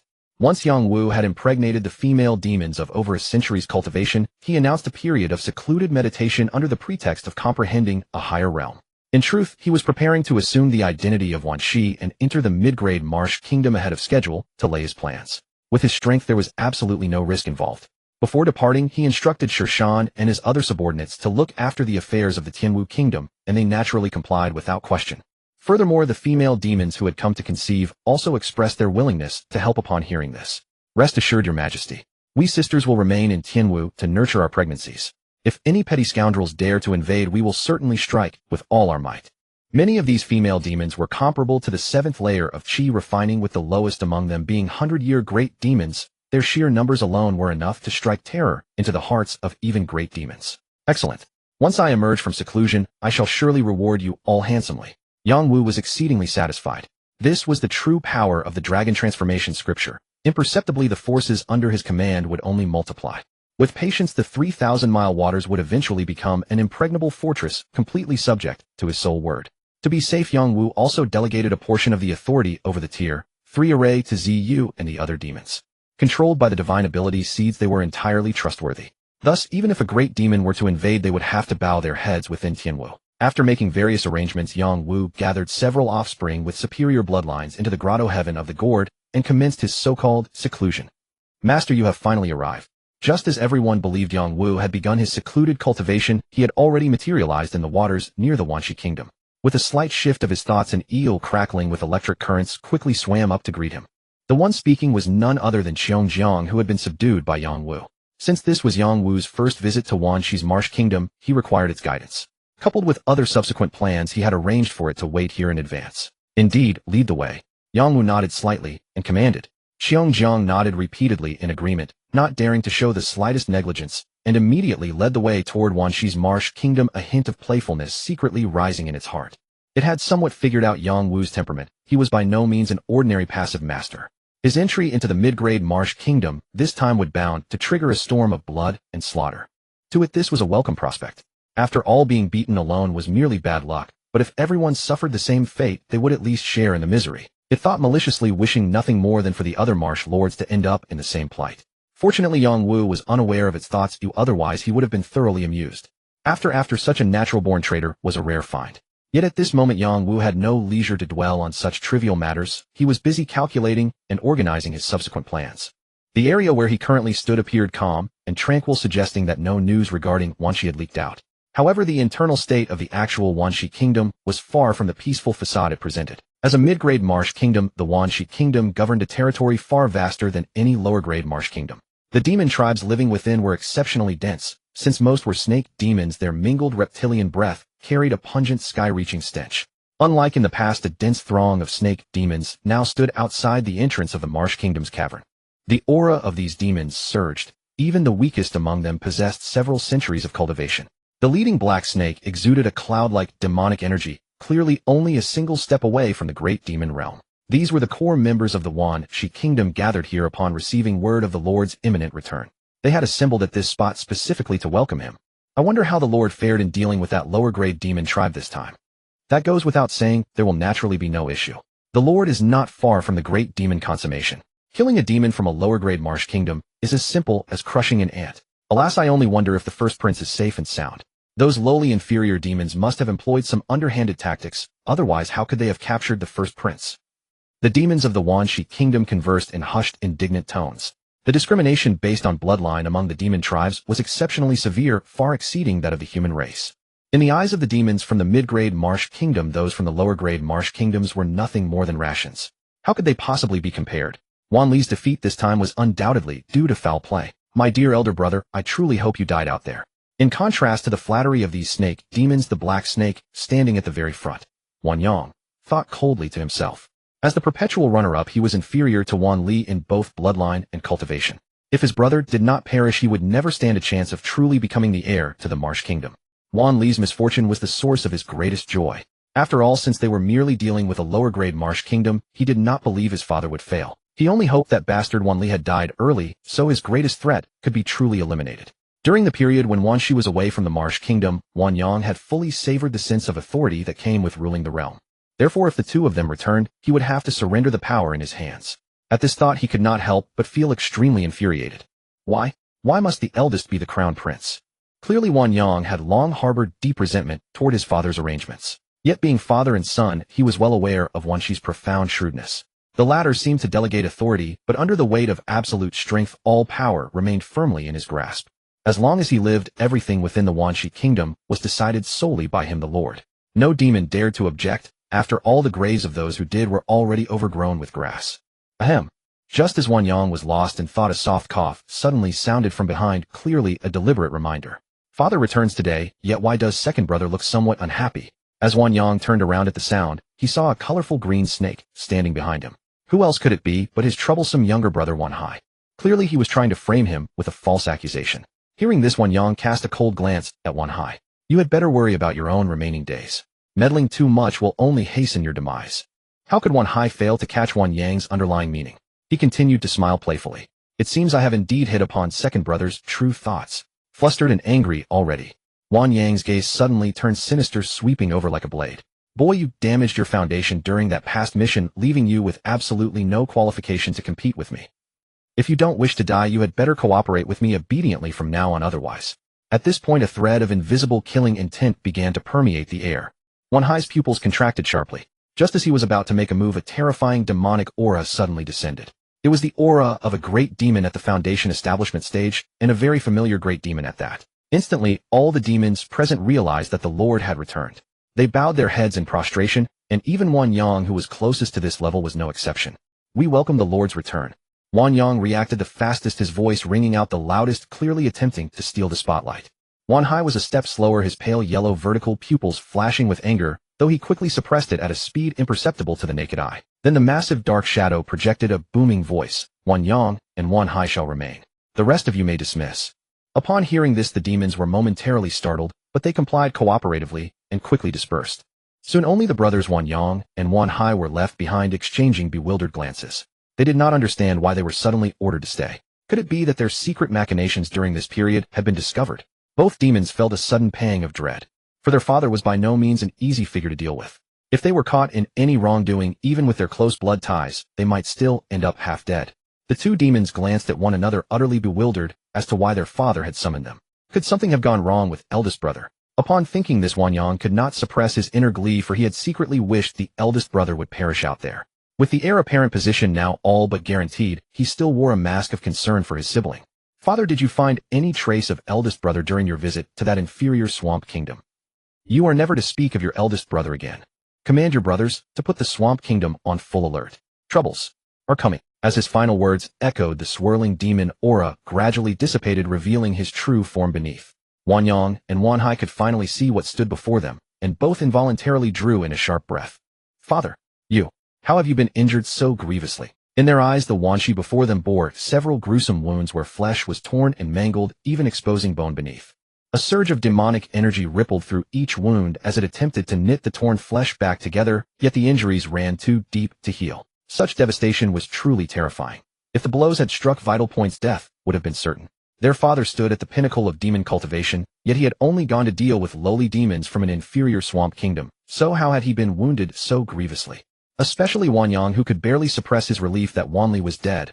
Fear overwhelmed him instead. He had not yet broken through, and if his father's enemies could wound him so severely, killing him would be trivial. This cannot be. How could he die before taking control of the swamp kingdom? Absolutely not. You need not be so alarmed. I was merely caught in an ambush. Beyond these borders, that lowly demon loses its power. Moreover, this is my domain. Dare he not challenge me here? Still, to be cautious, keep your guard heightened at all times. Do not let your vigilance slip. As chaotic thoughts raced through their minds, the snake's voice slowly emerged, resonant and commanding like a great bell. Wan Yang and Wan Hai immediately bowed in agreement upon hearing it. "Enough. Leave. Keep word of my injuries from spreading, lest it cause unrest throughout the swamp kingdom." "Yes, father." The two demons chorused almost in unison. They departed one after the other, but just as they neared the cave entrance, Wan Hai halted without warning and cast a glance back inside.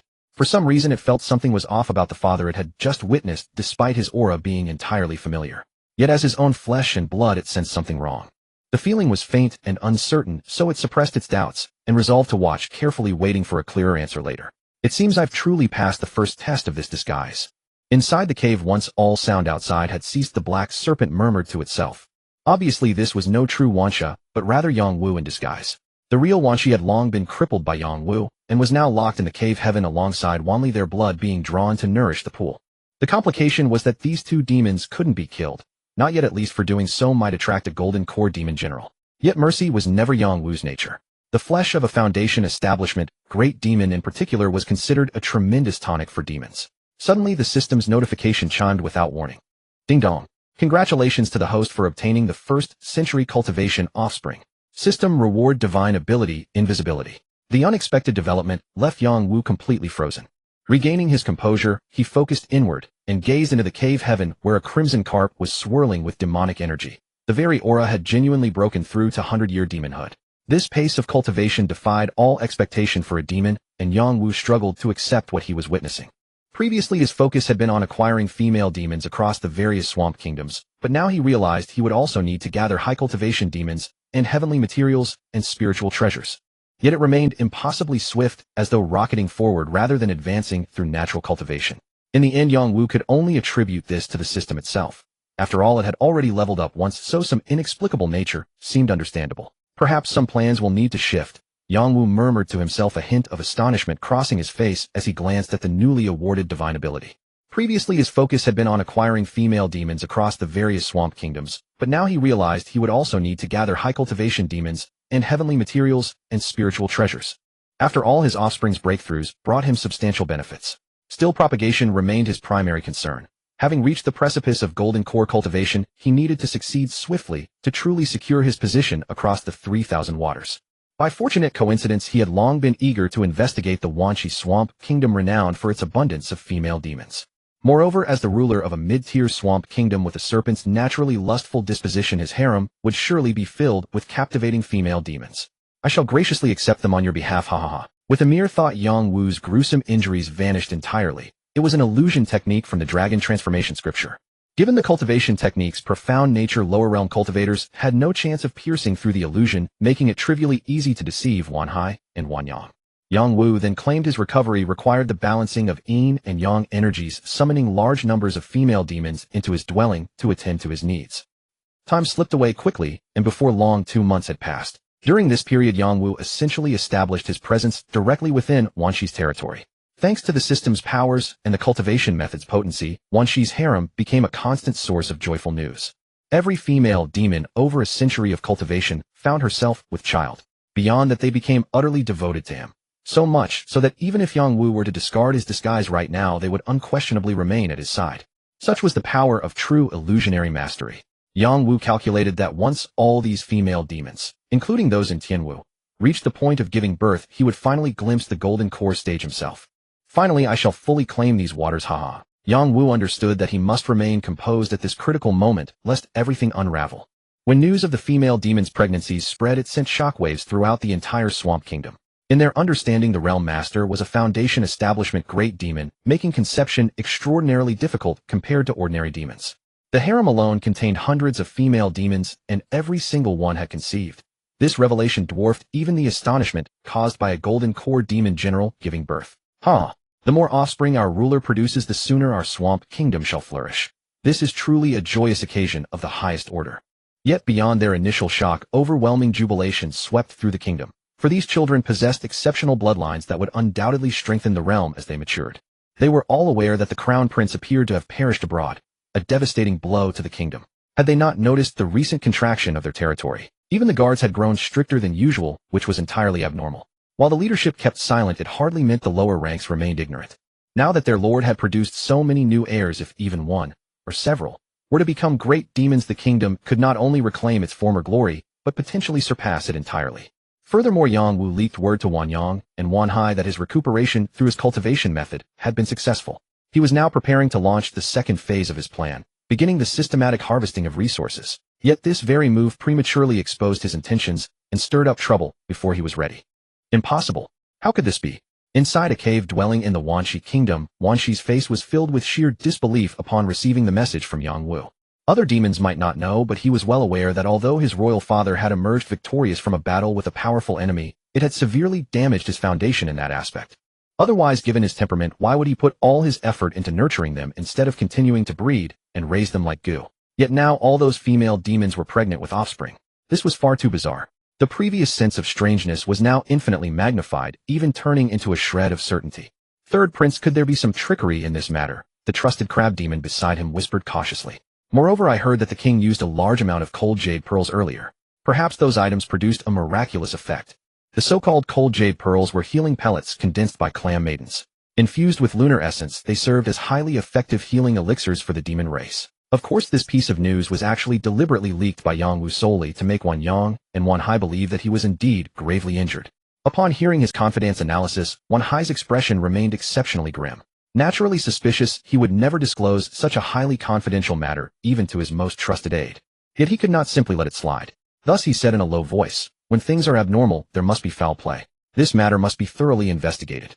If it were merely his overactive suspicion and his royal father had indeed recovered, then so be it. After all, he stood no chance of ascending to that throne anyway. But if it were not?" Wan Hai's expression tightened. His very life might well be forfeit here. But how should he plan? The aura radiating from the latter was that of a genuine great demon. Exposing him directly was out of the question. He did not believe for a second that he possessed the means to survive under the wrath of a great demon. Suddenly, a flash of inspiration struck his mind. How could he have forgotten him? This time that suspected impostor had produced so many offspring at once. Surely the second brother would be the most anxious, for he had always regarded the Zugwa as his own personal domain. With so many competitors suddenly emerging, how could he possibly sit still? At this thought, Wan Hai immediately ordered his confidant, "Go and invite the second prince here." Understood. Though the confidant harbored doubts as to why the second prince was being dragged into this, he obediently withdrew to carry out the order. A moment later, Wan Yang walked into the cave, dwelling, his face devoid of expression. Seeing Wan Hai staring at him, he said with a sullen face, "What do you want with me?" It was no wonder he was so irritable. He was currently plagued by a massive headache over their royal father's impending horde of offspring. Had the third brother not insisted it was of utmost importance, he would not have bothered to come at all. Wang Yang's attitude toward him had always been this way, but Wan Hai paid it no mind. Maintaining his smile, he asked, "Naturally it is regarding that group of offspring." "Oh, do you have a way, oi?" Hearing this, Wan Yang's anger flared up instantly. If it were just one or two, he might not have cared, as they wouldn't be able to stir up any significant trouble. But hundreds of female demons were pregnant. According to the birthing habits of the snake clan, a single litter yielded at least 5 snake eggs, which meant over 1,000 competitors. With such a massive base number, if an offspring with ancestral bloodline atavism were to emerge, his plans might all come to naught. Yet their royal father had never been this frenzied before. Could the eldest brother's death have triggered this? Or was it that he failed to satisfy his royal father, prompting the need to cultivate a new successor? Whichever the case, it was absolutely terrible news for him, who was intent on seizing control of Zigua. Preventing those female demons from giving birth is naturally beyond our power, and doing so would only incur royal father's wrath. Then what the hell are you talking about? Wan Yang's face grew even darker as he snorted coldly. The third brother was usually quick-witted, though Wan Yang was reluctant to admit this outwardly. He acknowledged it in his heart. He had expected some brilliant strategy, but after all the suspense it turned out to be nothing but useless nonsense. The demonic chi radiating from his body began to spread uncontrollably through the cave dwelling. Wan Hai's cultivation was already inferior to his brother's, and having had his realm knocked down by humans before, his face instantly turned pale under the impact of this demonic chi. A trace of imperceptible malice flashed deep within his serpentine eyes, yet he maintained a calm exterior as his voice echoed softly through the cave. "We cannot touch those offspring because we fear royal father's methods. But what if the one who returned a few days ago is an imposter?" "What?" At those words, Wan Yang's pale yellow serpentine pupils suddenly dilated. He had never expected the third brother to harbor such an audacious suspicion. It wasn't as if they hadn't met him. Both his aura and appearance were completely identical to their memories. Were it not for his knowledge of the third brother's deep cunning and cautious nature, he would have suspected that the one standing before him was the actual imposter. "I know you have your doubts. Make your decision after you hear me out." How could Wan Hai not read the wariness in Wan Yang's eyes? He knew that without revealing some concrete information, his brother would never believe him. Thereupon he recounted in detail how he had originally discovered Wan Shi's inability to sire offspring. For decades, royal father produced no children. Yet after returning gravely injured, he bizarrely recovered, and is now performing impossibly well. Creating something out of nothing is inherently suspicious. Of course, if you do not believe me, I can hand the clues over to you, and you are entirely free to verify them yourself. Wan Hai's words plunged Wan Yang into silence. He too agreed with the notion of creating something out of nothing. The sudden arrival of this batch of offspring was indeed highly suspicious. Even without verification, he already had a clear idea. He couldn't help but gasp as he instantly realized the other party's objective. This was an attempt to annex their entire Zigua. Where did this scum come from? Damn him! Damn him! Wan Yang's eyes burned with fury. Anyone would be enraged to see their possession being targeted. However, beneath this anger lay an even greater fear. If the other party was impersonating their royal father, did it not mean that even if royal father had not perished, his freedom was entirely controlled by the imposter? That was a peak great demon. He wasn't even a great demon himself, so how could he possibly be a match for such an adversary? Wan Yang was both shocked and terrified. This distorted expression naturally did not escape Wan Hai's notice. Knowing the fish had taken the bait, he spoke in a low, haunting tone. "Currently no demon in Zigua can rival that fellow. Our only option now is to report this to Royal Father is after all an important minister under the Demon General. Having suffered such a disaster, the Demon General will surely not stand by and watch. As long as the Demon General intervenes, we will certainly overcome this crisis." Hearing this, Wan Yang's serpentine eyes suddenly lit up. How could he have forgotten this crucial point? For other demons it might be difficult to establish such a connection, but he was different. He had connections in the Upper Zigua. As long as he was willing to pay the price, he was confident he could deliver the message to the Demon General. This meant their current predicament could be resolved. Furthermore, if the Demon General executed the imposter, Zigua might fall into chaos, but at least he would still have a chance. It was far better than waiting passively for death. Your mind is indeed useful. This matter is of grave importance, and I will verify it carefully. If it is truly as you say for the sake of Wansha, I will certainly risk everything to fight. However, if you dare to play double agent and betray me, even if I die, I will drag you down with me first. Wan Yang's expression grew dark. Although he agreed with Wan Hai's reasoning, he was well aware of the latter's intentions. He merely wanted to watch the fight from a safe distance. He was about to deal with a Foundation establishment great demon. If the plan were leaked, it would mean certain death. At this moment, had he not worried about alerting the enemy, and given that they were bound to the same fate, he would have wanted to silence Wan Hai directly. As for how to make his move, he still needed to return and plan carefully. Meanwhile, hearing his brother's threat, Wan Hai was not angered, but rather pleased because he knew his plan had succeeded. What he needed to do next was to sit back and watch the tigers fight. As long as neither side could instantly destroy the other, that would be his true chance of victory. This was an open scheme. He did not believe Wan Yang couldn't see through it, but driven by his own ambition, his brother would still walk right into this plot. Once in the trap, who would emerge victorious would depend on intellect and luck. Dangerous as it was, it at least gave him a fighting chance. Guided by the clues, Wan Yang quickly verified the details Wan Hai had shared with him, confirming with 99% certainty that the other party was an imposter. This realization made him utterly restless. One had to know that the fraud was already preparing to meddle in the affairs of the Zhe Kingdom. With that stolen identity, who in the Zhe Kingdom would dare to disobey him? If he did not act quickly, he would eventually be reduced to a leader without an army, easily crushed at any moment. Carrying the resources and treasures he had mobilized over the past few days, he hurriedly prepared to meet his patron. Second Prince, where are you heading? As Wan Yang arrived at the city gate, the shrimp soldiers and crab generals on guard duty immediately stepped forward to ask respectfully, "Is what I do any business of minor lackeys like you?" Wan Yang was already highly cautious, terrified of drawing attention. Being called out by the fish demon made his heart tighten instantly. Regaining his composure, he barked a cold reprimand. His torrential demonic chi sent the crab demon reeling backward, its face filled with dread as it prostrated itself upon the ground. "Your subordinate dares not. Please forgive me, your highness." Seeing this, Wan Yang let out a cold snort and swam straight toward the coral forest outside the Wanshi Kingdom. Only when his figure vanished and the demonic chi dissipated did the guards tactfully retreat to a distance, finally breathing a sigh of relief. After all, this second prince was notoriously short-tempered, and they had no desire to court trouble. On the other side, once Wan Yang left the Wanshi Kingdom, he suddenly accelerated his pace. Unlike before, he was now on his way to expose that mysterious, powerful demon. Deep down, fear still gripped him as he dreaded drawing the others' attention and inviting unnecessary trouble. Yet as his speed increased, just as he crossed through a canyon, his massive body suddenly came to a halt. His serpentine face darkened with grim suspicion, and he slowly turned his head to look behind him. "You have trailed me for so long. Isn't it time you showed yourself?" Though he spoke as if to the empty air, his serpentine form coiled slightly, and his demonic chi surged, revealing a state of extreme vigilance. "You are indeed quite alert. I merely leaked a trace of my aura on purpose, yet you managed to detect it." As the voice fell, a figure slowly emerged from the rocky crags of the mountain behind. Wan Yang stared intently, his pupils shrinking in sudden shock. He saw Wan Shi, no. Not Wan Shi, but that imposter demon. He actually found out. At this moment, the blood in Wan Yang's veins boiled, yet he could not stave off the creeping chill rising from the depths of his soul. To think he had only just departed from the Zhe Kingdom, yet the other had caught up so quickly.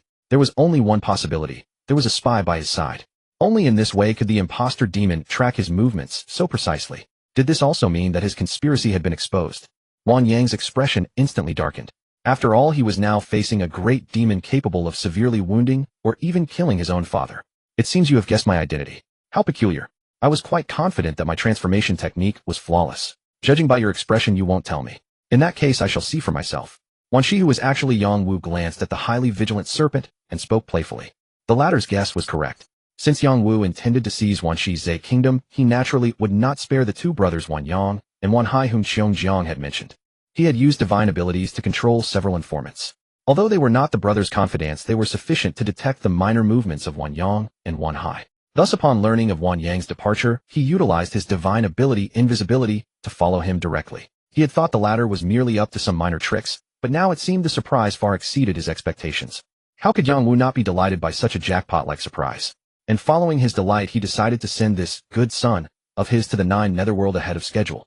In the next instant, his massive body vanished from the spot, his aura disappearing along with it, as if he had never existed. This sight caused the highly vigilant Wan Yang's expression to shift drastically. Terrified of the great demon, he dared not delay for a moment and immediately summoned his magical artifact. Scanning in all directions, he prepared to flee at any second. He had believed that his cultivation realm might offer him a sliver of a chance, but in the very next instant, he realized he had vastly overestimated himself. For his body was suddenly unable to move, and his consciousness immediately plunged into absolute darkness. Wan Yang's lifeless serpentine body crashed heavily onto the ground. Yang Wu slowly revealed himself. He cast a glance at the cold corpse and let out a cold laugh. "Were it not for my desire to avoid drawing attention, what right or capability do you possess to warrant me using 2 great divine abilities against you?" Indeed, although this place was some distance from Wan Shi's Zhe Kingdom, which was exactly why he had intentionally let Wan Yang run for so long. However, this demon serpent was quite clever. The route he chose ran along the borders of various neighboring Zhe Kingdoms. This meant he could erupt with power at any moment to flee into an adjacent Zhe Kingdom. If Yang Wu could not resolve the battle swiftly, this fellow might indeed have left him in a difficult dilemma. The two divine abilities, invisibility and immobilization, are truly the perfect combination for hunting those of a lower cultivation realm than myself. After all, the former was the way of an assassin, while the latter provided absolute control. An assassin capable of killing you who could also control your body was an utterly insurmountable threat. Now let this seat see exactly how you two demon brothers saw through my technique. Yang Wu grinned as he activated his divine ability Soul Snatcher. A crimson soul was pulled from the serpentine corpse and immediately drawn into Yang Wu's sea of consciousness to be crushed. Upon its shattering, fragments of Wan Yang's memories flashed through Yang Wu's mind like a revolving lantern. Soon this allowed Yang Wu to grasp the entire sequence of events. To think that the old demon Wan Shi actually harbored such a hidden ailment. It is not that I failed to hide my identity on purpose, but rather that it was simply impossible to hide. Yang Wu could not help but shake his head.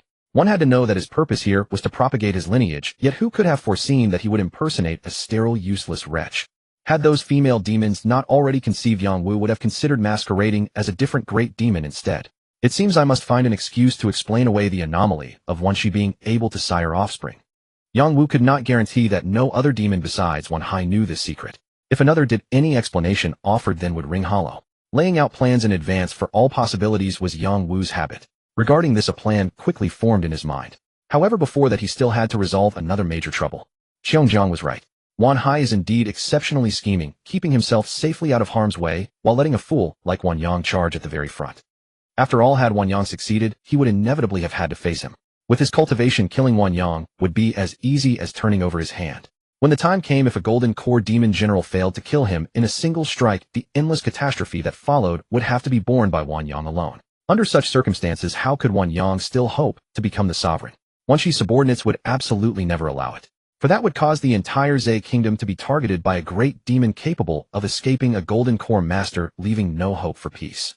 As for a failure resulting in exposure, Wan Yang would only die swifter and more thoroughly. No matter how one looked at it, Wan Yang's risks were entirely disproportionate to the rewards. This method of hiding behind the scenes and killing with a borrowed knife caused Yang Wu's expression to shift as a powerful thought surfaced in his mind. This youth is just like me, he absolutely cannot be allowed to live. Yang Wu directly stored Wan Yang's physical body into his grotto heaven, casting it into the newly established dragon transformation pool. This so-called dragon transformation pool was an inherited technique Yang Wu had learned from the dragon transformation scripture, essentially a blood refining formation. Once set up, it could harvest the flesh and blood of all living creatures to condense pure, flawless heavenly dew, which possessed the miraculous efficacy of cleansing demon bloodlines and aiding their transformation into dragons. Of course, this heavenly dew varied in quality. The dew refined from the flesh of someone with Wan Yang's level of cultivation was of no use to Yang Wu. However, it was perfect for his talented offspring within the grotto heaven. At present, the strongest among them had only just transformed into demons after a century, while the weakest possessed a mere 50 years of cultivation, making this dew the ideal catalyst to help them break through rapidly. Furthermore, as his offspring grew stronger, the system's rewards served as a means to bolster his own foundation. For this, Yang Wu naturally never grew tired of the endeavor. Now it is time to send my other dear son on his way. Ha! Having completed all of this, a smirk spread across Yang Wu's lips. With a sudden movement, he vanished from the spot, inside the Wan Hai abode of the Wan Shi kingdom. Upon learning that the fool Wan Yang had actually swaggered out of Zigua, Wan Hai was so enraged that he smashed wine cups and fruit platters all over the floor, thinking himself clever yet utterly foolish. His furious roars echoed incessantly throughout the abode, for he could already foresee that Wan Yang would likely not escape death. After all, how could that great demon who had stolen an identity have absolutely no control over Zigua, leaving with such fanfare? Was that not practically telling the demon that he had other schemes? Seeing his master so furious, a trusted subordinate nearby could not help but suggest, "Your Highness, perhaps we should quickly leave this place of strife." Wan Hai shook his head. "No, leaving now is easy, but returning in the future will be difficult. That fool Wan Yang might not even live to betray me, and even if he does, I have backup plans. He wouldn't dare kill me directly. Otherwise, the news of his impersonation will spread across all the mid-tier Zigua." Though Wan Hai's expression was grim, he quickly regained his composure. He was certainly not stupid and had long since secured a retreat for himself.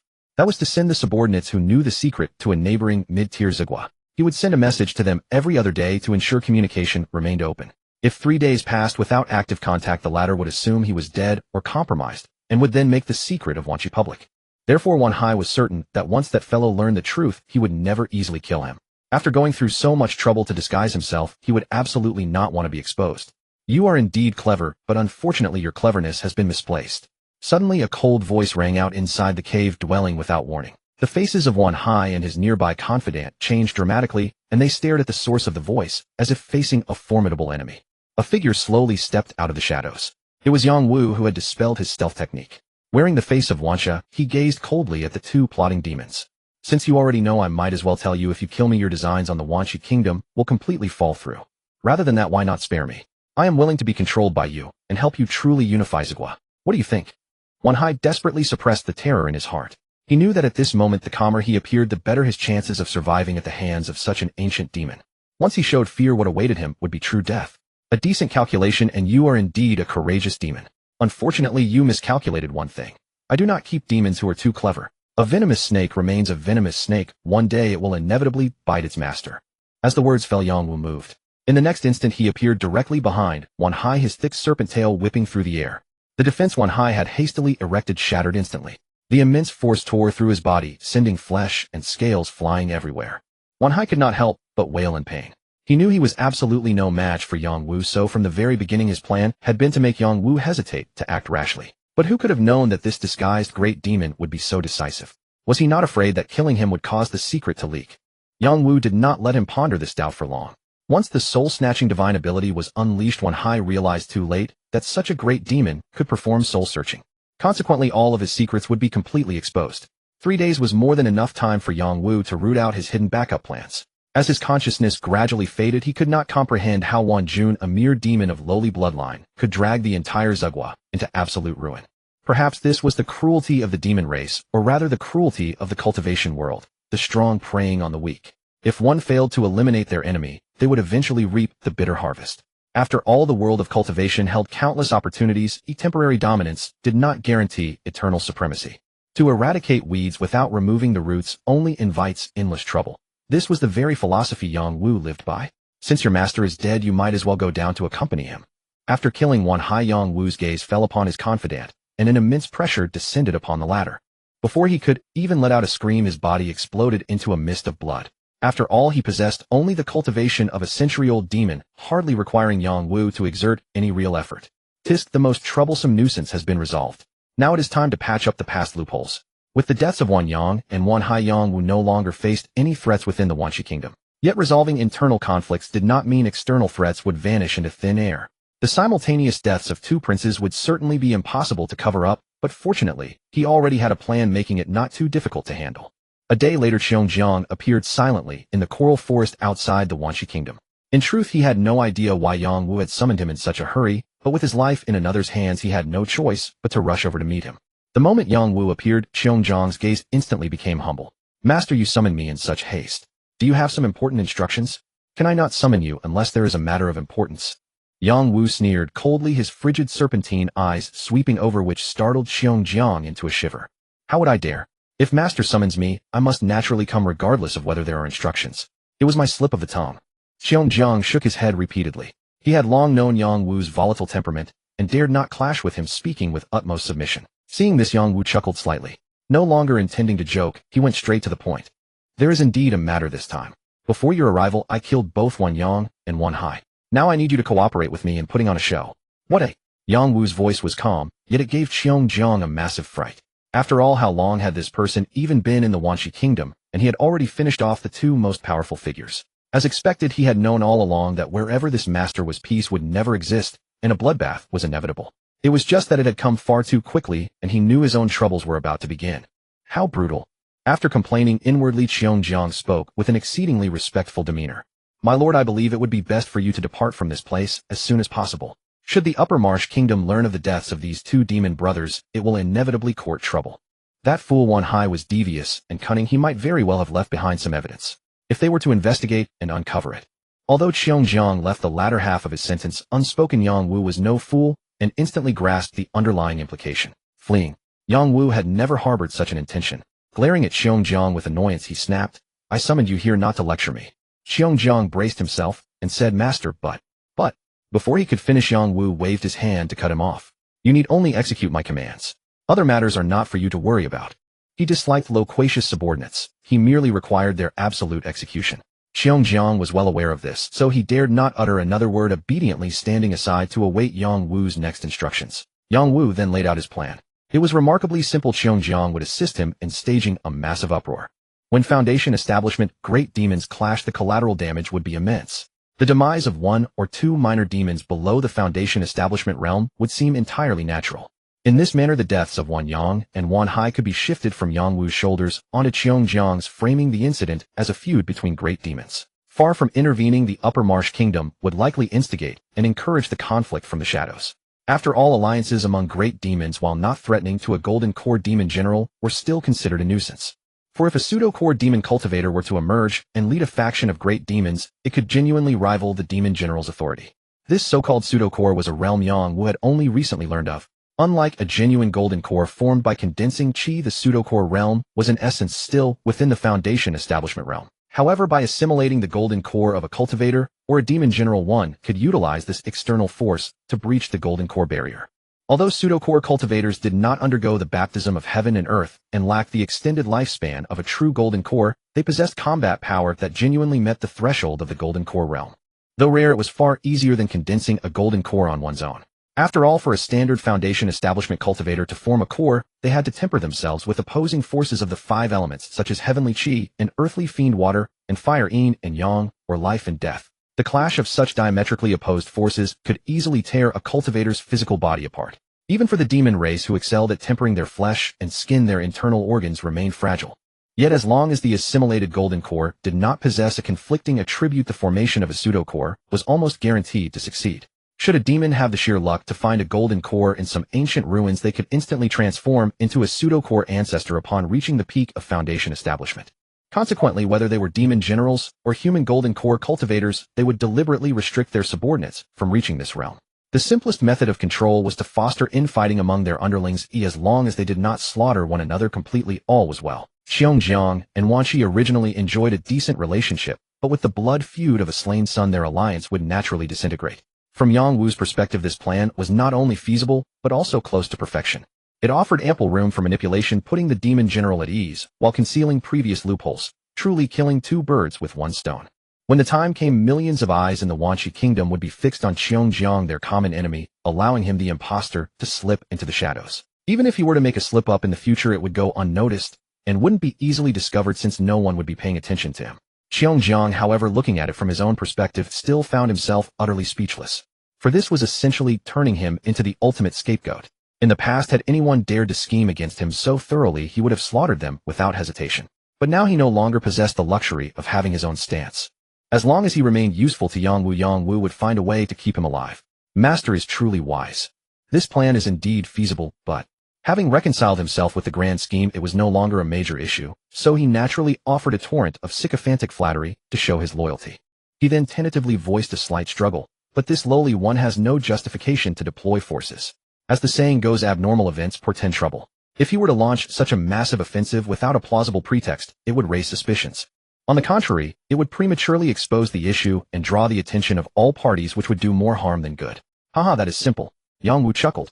Only now did he begin to detail every aspect of the conspiracy. The core reason for this falling out was also meant to cover up the loophole of why Wan Qi had suddenly become capable of conceiving offspring. After all, the boundless power of heaven and earth occasionally birthed natural treasures with unique effects, including those that could restore a man's vigor. As for treasures that could enhance fertility, although they were rarer than the former, they were by no means extinct. More importantly, Yang Wu's most formidable offspring at present only had the potential to become great demons. Though unusual, this remained within a controllable range. Had they possessed the potential of golden core demon generals, or even nascent soul demon kings, it would trigger a true earthquake. When that happened, human nascent soul experts, and even demon kings, might descend upon them all at once. Lacking the strength to back it up, Yang Wu's extraordinary ability would become his death warrant. Being kept in captivity as a breeding stud might actually be the better outcome. Some sadistic demon kings might even skin him alive and crush his bones to forcibly plunder his abilities. At that point, it would be hard to say if the system could save his life. Thus, exposing himself now with mediocre offspring would at most attract the attention of demon generals and golden core cultivators. With a tier 3 array in hand, he had little to fear. Once this batch of offspring was born and showed promise of reaching the golden core realm, he could sit back securely. At worst, the one possessing the special bloodline technique was Wan Qi. What did it have to do with Yang Wu? Only with multiple layers of precautions did Yang Wu feel at ease. Of course, it was not entirely without risk. The investigation could follow the trail of Wan Qi back to Tianwu. If that happened, his identity as the sovereign of Tianwu would be exposed. But what did it matter? At worst, he could gather his offspring and female demons, flee to another marsh kingdom, and lie low. After all, the illusion techniques in the dragon transformation scripture were exceptionally profound. Even Golden Core demon generals found it difficult to see through his illusions now, let alone after he himself broke through to the Golden Core realm. Once he accumulated enough power, Yang Wu would undoubtedly eliminate his opponents at the first opportunity, take their place, and completely dominate the 3,000 miles of waterways. All his schemes converged into a single word: steady. Using the treasure as bait to lure the target into a trap, the master's methods are truly brilliant. For a fool like Wan Shi to provoke such an enemy, it would be unnatural for him to survive. Now that the stage has been set, how could we not put on a grand performance? Xiongjiang's eyes gleamed with growing excitement. After all, as a member of the demon race, a bloodthirsty nature was etched into his very lineage. Despite his obsequious bowing and scraping before Yang Wu, that was entirely because his life was held firmly in the latter's grasp. Were it any other demon of the same realm, or even one just a tier below him, he would have exposed his savage ferocity without the slightest hesitation. Yang Wu smiled faintly. Save the flattery for later. Hurry back and make your preparations. Xiongjiang acknowledged the order with a respectful bow, not daring to delay, and immediately turned to make his preparations. A show must be performed to completion. If it were not realistic enough, how could they hope to deceive the world? After seeing him off, Yang Wu returned to the Water Kingdom and ordered all the pregnant female demons to enter his cave. These were the precious treasures for his ascension. If anything went wrong in the chaos, he would have nowhere to vent his grief. Thus, after waiting quietly for 2 days, a surge of towering demonic chi swept in from the distance, blotting out the sky. This grand play had finally begun. Xiongjiang had spared no effort to cooperate this time, bringing along more than half of the military force of his Water Kingdom. The only reason he had not brought everyone was to guard against the possibility of his own home territory being raided. The majority of the demons from a mid-tier Water Kingdom still numbered in the thousands. In an instant, a dense, swarming mass of aquatic demons of all shapes and sizes surged toward Wan Shi's territory. At first, the patrolling demon soldiers noticed nothing amiss. But as the horde drew near, the terrifying demonic chi instantly paralyzed them with fear. What petty scoundrels dare to run rampant within the borders of our Wan Shi kingdom? Withdraw at once. Unlike the trembling patrol soldiers who stood frozen in fear, the general guarding the city gates possessed far greater confidence. He was a massive octopus wielding a weapon in each of his 8 suction cup tentacles, 8 weapons in total. From sabers, spears, swords, and halberds to axes, battle axes, hooks, and forks, he had them all, his entire body shrouded in a dense malevolent aura. Clearly his strength was not inferior to that of the lords of some lower-tier water kingdoms. Owing to his physical form, he was perhaps even a notch stronger. Yet even so, his heart trembled violently before the terrifying tide of demons. Had his headquarters not been right behind him, he might not have dared to shout out, "A mere creature like you dares to block my path, courting death." In the next instant, a cold snort echoed from within the demonic tide. Immediately following, a bolt of purple lightning tore through the seawater, hurtling straight toward the octopus general. The lightning came too swiftly, and with a vast disparity in their strength, the general had no way to evade. He was struck squarely by the bolt, his massive body instantly sent flying dozens of meters away. He crashed through the barriers and gates of the Water Kingdom, collapsing onto the ground, his life hanging in the balance. His entire body was charred black, with residual arcs of lightning still crackling across his skin, a sight so wretched it struck terror into the hearts of the onlookers. This is the power of a Foundation establishment, great demon. The low-ranking patrol demons were so terrified their eyes nearly popped out of their sockets. They knew the general's strength all too well, yet a single strike had nearly claimed his life. With such overwhelming power, they could not conceive of anyone below the rank of a Foundation establishment great demon being capable of such a feat. Sure enough, the surging demonic tide slowly parted like receding waves, and an eel crackling with lightning swam out from the center. "Where is Wan Shi? Get out here this instant." The eel's voice boomed like a great bell. His terrifying aura of a great demon pressed down like a mountain, turning the faces of the demons of the Wan Shi kingdom deathly pale. "It is Lord Xiongjiang. Why is he here, and with such a massive force? Rumor has it that his relationship with our lord is quite good, isn't it? Looking at the situation today, that doesn't seem to be the case at all. This is a genuine great demon. We are doomed. A catastrophe is upon us." The demons within the Wan Shi kingdom, sensing the terrifying malevolent aura radiating from Xiongjiang, instantly realized that he had come with ill intent. The latter was a true great demon at the peak of his power, belonging to the elite group who had made the breakthrough long ago. Even if he were slightly inferior to their own lord, they were undoubtedly of the same caliber. With such immense power and hostile intent, a bloodbath was inevitable. Each of them began to tremble in absolute terror. "Still refusing to show yourself? If that is the case, do not blame me for showing no mercy." Xiongjiang's ferocious fish-like eyes suddenly narrowed as his aura surged. Arcs of lightning coalesced around his body, dancing like wild electric serpents. Two massive spheres of lightning formed and hurtled straight toward the water kingdom like falling meteors. Presumptuous! How dare you, Xiongjiang! As the lightning spheres were about to strike, a thunderous, furious snort echoed from within the water kingdom. Two gargantuan black serpents of spiritual energy charged forth, opening their gaping maws to swallow and neutralize the two lightning spheres. The demons of the Wanxi kingdom recognized this as their lord's technique, and their expressions finally softened. In their minds, only a great demon could match another great demon. In the entire Wanxi kingdom, their lord was the only remaining great demon. If he did not intervene, they would have no hope of survival. But now that he had taken action, they believed they were surely saved. However, the scene that unfolded next caused their faces to instantly pale. The two lightning spheres, as if possessed of their own consciousness, abruptly veered from their original trajectory. They plummeted straight toward a completely different direction.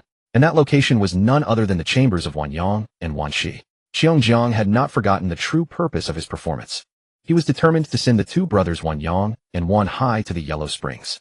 To ensure the performance was convincing, he had unleashed his ultimate signature technique. Oh no, that is the palace of the two princes. The great demon Xiongjiang. His target is actually the two princes. Damn it, our lord's technique missed. He won't be able to stop it in time. Lightning techniques inherently possessed a massive advantage in speed. That Xiongjiang signature move could even alter its direction mid-flight, caught everyone completely off guard. Along with a deafening boom, dozens of blood-curdling screams suddenly rang out. Two among them were the loudest and most wretched, but after just a few cries they abruptly ceased. Yet all the demons of the Wanxi kingdom recognized those as the voices of the two princes. They knew only too well what the sudden silence of those screams signified. Their highnesses has this truly fallen? At this moment, all the demons could only feel as though they were dreaming.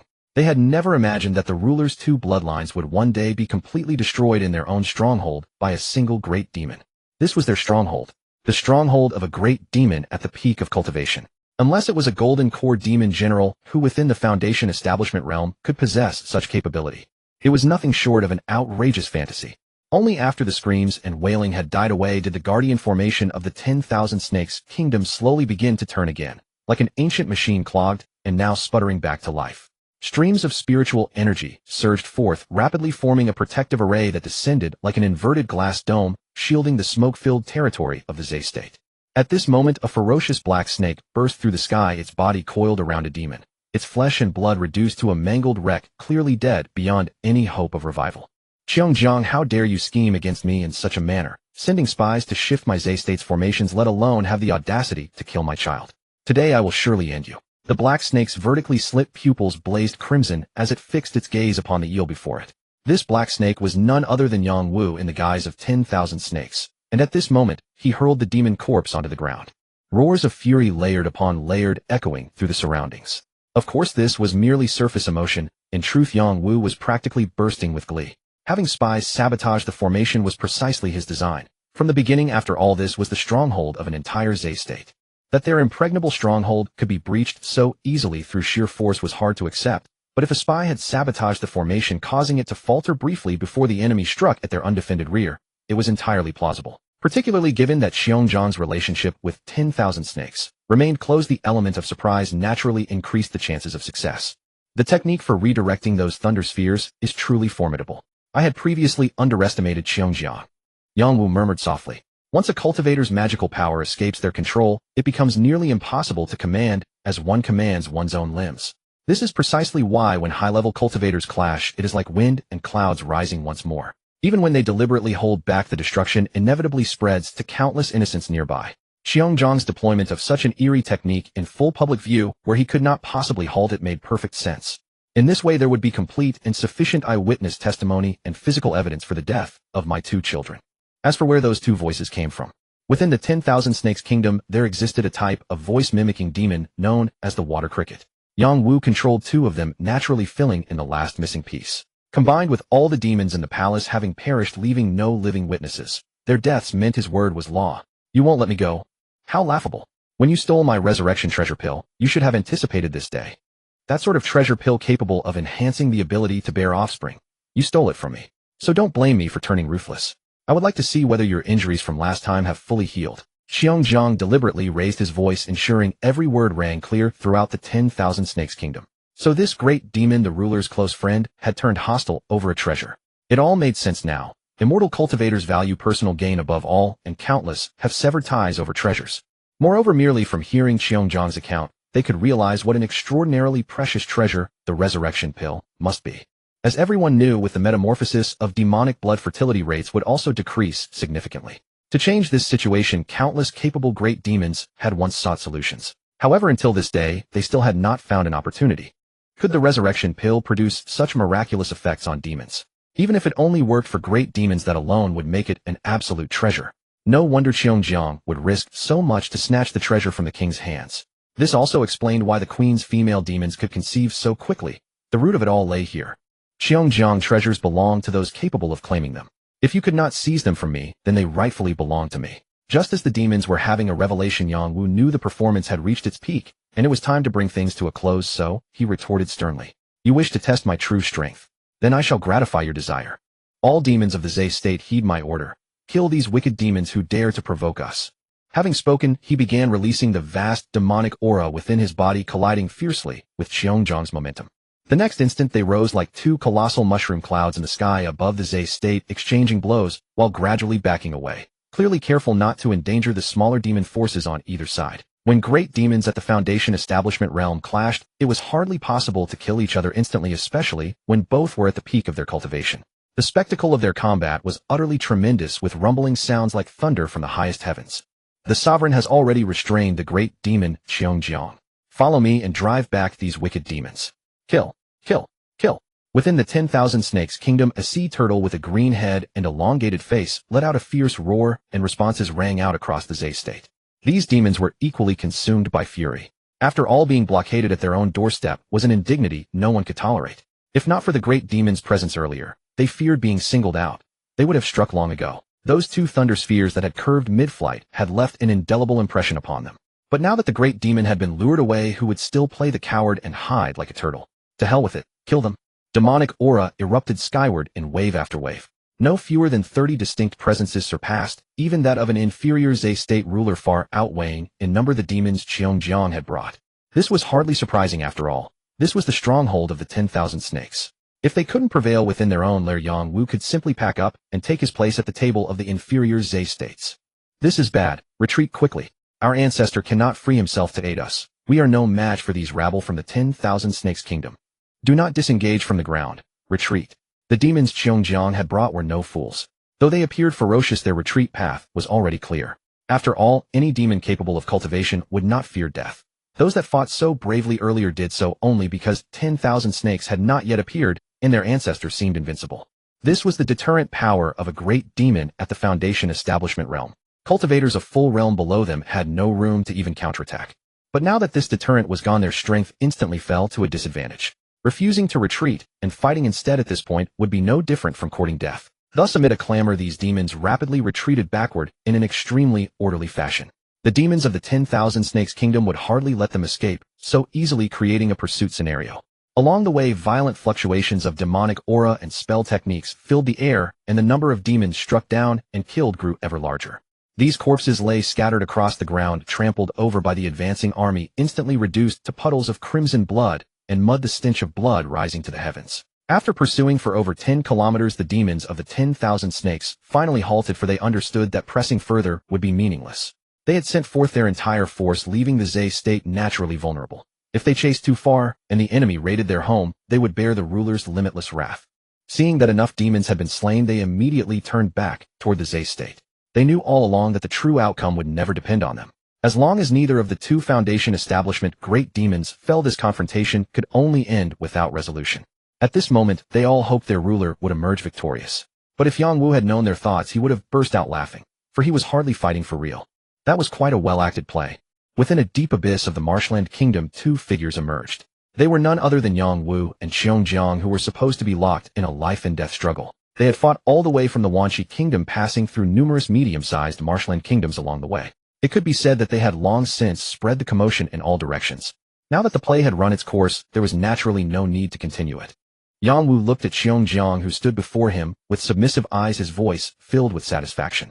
Xiongjiang's swift and decisive execution of the Wanyang brothers had made this scheme succeed beautifully. As for the authenticity of the Yang returning pill, the pregnant female demons in his own marshland kingdom could not be hidden, and the spies from neighboring marshland kingdoms naturally had their own ways of investigating. It had never been uncommon for various marshland kingdoms to plant spies in neighboring territories. After all, if there truly were any conspiracies, they would certainly never be spoken aloud. The other marshland kingdoms only knew because they had intentionally allowed them to. This servant was merely carrying out orders. It is all thanks to my lord's flawless calculations. May I ask what my lord wishes for this servant to do next? A flattering smile appeared on Xiongjiang's face, making him look increasingly like a loyal lackey. After all, Yangwu possessed far too many schemes, he could never outwit him. Since that was the case, being obedient was the only wise path. Hearing this, Yangwu smiled faintly, and said, "You need not do anything." They were all mature demons. Yangwu did not believe a single play would completely convince the other marshland kingdoms. They could not possibly be that foolish. It was enough as long as they harbored suspicion. Suspicion meant they would investigate rather than launch an actual attack. In the meantime, he would gain the precious time needed to grow his strength. Conversely, if he were to make a grand fuss, it would only confirm their suspicions. He was about to successfully form his golden core. Once he did, there would be plenty of time to settle scores slowly. Remaining at the same level as everyone else was simply too precarious. Yangwu had never cared for the title of genius. What he desired was to suppress others through sheer cultivation realm. A golden core crushing foundation establishment, and foundation establishment crushing chi refining. This was the cultivation world, not some fantasy realm. Though geniuses who could fight above their realm existed, they were as rare as phoenix feathers. Furthermore, being defeated by someone of a lower realm only meant one did not stand high enough. While there might be legends of foundation establishment cultivators slaying those of the golden core stage, slaying a nascent soul cultivator, that was nothing but an idle dream. Understood. This servant shall follow my lord's arrangements. Xiongjiang bowed respectfully, and then departed from the abyss. Yangwu, however, waited for a moment. He knew that the marshland kingdom must currently be in utter chaos. As the great demon, it was time for him to return and restore order, otherwise if a real crisis occurred, the play would have gone too far. In the Wanshi kingdom, more than a month had passed in the blink of an eye since the battle of the great demons. The situation on that day had been much as Yangwu had anticipated. The marshland kingdom was in complete disarray, and despite the suppression by patrolling demon soldiers, many of the demon race had still perished. However, these troubles were completely resolved after his return, when he executed several troublemaking demons of the chi refining stage in succession. This was actually quite normal. As long as the great demon remained alive, the chaos within the marshland kingdom would not spiral out of control. Yangwu seized this opportunity to purge some of the less obedient demon generals. As for the obedient ones, they were naturally rewarded with divine ability seeds. Following this ordeal, the entire Wanshi kingdom truly became Yangwu's personal domain, consolidated with absolute ease. During this period, spies from other medium-sized marshland kingdoms also emerged in waves. One by one, secrets permitted by Yangwu were discovered and sent back to their respective kingdoms. The outcome was exactly as Yangwu had anticipated. No other great demon made a move, and many even went to seek out Xiongjiang. It could be said that everything remained entirely within Yangwu's grasp. Host Yangwu. Identity: Lord of Tianwu, Lord of Wanshi, temporary 1000-year, Great Demon. Bloodline: Spiritual Viper, Peak Mortal Shedding. Cultivation: Foundation Establishment Perfection, 485060000. Cultivation Method: Dragon Transformation. Scripture: Spiritual Viper, Chapter 3305000. To break through to Golden Core, Spiritual Viper Perfection is required. Earthly Fiend, Divine Abilities: Water Band, Light Generation, Spatial Pocket Body, Freeze, Soul Chase, Flame, Spitting, Invisibility, Sensory Antennae. As expected, it is still too forced. Yangwu glanced at his status panel and let out a sigh. Indeed, his current bloodline transformation was incomplete. Although his cultivation accumulation was progressing at a decent pace thanks to the boost from natural treasures and flesh food, it was still not enough. The real trouble lay in the dragon transformation scripture. To describe his comprehension progress as snail paste would be an understatement. It was simply too slow. Yangwu silently closed the panel, knowing full well that if he wanted to make a breakthrough, he would still have to rely on the system's rewards. The only consolation was that the day was not far off, but at most he would receive the reward in a few days. However, a subsequent trouble would also follow, and that was the celestial phenomenon of core formation. If foundation establishment was the knocking on the door of the path to immortality, then condensing the golden core was akin to crossing the great chasm of eternal life. This was because a golden core cultivator enjoyed a lifespan of 500 years. And this was for the short-lived human race. The demon race far exceeded this limit. Long-lived species like the flood dragon and turtle clans could easily live for thousands of years in the golden core stage. This was the advantage of the demon race. After all, their comprehension was extremely poor. If their lifespan were as short as humans, they would have gone extinct long ago. As for the human race, 500 years was indeed a form of immortality. One must know that even if the lifespans of a dozen generations of emperors in a dynasty were combined, they might not outlive a single golden core cultivator. Since it was a great chasm, once it was breached, the heavens and earth would celebrate with a celestial phenomenon. Even the weakest golden core formation phenomenon would cover 100 miles. Because it was a celebration of the heavens and earth, no formation could isolate it. Once a human or demon successfully formed their core, everyone within a 100-mile radius would know. If they were unfortunate enough to be spotted by enemies, the foes would undoubtedly charge in to kill them at all costs. This was the human tribulation that cultivators had to face after surviving the heavenly tribulation. To the heavens and earth, those who sought immortality were true heretics who disrupted the laws of its operation. Therefore, the further one walked on this path, the more corresponding tribulations the heavens and earth would bring. If one's strength was insufficient, they would inevitably perish under these tribulations. Once I form my core, that demon general in the high-tier marshland kingdom will definitely notice immediately, not to mention that ancestor of the Yu kingdom. This would instantly draw the attention of 2 golden core experts. Yang Wu winced and sucked in a breath of cold air. This style of exposing himself prematurely was completely contrary to his nature, but since his cultivation had reached this point, it was naturally impossible for him not to break through. At worst, I will just travel further away to ensure I do not expose any traces of Wanxi or Tianwu. As for being discovered and failing the breakthrough, he was not worried about that because his breakthroughs were rewards from the system, which typically allowed him to succeed in a single step. Once he successfully formed his core, he would not be mortal enemies with that demon general. The general would not be so unwise as to insist on killing him, as the gap between golden core cultivators was not particularly vast. Only the late stage and perfection realms of the golden core stage were exceptional. According to Yang Wu's speculation, it was absolutely impossible for that demon general to be at either of those 2 realms, otherwise the golden core expert of the Yu kingdom would have already requested a nascent soul master to take action.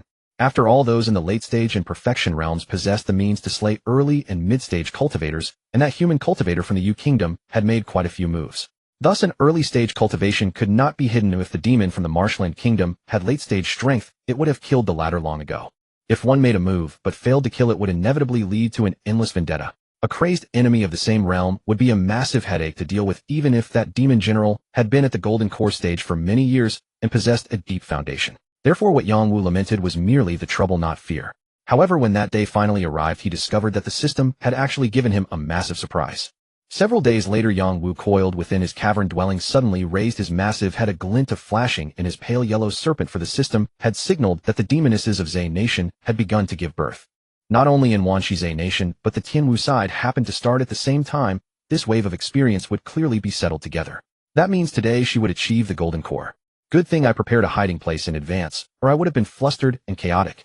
Yang Wu's heart moved slightly, his body remained still, and with his divine sense active, he enveloped the demoness's caverns. Within those caverns, the demoness's auras grew chaotic and waning, their bodies twisting and pain-muffled groans lingering in the caverns for a long time. Birth is a gate on the Tao. Oh, it is the same for demons and humans. Compared to mortals, the stronger the mother's power, the less painful the birth, and some even use their divine powers to extract the offspring from the body.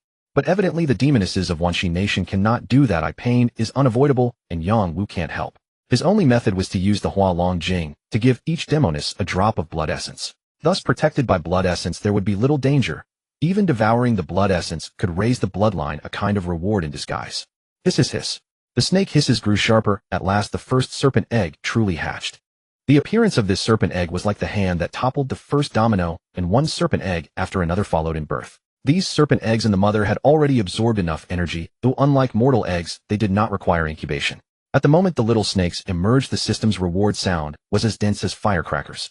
Congratulations, the host, your 4411th offspring has been born after a century of Tao cultivation, transformed into a demon, with a spirit-grade bloodline, reward 10 experience points. Congratulations, the host, your 4412th offspring has been born after a century of Tao cultivation, transformed into a demon, with a spirit-grade bloodline, reward 10 experience points. Congratulations, the host, your 4478th offspring has been born after a century of Tao cultivation, transformed into a demon, bloodline, general grade, reward 50 experience points. This time the system rewards changed quite a bit. Yang Wu was somewhat overwhelmed.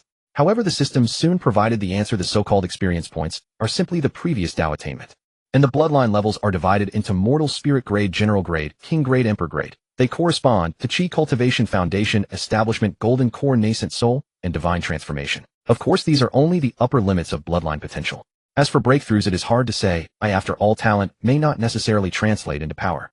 But for the demon race, without a bloodline, there would be almost no possibility of gaining power. The latter is the prerequisite for success. General grade. A golden core level bloodline. Yang Wu's eyes lit up instantly. This is the first time such a thing occurred. The offspring's bloodline ceiling surpassing his own current strength. Yang Wu couldn't tell whether it was the system upgrade or a problem with his Hua Long Jing cultivation, but either way it seemed to be a good thing. If offspring are far weaker than oneself, raising them would be a bit laborious. With higher bloodline ceilings, he could manage more easily. Moreover, given his understanding of the system's nature, whenever a new offspring appeared or reached an integer value, the system would reward. This time should be no exception. It seemed to respond to Yang Wu's guess. After the rewards ended, the dissipating system came back online. Congratulations, the host, you have obtained the first bloodline general grade offspring system reward, Jiao Pearl. Jiao Pearl is a third-tier top treasure containing the power of water and fire from the same source. When wielded by a golden core cultivator, it can summon 9 fire and yellow spring water. 9 fire can scorch the golden core, yellow spring water can corrode an invincible body. Under nascent soul, none survive. So it started rewarding treasures. Looking at the system's thoughtful introduction, Yang Wu was briefly stunned, then a smile spread across his face. Clearly this reward pleased him greatly, for artifacts are the most commonly used by cultivators. Though their might cannot compare to formations, they are far more flexible. And the strength of artifacts can determine a cultivator's ceiling. For example, a golden core with a third-tier treasure would far outstrip a golden core with nothing. After all, everyone's power is on roughly the same level. When you wield an axe against a wooden club, the loser is obvious. But treasures matching one's own tier are not so common. Many golden core cultivators spend centuries and still walk away empty-handed. Yang Wu hasn't broken through yet, but he already has a treasure in hand. Since it comes from the system, its compatibility is guaranteed. This is not the key. The key is that the experience bar is full. Yang Wu saw the experience points now exceeding the total required by his techniques and cultivation. With a thought, he could become golden core on the spot. With this reward of a treasure, he suddenly smiled with a meaningfully sly look, wondering whether that demon general had a treasure. If not, he wouldn't mind showing him a thing or two. At last, he would soon become one of the very top among the 3,000 li water region. Better to break through now before the night grows too long. Yang Wu could hardly bear to dwell on the offspring. Eager, he departed Zane Nation using his divine abilities. As part of the apex among the great demons, his speed was extremely fast. Within roughly an hour, he reached the place he had previously fixed. Add one more layer of defenses. Yang Wu scanned the surroundings. After a thought, array banners appeared and swiftly settled around. Then icy blue astral light flickered. They wove into a net and dissipated, followed by a grand and subtle ripple emanating from the spot. A thought-shaped formation. This is the skill that accompanies the system-rewarded formations. Clearly this third-tier formation was something Yang Wu specifically retrieved from Tianwu. All in all, to guard against any risk, who knows, the system would reward another third-tier artifact. Now he was armed to the teeth. If that top demon general from Zay Nation dared to come, Yang Wu might dispatch him in a single wave. Everything was ready. Yang Wu hesitated no longer, directly pouring the experience points into Hua Long Jing and the plus on his cultivation. In the next moment, a surging spiritual power erupted from his dantian, and his aura began to rise rapidly. Since ancient times, cultivators forming golden cores have relied over 90% on core formation treasures, such as the 5 elements core fruit, earthly fiend, and heavenly gang chi water fire dual polarity pearls. Then, after undergoing 9 cycles of life and death, they can finally condense the liquid mana of the foundation establishment stage into a golden core. The entire process of core formation is about harmonizing yin and yang, refining both positive and negative aspects. Only through such tempering can the cultivator's essence, energy, and spirit be stimulated to the utmost. Thus, they fully open the door to immortality. These few words sound simple, but to truly accomplish them is extremely difficult, for countless foundation establishment cultivators have fallen at this hurdle. Yang Wu naturally had no risk of failure. Under the system's guidance, he was like a veteran who had formed cores hundreds of times, effortlessly condensing the nascent form of the grand pill. At this point, the golden core was essentially formed. This was the most difficult step that blocked cultivators. What remained was to polish the golden core to perfection, which was merely a matter of time and effort. Yang Wu was guided by the system with great patience.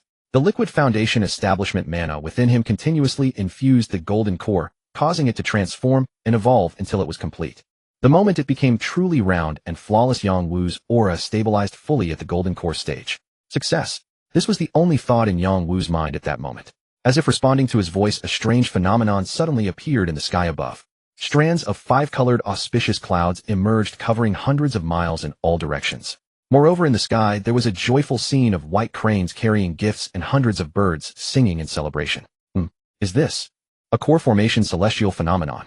Could it be a great cultivator from our human kingdom breaking through? Ha ha ha, another core formation ancestor. The heavens are about to change. Know this direction? It's the territory of the 3,000 waters. This new golden core is from the demon race.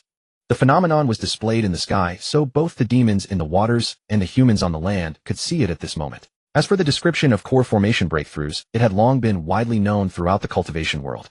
Thus, as soon as the phenomenon appeared, countless voices rose and fell in various places, some gloating, some worried and fearful, in short, the myriad expressions of the world. It must be known that the human and demon races were mortal enemies. Previously, each side had one golden core cultivator, and they were evenly matched. Although there were many conflicts in the past, yet they often ended inconclusively. The reason was simple: both were golden cores, they could determine superiority, but not life or death. Under this mutual restraint, the situation had stabilized. But now, with another golden core added to the demon race, whether a false core or a true core, it meant another golden core combat power. 2 against 1 meant the balance was broken. Therefore, the moment the celestial phenomenon appeared, what followed, without needing to think, was inevitably a bloody slaughter. If the U Kingdom had no means to stop this newly ascended demon golden core, the entire nation would face endless trouble. Especially the human foundation establishment cultivators should be terrified. I.e. refining cultivators were too low level for golden cores to bother with, and golden cores couldn't be killed, so it would be their turn. The demon race was bloodthirsty. The flesh and blood of foundation establishment cultivators were rich in spiritual essence, an absolute tonic, even for golden core demon cultivators, surpassing many heavenly treasures. They couldn't win in a fight. Once caught alone, they would basically meet their end. How could they not be afraid? Thus, moments after the phenomenon appeared, dozens of foundation establishment cultivators in the U Kingdom rushed to the capital to seek an audience with the ancestor and find a countermeasure. Yang Wu naturally knew nothing of this. At this moment, his expression was somewhat strange. I sensed it, but it didn't come looking for me, he murmured. He was naturally referring to that demon general of the demon race. The moment he broke through to golden core, Yang Wu's sense tendrils had also upgraded. Its coverage range expanded to nearly most of the 3,000 waters. This was of course the limit tested under full activation. In this state, his divine sense reached everywhere, but the consumption of mental energy was enormous. Yang Wu could sustain it for at most half an hour. But if he only covered a few hundred miles, there was no pressure at all, far exceeding his foundation establishment limits. This was also a benefit of the golden core. The soul merged into the core daily, nourished by the core's essence. When the golden core reached perfection, it would shatter to form the nascent soul, achieving the great power of the nascent soul stage. And this range of most of the waters happened to encompass that demon general. The latter sensed his spying. Its demonic energy fluctuated for a moment, then fell silent again. It shouldn't be afraid of me. It seems it has something urgent and can't get away. Tisk, I need to find a chance to go take a look. Who knows, there might be a surprise. Yang Wu firmly believed that when something was abnormal, there must be a demon. The appearance of a golden core demon cultivator in the Marsh Kingdom was almost a matter of utmost urgency. To put it bluntly, it was like defecating on its head. That demon general could remain calm only if there was a benefit or threat greater than itself. If it was the latter, Yang Wu would certainly run as far as possible. But if it was the former, only a fool would pass up a bargain. Under his invisibility technique, what difference was there between that demon general's lair and his own? Since there was no difference, he was going home. Reasonable and legitimate. Yang Wu laughed. Then he suppressed his golden core aura, and the system's notification sound followed immediately. Congratulations to the host for breaking through to golden core with slight success in breeding offspring. The system rewards 1. External incarnation. External incarnation forged from the divine embryo of heavenly water, innately aligned with the water path, with golden core potential, can be upgraded by consuming experience points. After activation, it possesses a single death substitution technique, actively transferring 1 fatal attack from the main body. Note, when the clone is first activated, its cultivation is 1 realm lower than the main body. The host can ignore time and space and instantly sense the clone's summon. Hearing the system's introduction, Yang Wu was stunned. He hadn't expected the system to actively give him a gift upon breaking through to golden core. The joy on his face was instantly impossible to hide.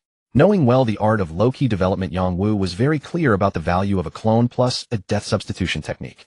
Previously, he had been thinking about how to handle the Tianwu Kingdom.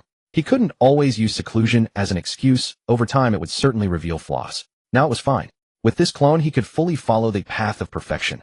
The main body would hide back in Tianwu and let this clone continue to impersonate Wan Shi. And this summon technique was an indescribable divine skill, very suitable for ambushing. The main body was a solid golden core level, while the clone was only foundation establishment. At that moment, if the clone encountered a peer, it would directly summon the main body. Yang Wu could imagine how livid the enemy's face would be at that moment. Of course, this summoning technique couldn't be used too hastily. If the enemy also had a backup plan, the main body going would be a disaster. Yang Wu secretly resolved that unless the clone was at a life or death moment, the main body would never respond. After making his plans, Yang Wu then exchanged the reward. An embryo that looked like a mass of condensed seawater appeared before him, with the fluctuations of the water path particularly evident on it. This is the spiritual embryo. Yang Wu murmured, his eyes fixed unblinkingly on the object. Yang Wu has learned from the system the method of spirit fetus. In truth, it is simple: sever a strand of the soul and inject it into the spirit fetus, thus becoming a fetal spirit. Subsequently, the spirit fetus will nurture the fetal spirit, truly becoming a living being. Unlike the reproduction achieved by the yin-yang union, this is a body forged by heaven and earth. No wonder the golden core stage rewards a clone only after dividing the spirit. Yang Wu paused, knowing that in cultivation the spirit and the body are of utmost importance, especially the former. If the spirit shatters, one truly falls. During the chi refining and foundation establishment stages, the spirit relies on the Niwen palace like a drifting sprig, the most fragile.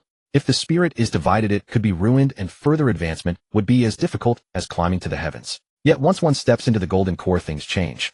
The golden core's essence can nourish the spirit. After division, with the golden core assisting the spirit, and by consuming some heavenly treasures, one can restore it to its original state. Not a great problem.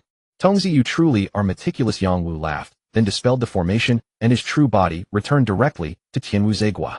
Yes, he did not return to Wanshi Zegua. After all, splitting the spirit would leave a cultivator in a temporary daze. Although a golden core cultivator's aura might wane, a lean camel is still larger than a horse. Wanshigua lacks even a single great demon, so there should be little danger.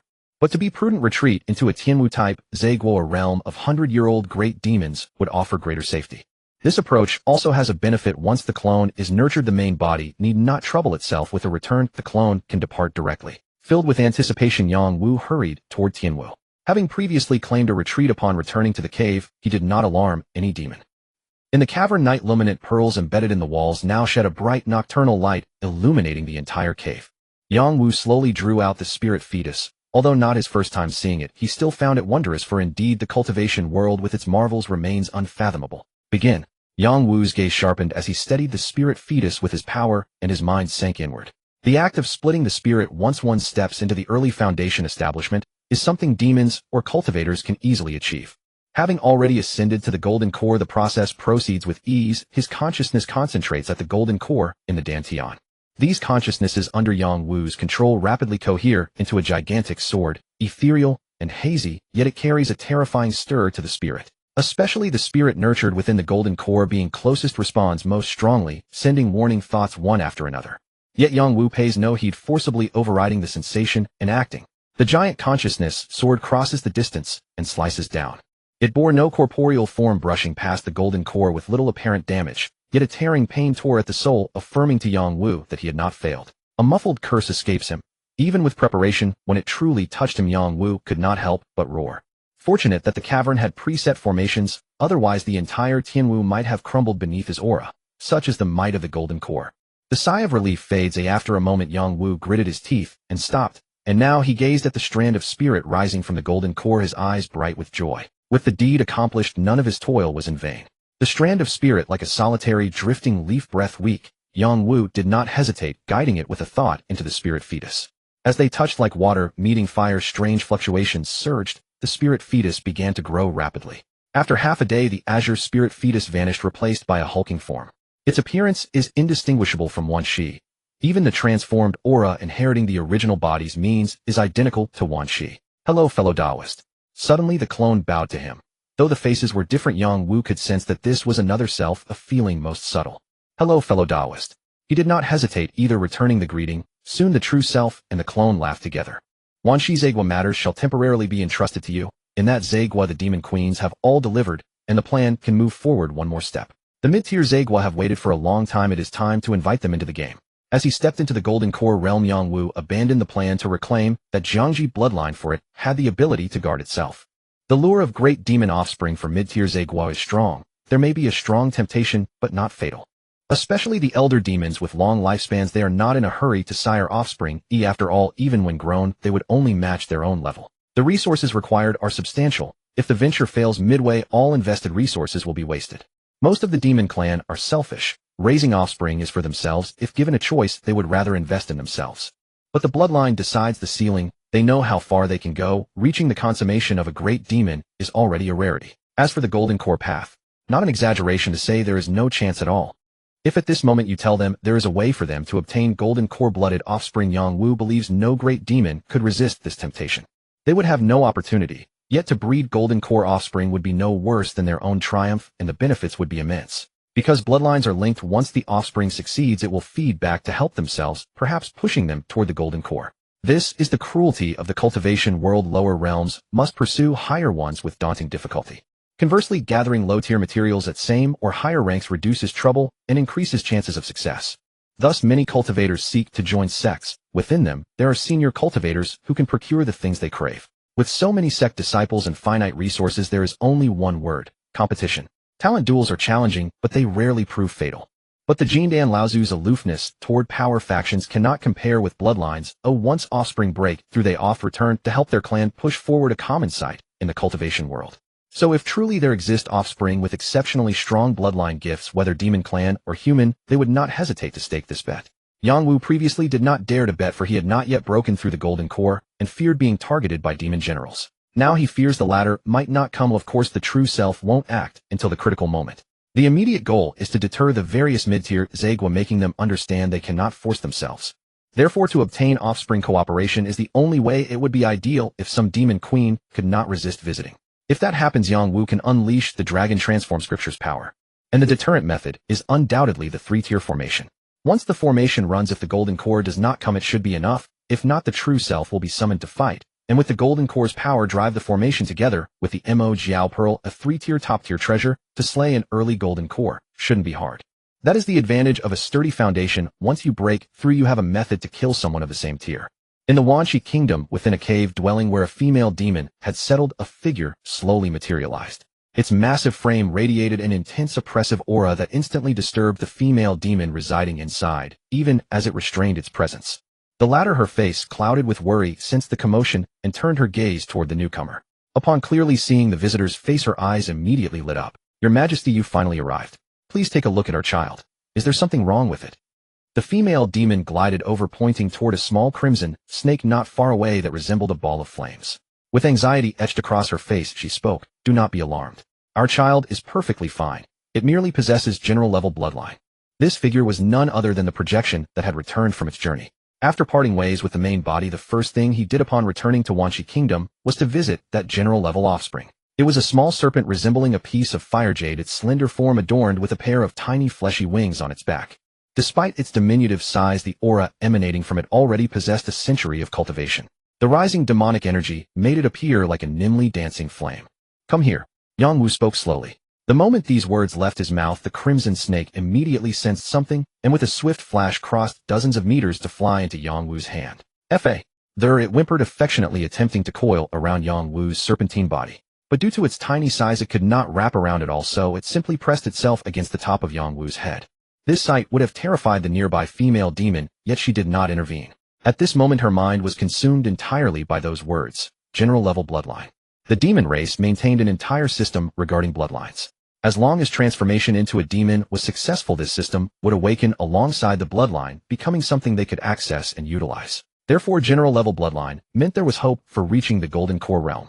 With sufficient fortune and the ability to seize a spirit treasure capable of purifying one's bloodline, even aspiring to become a nascent soul demon king was not entirely out of reach. Could she have actually given birth to such a potent bloodline? "Why, Your Majesty, is this truly the case?" The female demon Sheiji's purple serpentine pupils were now wide with astonishment. Yet having spoken those words, she immediately regretted them, for her offspring's anomalies had been plainly obvious to all. Coupled with the king's evident delight, there was no way this could be false. In an instant, Sheiji's entire body trembled with excitement. Golden Core.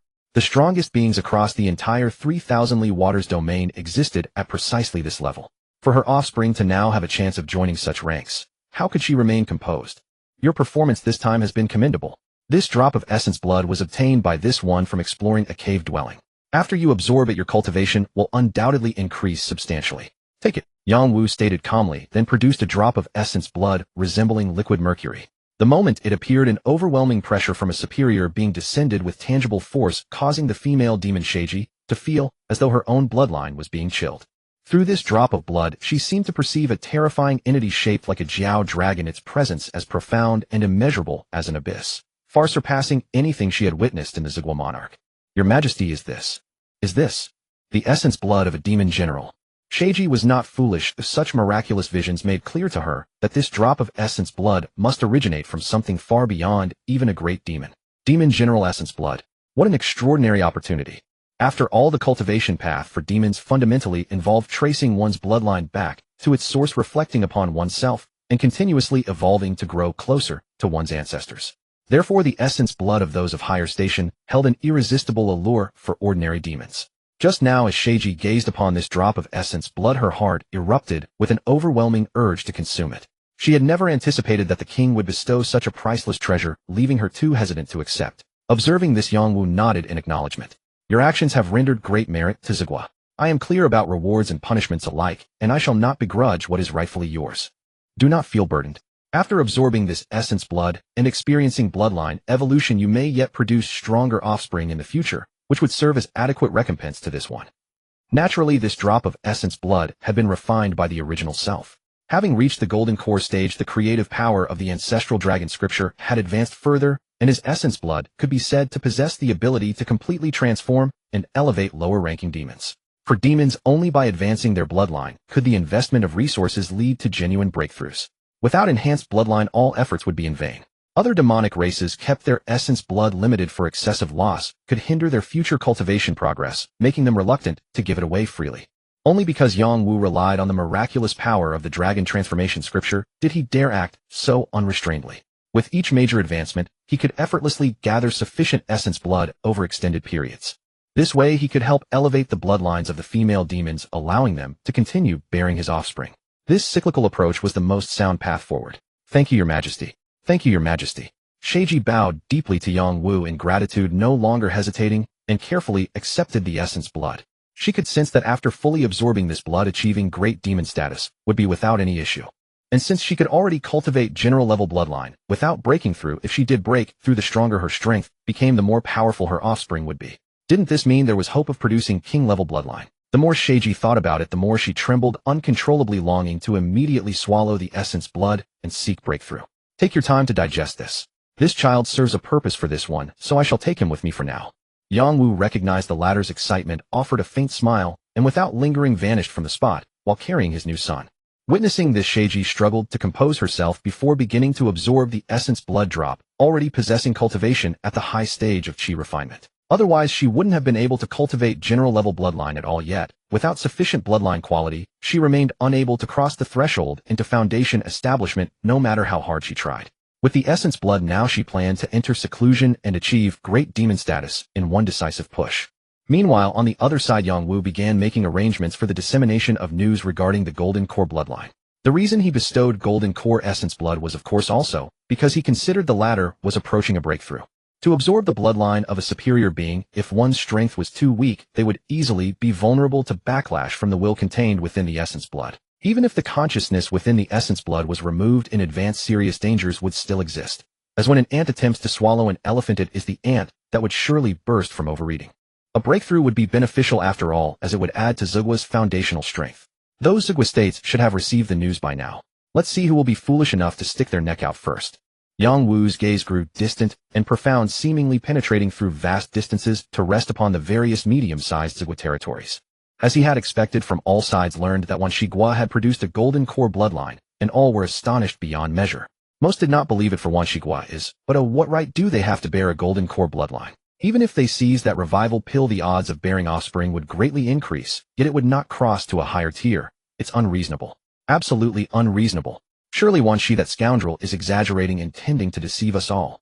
Humph, that wretched serpent at least preserve face. The deed may indeed be possible. Wan Shigua's hypocritical nature had long been ostracized by the other Zagua, so upon hearing the news their first reaction was disbelief. Yet soon they could not deny it, for the Kongwa Lord had sent word confirming the truth. The Kongwa Lord's echo pearl has never erred in the image. That young beast is indeed extraordinary. Wan Shi, this rascal, indeed has such good fortune. Only 3 gifted offspring have died, and yet the tide has turned so quickly. What the latter means is, as long as the female demon can guarantee the cultivation bloodline, it can regenerate a golden core bloodline. What do you all think on this matter? If the previous remarks were mostly scorn, once the Kongwa Lord affirmed it, the demons among the Zagua grew envious and began to curse openly. They believed in the Kongwa Lord precisely because of its own nature. It is a Shui Kue born with an innate sensitivity to bloodlines. Coupled with the accompanying echo pearl, which can reflect and replicate the images of weaker beings, the two complement each other, and thus its fame spreads. It is this confirmation that makes the lords of the Zagua even more uneasy, for such a bloodline is the seed of a future golden core breakthrough. Compared to them, it stands a countless times stronger, for even if they refine to their last breath, they have no such glimmer of hope. No matter how Wan Shi was born, the greatest trouble now lies in the fact that its Zagua has such a bloodline, and we do not. That little demon's bloodline is special. Even if in the future it only achieves foundation establishment, we will not be its match. This is the iron rule of the demon race. They prosper and fail by bloodlines. Once a bloodline is far superior within the same realm, it will sweep all before it. The Golden Core demon generals restrict their path to a complete foundation establishment, but they do not restrain those who have just entered foundation establishment. As long as that air does not provoke, the demon generals will not purge the doors. On the contrary, they would use the latter to balance their alliance, which is clearly a trouble in the making. Slaughtering into Wanshi Zegua is also not feasible lest we rouse the anger of the demon general. The only way is to force Wanshi to birth a Golden Core bloodline for each Zegua. My. Ci Luogwa Lord, this plan is brilliant indeed. We shall do it this way. If Wanshi alone holds such a bloodline, every Zegua would fear its growth and threaten themselves. But if everyone possesses it, there will naturally be no trouble. In the end, who can nurture a Golden Core will depend on their own foundation. Moreover, with more Golden Core bloodlines, once these bloodlines form foundation establishment, that demon general will also have to fear. Then they could advance the alliance to a point where they could completely free themselves from the current hegemony of the demons. Life and death decided in a single thought of that demon general would have them living with constant vigilance. There was no way before. Now that hope has finally appeared, how could they stay unmoved? Thus the Zeg was silently suppressed the secret that Wanshi could nurture Golden Core bloodlines, all for their own time. Of course, the premise is that Wanshi can truly give birth. If not, the cultivation path is full of danger, and who knows if 3 calamities and 6 tribulations might wipe out Wanshi's heir along the way. These great demons may not be as adept as humans in cultivation, yet when it comes to scheming and machinations they are by no means inferior. Yet their various schemes had long been calculated by Yang Wu. With the Dragon Transformation Classic and the system at work, their plots would end in emptiness. A few days later, more than a dozen great demons' auras descended upon Wanshi Guo in unison. The terrifying pressure swept down like a hurricane, and to the smaller demons within Zegua it felt as if the sky were collapsing. Wanshi, we, your fellow cultivators, have come together. You do not greet us in person. This is most ill-mannered. Leading the charge was a colossal frog demon, its countenance savage. It seemed to have cultivated some poison arts. What should have been smooth skin bulged with lumps like toad scabs, looking terribly frightening.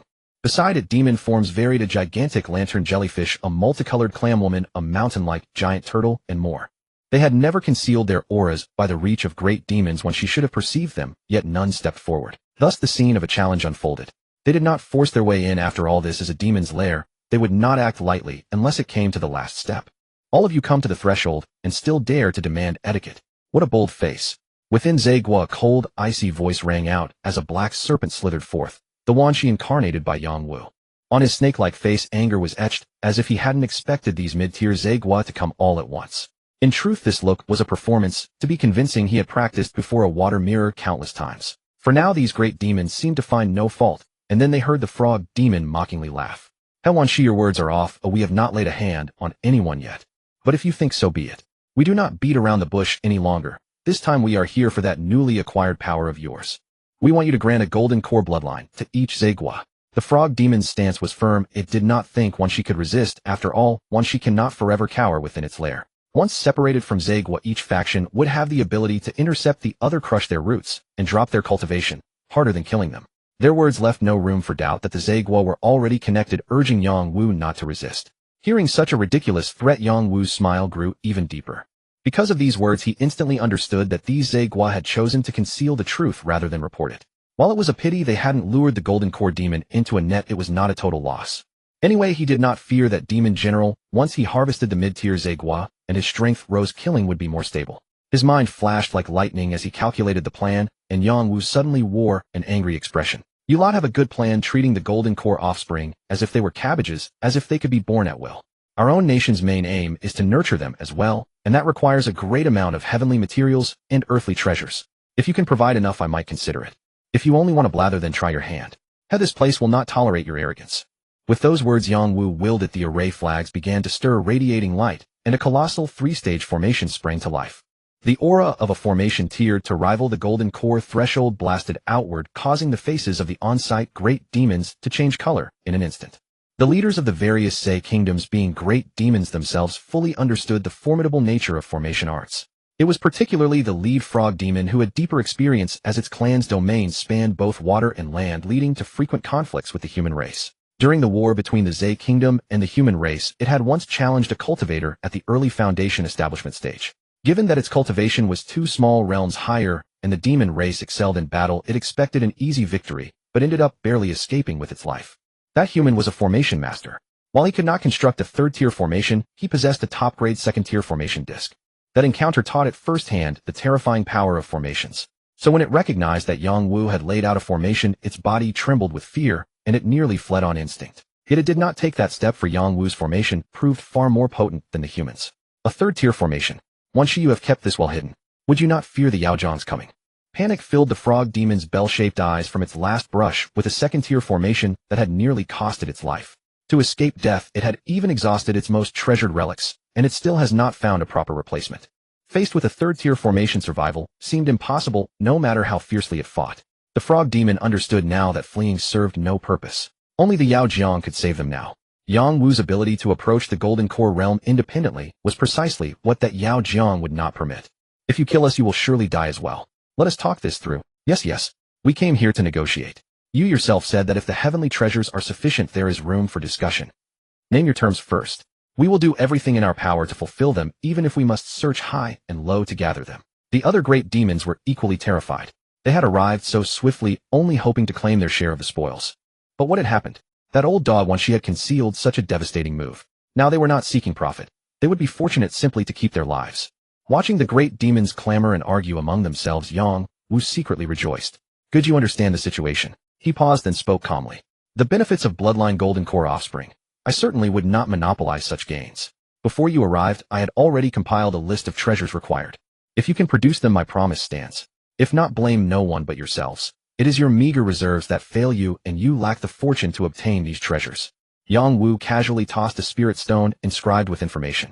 The great demons caught it eagerly, and despite having prepared themselves mentally, they could not help but gasp sharply upon seeing the treasure requirements. There was no hiding it. The list was indeed excessive. Even those with slightly weaker reserves would struggle to amass such treasures, let alone empty their kingdoms completely.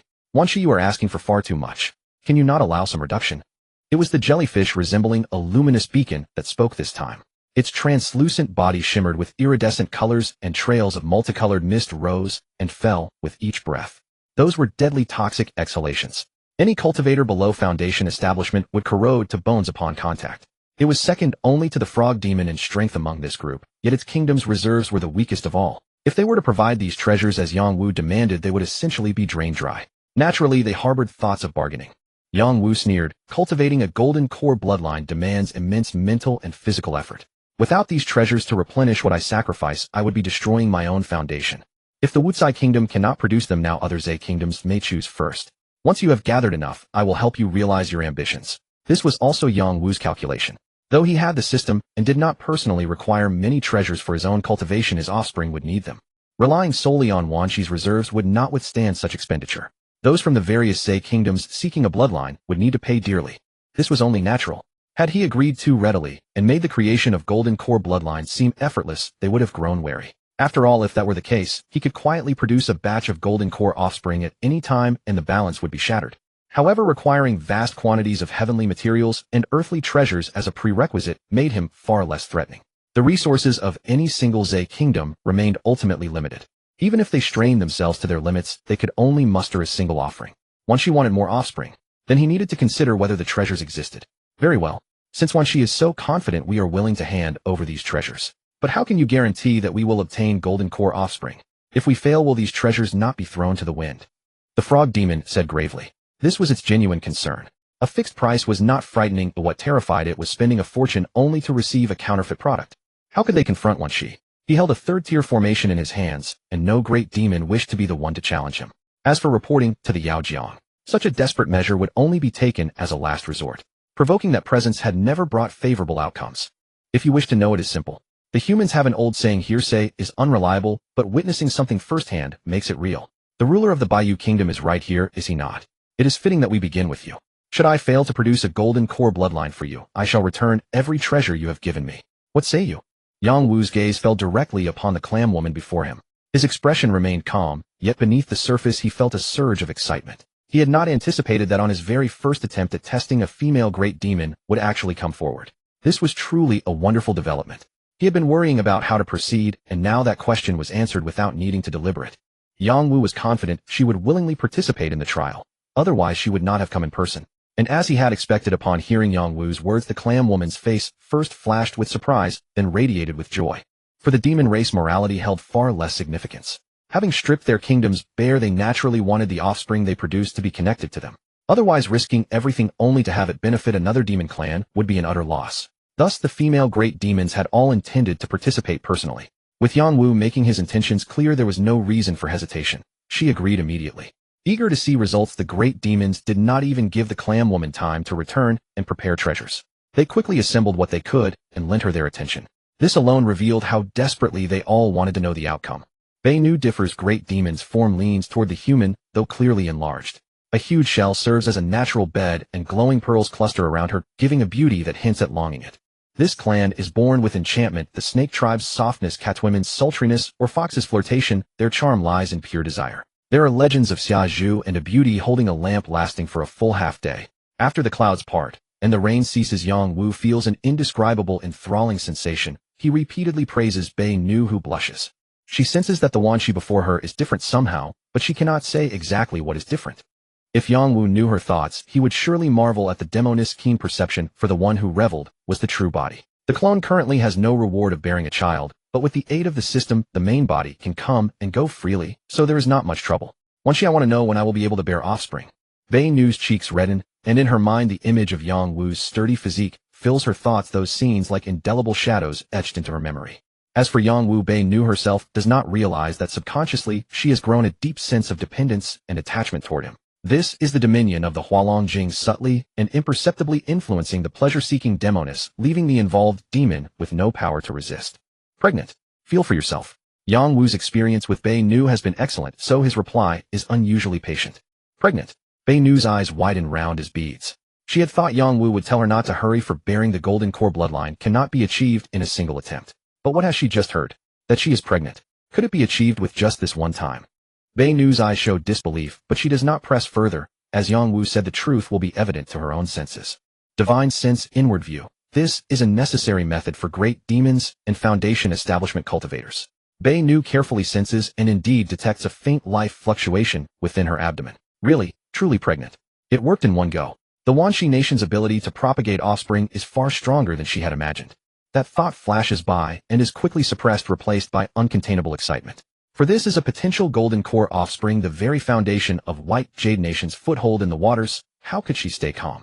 My humble self thanks your majesty for the favor. In the future, if there is anything Bei Nu can be used for, your majesty may command, and she will give her all to assist. She has lowered her stance. Someone like Yang Wu who can produce golden core bloodlines deserves respect, even among peers. Ha, there is no need for such restraint. Since you have become my Bei Nu, you are one with me. From now on, these rites are unnecessary. It is merely a bloodline offspring. If you wish, you may come to me at any time. Yang Wu speaks without concern. His bluntness is simply the effect of the Hualong Jing, ensuring Bei Nu's loyalty. With that, how could he continue to press for offspring by claiming he needs to spend treasures? Moreover, Bei Nu's means are sufficient for this one occasion. Yang Wu does not seek a one-off deal, but a large batch of offspring. There is no need for heavenly materials or earthly treasures. Such a miraculous method of endless bloodline proliferation is truly astonishing. The Five Poisons Nation mocks that you are naive to try to coerce her into yielding golden core offspring to balance the gap with Wanshi Nation and jointly resist the demon generals. They have expended most of their reserves for a single bloodline. Wanshi can produce as many as it wishes. Hidden away, ordinarily unleashing it would be earth-shaking. Such a colossal secret leaves Bei Nu's stunned mouth agape, a strange feeling quietly growing in her heart. She intends to guard Wanshi's secret. This matters greatly to her, and she must not betray the other side's trust. Yang Wu watches Bei Nu shift from shock to a resolute expression, a flash of understanding appearing in his eyes. He knows this demon has been taken in, and the plan will proceed as scheduled. In just one day, from presenting treasures to bearing offspring, the efficiency astonishes all Wanshi nations, though Yang Wu had said each demoness requires a 2-day interval. Yet such a time frame is no problem for great demons, though once they confirmed Yang Wu's power remained strong, they began to argue over who would bear first, even fighting. Yang Wu watches this spectacle with relish. The order is finally set. The first to begin is the Lamp Tower Jellyfish Nation, which sent its longtime Dao partner as envoy. The choice is simple among Wanshi nations. There is only this one great demon. This is a gamble to exhaust their resources, so they select the best. Otherwise, who would judge if the produced one fails to break golden core? 5 poisons show real nerve. Ha. Yang Wu sees the snow-white jellyfish before him and nearly cannot keep a straight face. After this, that jellyfish will be entirely focused on herself. If the 5 poisons learn of this, they might die of anger. Offspring recognizes only itself. The Tao partner's affection shifts. Tisk tisk, such a tragedy, indeed pitiful. Yang Wu feels sympathy for the latter, but when the time to act comes, there is no hesitation. After all, this is what he asked for. His generosity has its limits, yet what harm could there be? The jellyfish's experience is different this time. Her body is translucent, the sensations distinct. Still, it works in a single shot. The 5 poisons are overjoyed, they bite their teeth, and present another treasure. Next time he would reluctantly cooperate a little with its Tao partner as well. Yang Wu smiles, a schemer's grin on his face. Then one Wanshi nation after another sends only great demons, all eager for stability. Originally several Wanshi nations began selecting those under great demons also lined up, but when the trend looked inappropriate, they changed the rosters overnight. Some weaker nations even summoned their matriarchs, a scene of bustling ceremony. If this were among humans, they would likely receive a beating. Among demons, this runs more smoothly. For Wanshi's future, these demonesses all offer themselves, and the outcome is a one-way exchange with no return. Yang Wu uses the Bearing Offspring plan to slip spies into various Wanshi nations, even among great demons. If not for fear of worldly stir, he could have let the entire mid-tier Wanshi nations change hands. Of course, there is no rush now. These rulers remain useful, for example, to be loyal attendants who serve without question. Host Yang Wu. Bloodline Spiritual Viper Peak Mortal Shedding. Cultivation Golden Core Stage 101-0000 must successfully transform into a Flood Dragon before reaching the Demon King realm. Technique Dragon Transformation Scripture Spiritual Viper Chapter 50005000 requires fusion with a Flood Dragon heart to break through to a Flood Dragon. Earthly Fiend Divine Abilities Water Restriction Radiant Light Pocket Cosmos Immobilization Soul Chase Invisibility Flame Breath Sensory Barbels. Dharma Treasures Inc. Flood Dragon Pearl Tier 3 Cold Water Nether Array Tier 3 Celestial Water Divine Embryo Foundation Establishment. Experience Points 0 Offspring Reward A reset upon major realm breakthrough. Yang Wu glanced at his system panel, calculating his next steps in cultivation, only to find that achieving a breakthrough in the short term would be immensely difficult. The system's cultivation progress bar was completely undivided, meaning he had to accumulate 10,000 years of cultivation base to break into the Demon King realm, the equivalent of a nascent soul-old monster. If broken down precisely, 3,000 years constituted a single stage, 9,000 years marked the late Golden Core stage, while a perfect Golden Core naturally required 10,000 years of cultivation base. Perfection represented the pinnacle of this realm. At least in terms of dermic power, there was no further room for progress. Where on earth can I obtain this Flood Dragon heart? Yang Wu felt a headache coming on. Whether it was accumulating dermic power or perfecting his techniques, Yang Wu could resolve it by assigning points through the system. However, issues regarding certain bottlenecks were far more troublesome. He could indeed count on system rewards, but the probability of such blind box draws carried inherent risks. If he happened to be cursed with terrible luck, wouldn't he be completely stuck at this bottleneck? He had to rely on himself to some extent. Perhaps I can start preparing to see what kind of trouble that demon general has run into. If there were any treasures to scavenge, who could say for sure? However, the moment this thought arose, Yang Wu quickly suppressed it, realizing he was being too impatient. Even though he could utilize the system to teleport directly to his clone side, without fearing being trapped in a Golden Core Demon General's lair, alerting the enemy prematurely would make any future schemes far more troublesome. Let's wait a bit. Now that I have successfully formed my Golden Core and mastered a Tier 3 Dharma treasure, there seems to be an even more pressing matter to attend to. Yang Wu suddenly smiled. He still remembered that female carp in the cold pool who had almost sent him to his grave. Back then his sensory barbels could not detect her details at all, yielding nothing but a row of question marks which indicated she was at least one major realm higher than him.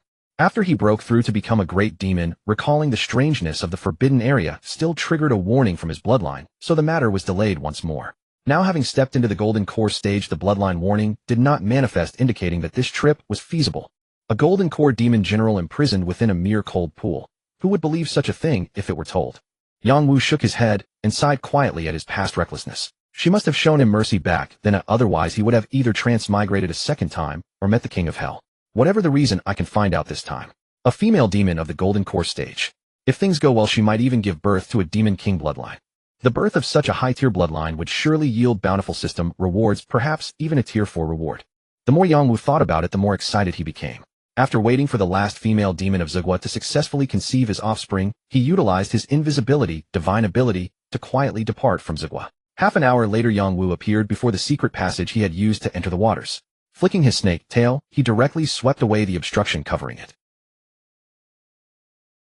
He then realized that the size of the secret passage was completely impassable for his current body size. Fortunately, this was not a problem. The dragon transformation scripture contained the divine ability to change size, at will which Yang Wu had mastered long ago. His body began to shift and transform. In an instant his size adjusted perfectly. Without further hesitation Yang Wu slid inside and swam all the way toward the forbidden area of the cold pool. The moment he entered the boundaries of the forbidden area Yang Wu sensed something was amiss. He discovered that what enveloped the forbidden area was actually a grand formation. The tier of this formation was far stronger than the cold water nether array in his possession. A tier 4 grand formation. What a grand undertaking, Yang Wu muttered. His certainty that it was tier 4 was naturally well-founded. A tier 4 formation already possessed power equivalent to the threshold of the nascent soul realm. Particularly with a peak tier 4 formation, even a nascent soul ancestor would not dare to barge in recklessly lest they face the peril of death. As for tier 5, even the weakest possessed methods at the threshold of the soul formation realm, anyone below the late nascent soul stage would simply be seeking death. While cultivators of the late and great perfection stages might not perish, they would likely have to shed a layer of skin before they could retreat. Currently, it was only imprisoning a golden core demon general. Employing a tier 5 formation of such immense strength was clearly unreasonable. Tier 4 is also very troublesome. Fortunately, it's only an entrapment array. If it were a killing array I would turn around and leave immediately. Yang Wu considered himself a man of principles. While a demon king's offspring was indeed alluring, it was far from comparable to his own life.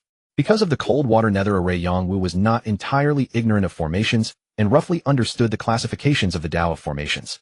The Tao of formations was vast, but the most mainstream categories were none other than 3 killing arrays, entrapment arrays, and defensive arrays. Killing arrays, as the name implied, focused primarily on offense. The legendary reputation of formations slaying enemies of higher realms was undoubtedly forged by this category of arrays. If one encountered an opponent wielding a killing array when their strengths were comparable, the best option was to run. Otherwise, once a battle began, one could easily be targeted and eliminated. Entrapment arrays and defensive arrays were slightly weaker. The former trapped those who entered the array, while the latter blocked the enemy's offensive measures. Regardless of which one it was, the danger was far less than that of a killing array, meaning one would not face immediate mortal peril upon entering. Apart from these, there were also spirit gathering arrays, teleportation arrays, blood arrays, and the like, which were quite numerous, but not as commonly used as the 3 main categories, so they were left aside for now. The one enveloping the forbidden area now was an entrapment array. While other cultivators might fear being trapped to death inside, Yang Wu had no such worries. Since he could bypass space to return to his clone's side, as long as his true body and his clone did not venture into danger simultaneously, he could safely lay low. Still, I must be careful. The 3 main categories of formations are rarely completely separate. There are no pure killing arrays, nor are there pure entrapment arrays. Rather, the array master would choose one aspect as the primary focus. As for a perfect formation that excelled in all aspects, that likely only existed in the legendary immortal arrays. Yang Wu took a deep breath and circulated his divine ability Radiant Light to shield his body. This was his first time executing it after entering the golden core stage, and the effect was far superior to when he was a great demon. To ensure safety, he also conjured the ink flood dragon pearl. With his defenses now as solid as an iron barrel, he finally set off and slipped into the forbidden area. Meanwhile, deep within the forbidden area in a waterless land, a carp white as jade all over suddenly stirred. The 3 reverse scales clustered on her forehead, also resembling white jade, began to emit a shimmering glow. In the next moment, an exquisite humanoid figure slowly emerged from above her head. It was vaguely recognizable as female, though her facial features remained obscured and unreadable. It was the very demon spirit that had failed to plant an inner demon seed in Yang Wu back then. At this moment, her entire spirit was incredibly tense for a simple reason: she sensed an aura of the same rank. This pool was secluded apart from the sect cultivators who had originally sealed her. No other golden core cultivator knew of this place. The latter had not appeared for a long time, so their sudden arrival now could hardly portend anything good. Those humans certainly had not given up on their desire to subjugate her. Damned humans, this king would rather die than let you have your way. The icy voice of the demon spirit echoed through the area. If Yang Wu were to hear this, he would undoubtedly be shocked. For this demon spirit referred to herself as this king. The self-address of the demon race was highly particular. Only those of the king realm were qualified to call themselves king. Thus, this female carp demon was not a demon general, but a demon king, comparable to a nascent soul old monster of the human race. However, that was likely in the past. Her current state as a prisoner was perhaps less pleasant than that of a minor demon. Furthermore, to be deeply trapped in a tier 4 formation, her realm must have been forcibly degraded, otherwise it would have been impossible to confine her here. This was also why Yang Wu's sudden whim had not led him astray. After venting her fury, the demon spirit formed hand seals, drawing strands of blood chi from her jade-carved body and injecting them into her spiritual entity. As the blood chi grew more abundant, the spiritual entity became increasingly distinct, while her jade-like body grew dim instead. Clearly, she was employing a certain secret technique. Once a mark descended upon her brow, the secret technique appeared to be complete. The demon spirit stood ready for battle as she sensed the fluctuations of the golden core aura drawing closer. This was also due to the suppression of the formation, which drastically shrank the range of divine sense, limiting her perception to a mere 20 meters or so. Otherwise, let alone a nascent soul, even an ordinary great demon could cover the entire cold pool. He was here. In the next instant, the waterless land rippled violently, and the golden core aura suddenly descended. Then the tense demon spirit froze, for she had completely unexpected that the newcomer would be a demon race golden core. Not only that, she even recognized the soul aura of this golden core. It was precisely the Carp demon that had intruded not long ago. How was this possible? How much time had passed, and how could a minor chi-refining demon leap straight into the golden core stage? At this moment, the demon spirit's mind completely collapsed, far more shattered than if she had run into a human. Are you waiting for me? The bewildered demon spirit wasn't the only a loss. Yang Wu was also puzzled for last time. He hadn't demon spirit. Carefully watching the way it coils, it is clear that this white jade carp is its true form. Condensing a demon spirit is a feat of the golden core stage, and it's not a normal golden core, but the mark of a late golden core. Because in the late golden core stage, one essentially attains insight into the 5 elements, or the opposing pair of laws, of what remains is only the refinement of the golden core. Every late-stage cultivator will eventually reach completion. The demon spirit, put plainly, is a simplified nascent soul. Except for the inability to possess another's body to reincarnate, it shares many nascent soul traits, such as the manipulation of loss. When casting spells, the power stirred by the demon spirit is terrifying. This is also why late golden core cultivators have the confidence to kill the first 2 lower realms. If this place were not the core of a 4-stage array, this white jade carp would have been sealed at the eye of the formation under the protection of the grand array. Yang Wu would have turned and run long ago. Indeed, I have been waiting for you. The demon spirit, hearing Yang Wu's words, slowly regained her composure. Although she couldn't fathom how he cultivated to exchange his race, her innate sensitivity to souls makes it impossible for her to misidentify him. A demon who had only recently refined chi had in the blink of an eye become a golden core demon general. There must be a great secret here. Of course, I would not covet it myself. After all, some chances are not suitable for me. As a former demon king, her insights far exceed those of ordinary demons. More importantly, whatever she said now would be in vain. On the contrary, for her, this demon clan harbors a secret that could be a boon. A secret implies a trump card. Perhaps it could really save her. This king. Are you the nascent soul demon king? Yang Wu had initially begun to nod, and when his slow-witted mind finally caught up, his pupils shrank in astonishment. Then he immediately unleashed the tendrils of perception, sweeping over the other's body. Species: white jade carp dragonkind. Cultivation: golden core mid-stage fallen demon king.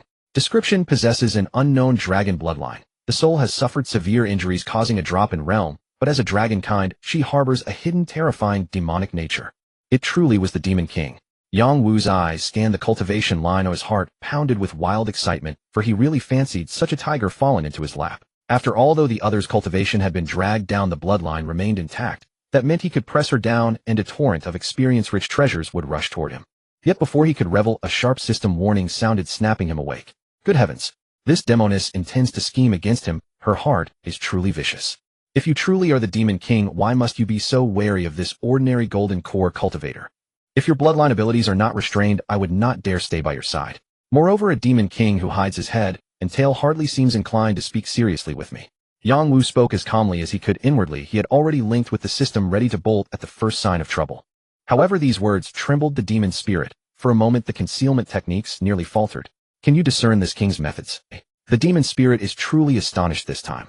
My bloodline mystic art is exceedingly elusive. Even nascent soul cultivators would have difficulty detecting it, leaving them grievously wounded. And now a mere golden core demon could see through. How could she not be shocked? This little demon's secret seems far greater than she imagined. Very well, since you are so cautious, I shall be honest with you as well. The demon spirit sighed, then with a flick of her hand the masking spell dissipated, revealing her true visage. Yang Wu fixed his gaze, and he could not help but exhale cold air. It was a face pure and flawless, brows like mountains, a complexion as delicate as peach blossoms. A pair of silver eyes, white hair, and atop her brow a pair of delicate dragon horns, making her aura feel utterly holy. However, the 3-petaled flower-like marks on her forehead, now looking bloodstained, spoiled the holy, ethereal aura. This was to date the most beautiful face Yang Wu had ever seen. Even compared to the so-called shell maiden, it was far beyond any competition. Yet the more beautiful, the greater the danger. The system's warning still rang in his ears. Are you afraid I will use my divine sense against you? The demon spirit looked at Yang Wu's expression and let out a soft laugh. You are perceptive, but this divine sense is not for harming you. I thought the one who came here is a human cultivator. They are treacherous at heart, seeking to enslave me. The bloodline seal remains to deal with them. Although I don't know why you returned, there should be something you want here. Now there is a deal. Will you take it or not? The demon spirit spoke frankly as well. Her bloodline talent is peculiar, faintly sensing a thread of fate in the void. Just now as the bloodline roiled, she realized that her chance to escape lay with the demon before her. That left her with no hesitation as she spoke, plainly not fearing whether Yongwu would agree. If this demon clan had no designs, they would not come again. With designs there could be a bargain. All of it is a matter of profits and advantages. The mortal's words align quite well with the minds of all living beings. As for playing tricks, the demon race are far from humans. Otherwise how could I have fallen so deeply into this formation? Of course we can trade, but what I want the demon king would hardly give. Yang Wu's smile appeared at the mention of trade. Indeed, he hadn't guessed wrong. This demon king had another motive.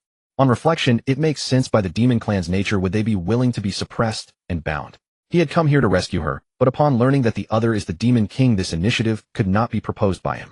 In this case, the advantages he could gain would be few. Now that the other has spoken, the initiative would fall into his hands. Now the terms were his to propose. After all, the other party was the one in a hurry, not him. Who would have thought his negotiating skills from his past life would come into play here? Oh, you should go ahead and speak first. The result will only be known after we hear your terms. The demon spirit's silver eyes turned toward him. She knew that once she proposed a trade, she would surely be squeezed for a price. Yet she had to press on, because once the other leaves, she might not have another chance to escape for ages. Thus she was prepared to concede heavily, yet the next demand from him still caught her off guard. What I want is simple. Bear me a son. What did you say?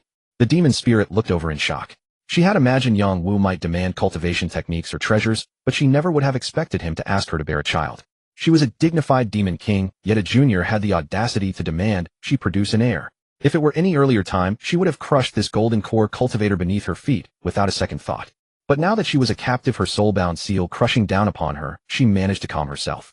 After the initial shock, she thought it through carefully. If it was merely a matter of bearing offspring, it didn't seem like too much of a burden. As a demon king, she would naturally endure no suffering in childbirth. Compared to losing vast treasures, this price was actually the lightest she could pay.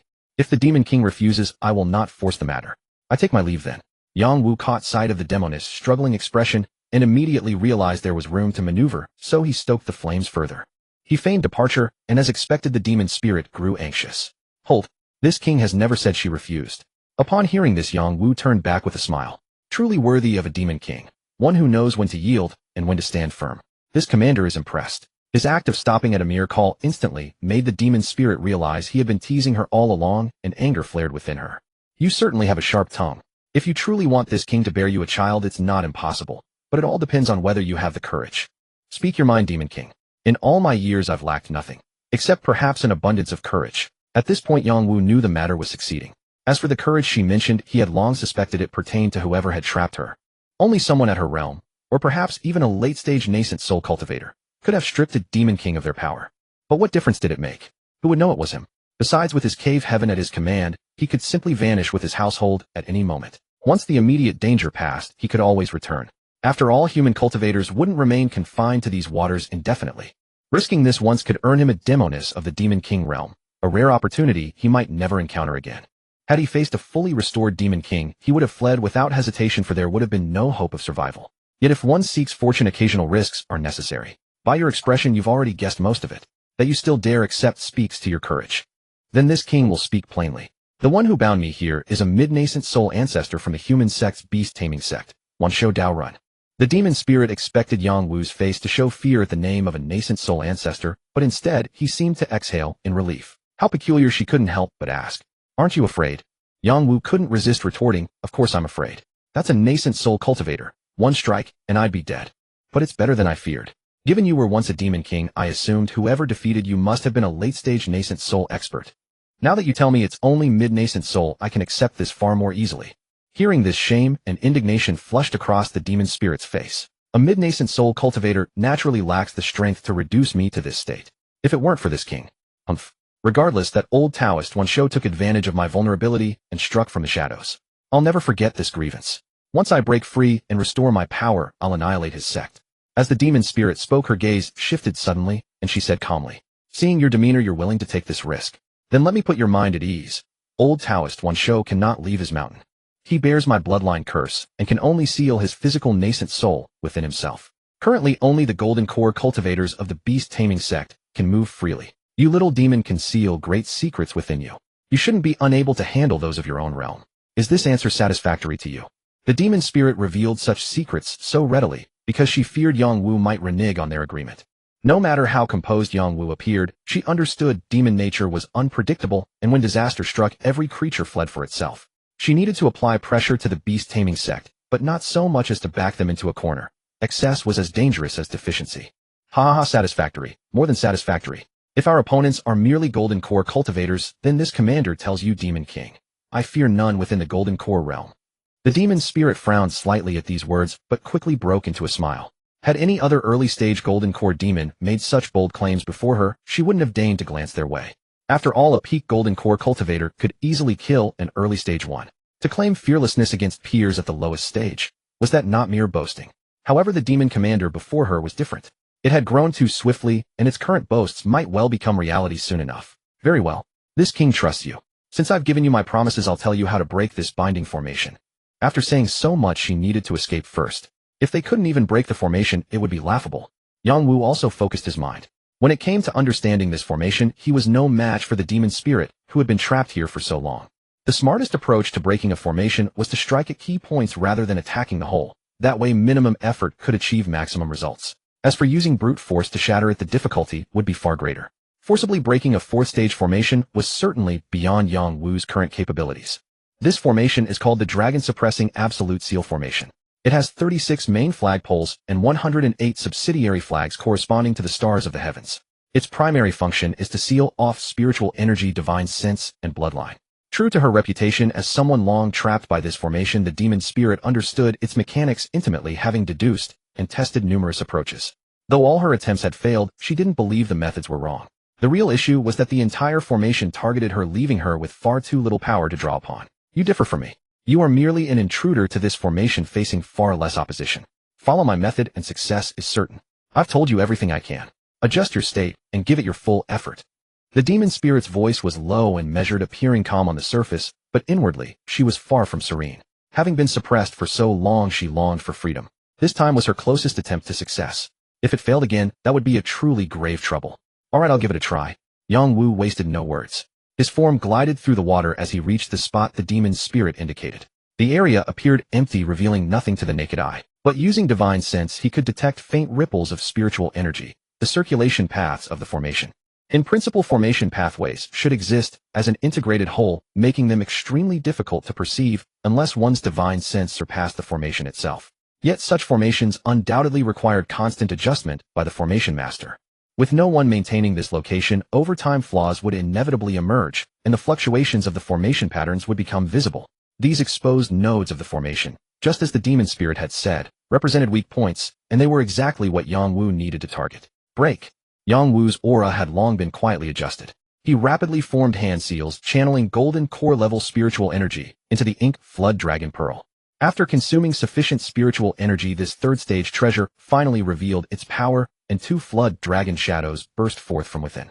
Once manifested, the flood dragon's bodies rapidly expanded, carrying an aura of the underworld as they surged through this forbidden ground. Guided by Yongwu's commands, they reared up and roared before intertwining and crashing into the formation barrier. The next moment, a crisp cracking sound echoed unexpectedly by his ears. Success.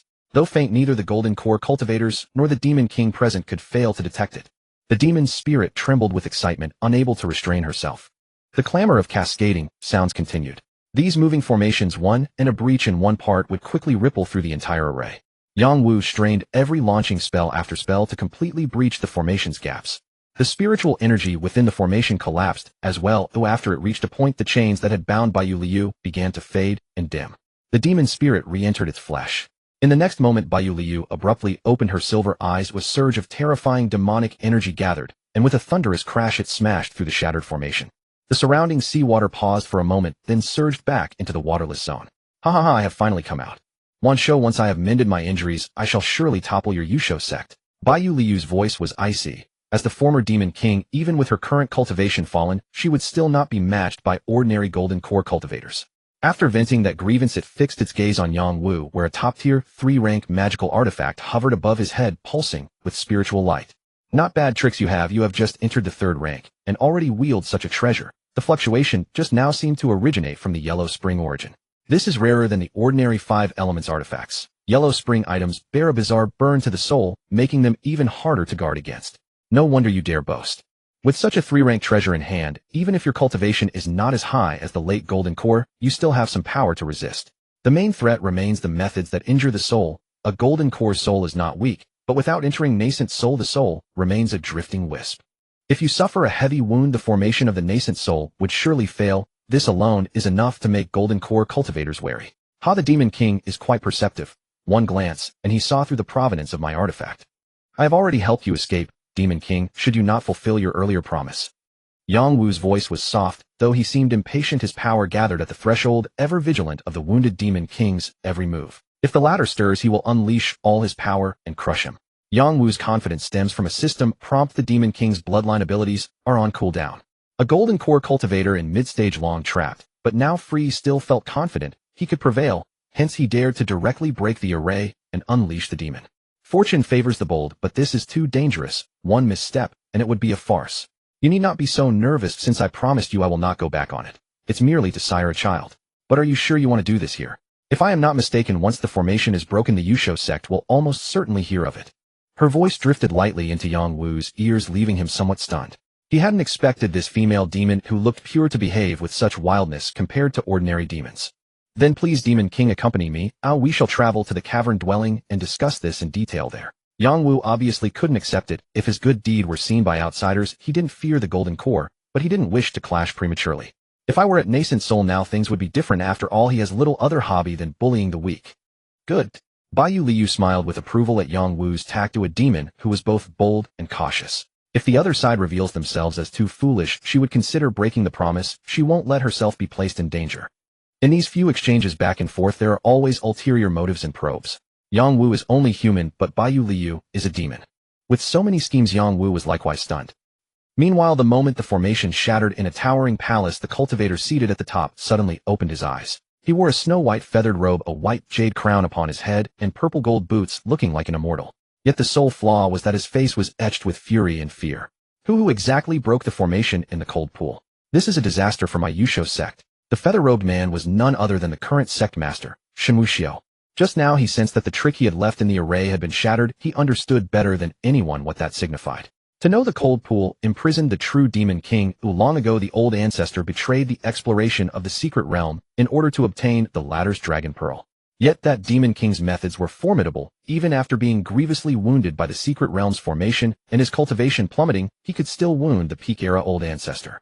Even now, the old ancestor cannot descend to the mortal realm, and Yusho sect had fallen from a once dominant nascent soul sect to a derelict fringe. Had it not been for the old ancestor's fake infant beast companion sustaining them, they would have long since fallen under the present realm. But the fake infant is a sham. That Demon King has escaped now, and given time will surely come to their door. Considering the enmity between the old ancestor and the other, reconciliation is impossible, otherwise Yusho sect might be annihilated. Calm down, things haven't reached that point yet. The Demon King has suffered grievous wounds, and his cultivation has fallen as well. To return to nascent soul would not be achieved overnight. As long as she is utterly slain before she recovers, this matter can be resolved. As a sect lord, Shenwu Xiao never lacks in temperament or means. He quickly steadied himself from panic, and after frantic thinking finally devised a response. Thus he activated a transmission talisman, summoning all golden core cultivators within the sect. To deal with a fallen Demon King, further foundation establishment would be sacrifice. Only golden core unity could ensure killing the latter. Thinking of this, Shenwu Xiao felt a pang of regret again. If back then he hadn't been so greedy, attempting to enslave the Demon King to bolster the sect, why would such a calamity have occurred? But the past is past. Now the task is to locate the other party and any accomplices who dared release the latter, to exterminate them together. Yes, Shenwu Xiao can be sure that the Demon King cannot escape from the array on his own. If she escapes, there must be accomplices. Compared to the Demon King, who already bears a blood feud, the latter deserves death more. Not only did it ruin his own schemes, but it also drew endless calamities upon them. With the summons, the golden core cultivators learned the truth. It was a cataclysm. As the instigator, Yang Wu claimed he did not care for at this moment. He was merely discussing life with the Demon King. After 1,000 thoughts, all were reduced to a single word: ruin. The white jade carp realm has fallen, yet the fleshly traits remain. Yang Wu, if not for bearing ancestral dragon scripture, could it. After a deeper exchange, he had learned something of the Demon King as well, such as his name. Zeishi. That name is quite pleasant. If so, the beast-taming sect will soon have many golden core cultivators coming to the Spirit Lake domain.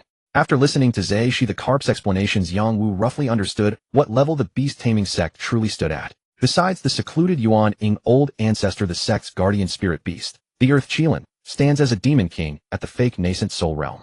But lacking the means to weather Yuan Ying's transformation tribulation, he was stuck at the golden core stage. Although the fake nascent soul's power has not yet transformed, it is stronger than ordinary golden core completion, for not every completed golden core can shatter the Dan. At the Yuan Ying realm, those who can shatter the Dan will surely forge a nascent soul, but to achieve Yuan Ying, one must endure the tribulation. Shattering the Dan only blocks about 20% of cultivators. The remaining 70% are mostly stuck at the tribulation, which gives rise to the fake nascent soul realm. These fake nascent souls are like ticking time bombs. The Yuan Ying old ancestor would rather not provoke them, for the other party might shatter the Dan with a single word. That would invite the Yuan Ying's 5 elements tribulation. Under the celestial tribulation, the Yuan Ying old ancestor would not escape unscathed. Even if he survived, he would be gravely wounded.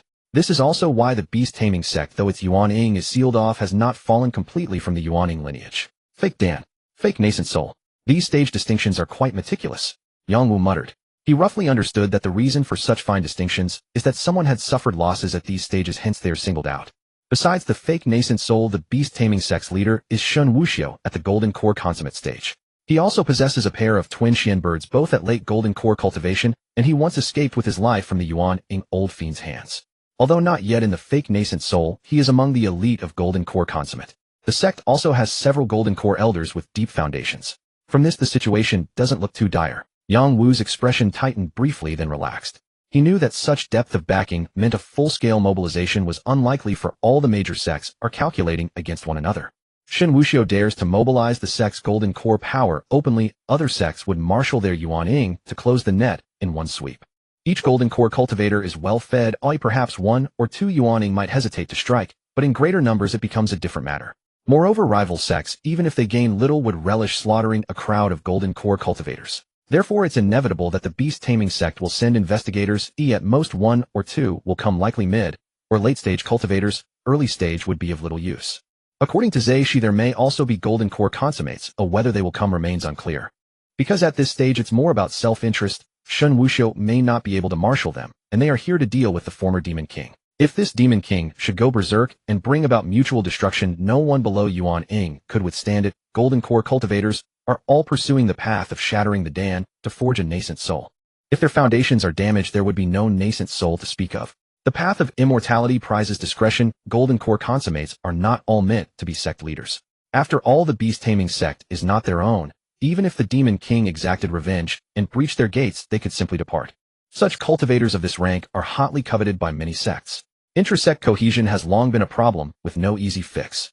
Unless a capable peer leader arises to weld them into one, unity remains elusive. These considerations reassure Yang Wu, and even if all these speculations fail, if a golden core consummate truly appears, could he win, or at least flee? Moreover, he would not rush to tell the others that he broke the formation himself. If he lurks in the lower Zai nation, the others will investigate, and they will first target that demon general to see what that demon king is plotting. As for now, of course the plan is to ensure that this once demon king can successfully bear offspring. Yang Wu also looked forward to what kind of surprise a demon king-level female demon might bestow upon him. 3 days later. How could this be possible? How could I become pregnant so quickly? Zai Shi the demon king pressed a jade hand to her abdomen, silver eyes widening with shock. Such emotional turbulence was so great that even her holy aura seemed to crack. No wonder she hesitated. After all, she is the demon king. Even if her cultivation has faded, her bloodline and flesh remain at this level, making the prospect of bearing offspring utterly despairing for demons. At least a few of those she knows, upon reaching the demon king realm, have gone thousands of years without bearing a new offspring. It's not that they don't want it, the threshold is high. The demon king tier bloodline has regressed to a higher degree. She had agreed to Yang Wu so readily for this very reason, thinking she wouldn't bear a child. Who could have guessed her face would be slapped so quickly, so loudly? Yang Wu smiled. This is my method, a demon king, don't be alarmed. In the future this child will bring you a great surprise. But for now let us not dwell on that. Since you mentioned Yuan Ying demon king, perhaps you could tell me about the realm after golden core, so I may have some grasp. Based on my past experience, the child in her womb is at least king-level bloodline. With such a bloodline, no matter how discerning the opponent, they would not look down on it. Regarding not clarifying earlier, besides his fondness for blind box revelations, the other party will likely not believe. Compared to rhetoric, Yang Wu prefers to lay out the facts. Zai Shi the demon king was clearly tickled by Yang Wu's words. Her fingers idly traced her belly. This would be her first offspring, and she eagerly anticipated what level of descendant she might bear. Since you brought it up, I shall speak to you in detail. In these days she had come to view Yang Wu differently, realizing that his progeny and the many female demons around him were frightening. It was even more terrifying than any demon king she had known who was fond of women. Only that demon king is purely lustful. Yangwu does not seem so. His offspring talent is quite good. Zaishi observed that among them there are many with king-tier bloodlines, so calling him merely fond of women isn't accurate. It would be more apt to say he is fond of offspring. This also alleviated many of her inner disgust. Returning to her thoughts, she paused, and then spoke seriously about cultivation after the Yuan-Ing.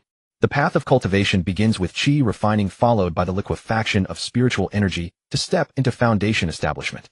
After that the yin-yang and the 5 elements reverse tempering the golden core through water and fire. You already know this. The subsequent cultivation of the golden core realm lies merely in comprehending the 5 elements. Once you grasp a shred of insight into all 5 elements, you can shatter your core and form a nascent soul. And beyond the nascent soul, if one wishes to reach deity transformation, they must comprehend the 5 elements to make them rotate in an endless self-sustaining cycle. Zushi spoke slowly, her voice unhurried, yet her words encapsulated many secrets of cultivation. As a former demon king who was only one realm away from deity transformation, her insights and experience were far beyond what Yangwu, a cheater relying on a system to level up, could ever hope to match. Yangwu listened with rapt attention, occasionally asking questions to clear up his doubts. Like a sponge soaking up water, he rapidly absorbed and replenished his knowledge. This is indeed strange. You clearly possess a high cultivation level, so why are you so hazy about these realms? However, as Zushi the Demon King watched Yangwu ask one basic common-sense question after another, her expression grew strangely peculiar. If Yangwu were just an ordinary great demon, his ignorance would be understandable. But since he had already entered the Golden Core realm, it was incredibly bizarre that he was utterly clueless about the subsequent realms, or even the cultivation of his current realm. At first she assumed that for Yangwu to advance so rapidly, he must have the backing of a high-ranking demon clan behind him. Even if it wasn't a deity transformation cultivator, it had to be at least a great nascent soul cultivator. This was also one of the reasons she had agreed so decisively. Having the backing of a demon king, or even a demon emperor deity transformation, would bring benefits that far outweighed the drawbacks for her current situation. However, it now seemed she had overthought it. If there really were a high-ranking demon backing him, how could he not understand even these basic concepts? Did that mean this demon general relied entirely on his own raw talent? Zushi's silver eyes constricted slightly, but a trace of delight soon welled up within them. I stumbled my way here by chance, and my cultivation lacks a proper system. It was easy enough before the Golden Core, but things have become a bit troublesome now. I must have made a fool of myself in front of the Demon King. Yangwu also knew that asking these things would seem odd, but he had no choice but to learn. He was not very familiar with cultivation or the various sects and schools. After all, whether it was Wanshi or the remaining medium-sized Zagua marshlands, his contact with them had been minimal. Even if Yangwu wanted to draw references, he had no starting point. Moreover, his cultivation basically relied on clicking to level up once his experience points were sufficient. There was absolutely no comprehension involved. What is there to laugh at? To reach this step despite knowing nothing makes you a true monster. Now you and I are grasshoppers on the same rope. The stronger you are, the safer I will be. As for these common sense matters, if you don't understand, I can simply tell you. It is not as if they are difficult to learn. Yangwu's response further convinced Zushi the Demon King that he was not pretending, but truly did not know, which meant his talent was genuine and absolute. She couldn't help but feel astonished in her heart. She had never expected that while trapped in this formation, she would actually unearth such a promising young talent. It was indeed a stroke of good fortune. Indeed, Yangwu was now her ally. The stronger his talent, the greater the assistance he could provide her. You now have a decent understanding of the cultivation realms. Given your current level, it is also time for you to learn about the state of this world. I might as well tell you everything together. In that case, my utmost thanks to the Demon King once again. Hearing this, Yangwu was instantly overjoyed. Although this knowledge did not directly increase his strength, it was incredibly useful. After all, understanding where he stood and who his enemies were was absolutely essential in a cultivation world where danger lurked at every turn. Otherwise, if he unknowingly ran into some scheming backstabber, he might suffer a disastrous defeat. It is of no consequence. Zushi waved her hand. For some reason, this demon general possessed the polite manners of the human race. While not of much practical use, it made her feel quite comfortable. She paused for a moment before continuing. As I mentioned before, those in the deity transformation realm are already peerless powerhouses who rarely appear in the world. It is not that the path of cultivation ends there, but rather there is no further path within this world. The world they currently resided in was merely a minor thousand world. The strongest cultivators here could only reach the deity transformation realm. Furthermore, because the laws of heaven and earth were weak, the world imposed numerous restrictions on deity transformation cultivators. For instance, they could not unleash their full power, as doing so could easily shatter the void barriers. Repairing these barriers would cause the source energy of this minor thousand world to drain rapidly. Therefore, the world's source energy suppressed deity transformation cultivators. If they fought with all their might, their lifespan would rapidly deplete, which was why those at the deity transformation realm rarely showed themselves. If they used the full power of their realm, they would die quickly, but if they didn't, they might not even be able to defeat a nascent soul cultivator, which would be incredibly humiliating for them. Moreover, once a cultivator reached the peak of deity transformation, this minor world would force them to ascend. If they stubbornly remained, they would inevitably trigger the hostility of the entire plane. Once the deadline passed, if they remained obstinate, the entire world consciousness would take action. Under the wrath of the tribulation lightning, let alone a deity transformation cultivator, even a void returning immortal of a higher realm would undoubtedly perish. So that's how it is. Yangwu instantly understood the reason. The minor world was like a small house, and a deity transformation cultivator's size had already reached the house's maximum capacity. Just accommodating them put immense pressure on the world. If they were allowed to fight freely, the entire house would be torn down. Therefore, the world's source energy had to restrict them, and the most effective punishment against living beings was to strip away their lifespan. Once their lifespan expired, even the most powerful experts would turn into dry bones. To put it simply, you can fight, but once you've had your fun, you're finished. When a deity transformation cultivator perished, their spiritual energy returned to the heaven and earth, which might even benefit the world's source energy. Most deity transformation cultivators remained in seclusion, not only to resist the world's oppression, but more importantly to accumulate resources and foundation for their ascension. The minor, medium, and great thousand worlds were not directly connected. Therefore, cultivators of a minor thousand world had only two paths if they wished to ascend to the upper realm. The first was the ascension platform. Since this world was controlled by the human race, the ascension platform naturally belonged to them as well. Once guided into the upper realm through the ascension platform, 99% of the time one would land directly in the heart of human territory. For a member of the demon race, ascending there would be practically suicidal. Therefore, it was impossible for the demon race to take this path, not because they didn't want to, but because they couldn't. The second path was to shatter the world barriers on their own and traverse the void. By leveraging the power of their bloodline, demons could locate and target their corresponding demon clan territory. Ascending this way naturally avoided the danger of being instantly eliminated upon arrival. But traversing the void was an immensely terrifying endeavor. Without the strength of the peak deity transformation realm attempting to cross, it was almost a certain death sentence. Those at the peak of deity transformation had a 60% chance of success. As for the great perfection stage, a 90% success rate was guaranteed, but a minor thousand world only allowed one to reach the peak of deity transformation. Unless one could break through to great perfection within the time limit right after reaching the peak, they would have to brave that 40% risk. This really is biased against the demon race. Yangwu couldn't help but sigh. In truth, this was only natural. Since the human race held the dominant position in this world, resources and benefits would naturally tilt toward them. If it were a minor thousand world dominated by the demon race, the situation might be reversed. He could only blame his own poor luck. However, it wasn't all bad news. If he looked closely, there was still some good news to be found. For instance, with deity transformation experts staying and hiding, nascent soul cultivators were the supreme overlords of their respective regions. With his golden core cultivation, he could definitely be considered part of the mid to high tier. As long as he didn't court death by provoking nascent soul or deity transformation experts, he could live completely free and easy. He would just keep a low profile, and once he advanced to the deity transformation realm, he would give the sects of this minor thousand world a massive surprise. The demon race has no ascension platform, and that's not a big problem. I can accumulate a batch of experience and directly max out to divine transformation perfection, which would give me at least 90% certainty for ascension. Although it's still not entirely secure, at least there's some guarantee. Then I can try to gather more protective treasures to push the certainty to 99%, so I can truly ascend. Yangwu calculated in his mind, it seemed that the trouble of being forced to ascend could still be resolved. As for ascending at the peak of divine transformation, with a mere 60% certainty, even a dog wouldn't do that. Lucky for him, no divine transformation cultivator heard that, or they might choke to death on the spot. Because many cultivators at the divine transformation stage are still stuck at the early stage when their ascension deadline arrives. Although the ascension platform belongs to the human race, it is controlled by the great sects, so many human divine transformation cultivators have to take the path of traversing the void. As a result, very few divine transformation cultivators survive to reach the upper realm.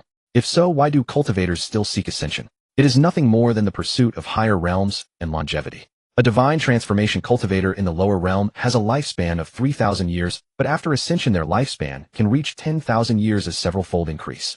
Therefore, many early-stage divine transformation cultivators wait until their lifespan is nearly exhausted, and then take a gamble. If they succeed, they can enjoy another few thousand years of freedom. If they fail, it doesn't matter, as they don't have many days left in the lower realm anyway. The path ahead is clear. Step by step to divine transformation, then consider ascension.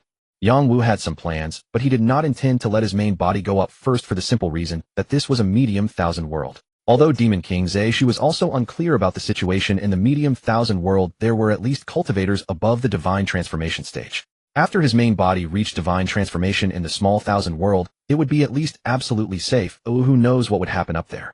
Entering a strange and unfamiliar territory would be too dangerous, not suitable for his steady development strategy. Such risky endeavors should naturally be left to his clone. Then he could use the system to directly traverse between the two realms, avoiding risks while seamlessly integrating. This was what a prudent person would do. The only trouble was that advancing the clone to divine transformation would require a considerable amount of resources. Ordinary sex could barely guarantee resources for the main body to cultivate to divine transformation, let alone raise another clone. Yang Wu had this confidence entirely because of the system's mechanism. He could consume experience to raise the clone's cultivation limit. An experience came from Offspring, which was much easier than heavenly treasures. However, Yang Wu did not plan to upgrade the clone immediately. After all, the main body was the priority. When fusing the clone, the system had prompted that the clone and main body needed regular assimilation.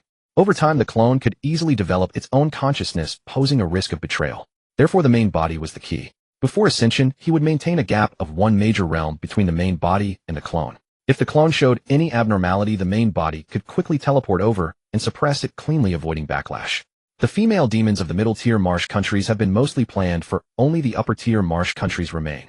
The targets are still a bit small. Perhaps I can extend my reach to human sex where there are plenty of female cultivators.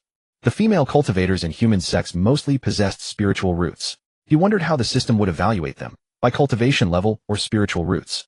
But either way, it wasn't too troublesome since the sex had already done the screening for him. Those with high cultivation naturally had good spiritual roots, and vice versa. The problem now was that the difference between the demon race and the human race was quite large, and the two races were naturally hostile. To get involved in this area, he would have to find a way to transform into a human form. Otherwise, he might end up being jointly attacked by the human race. Such a dangerous thing he would not do. Perhaps the beast-taming sect could be a breakthrough. Yang Wu's heart stirred.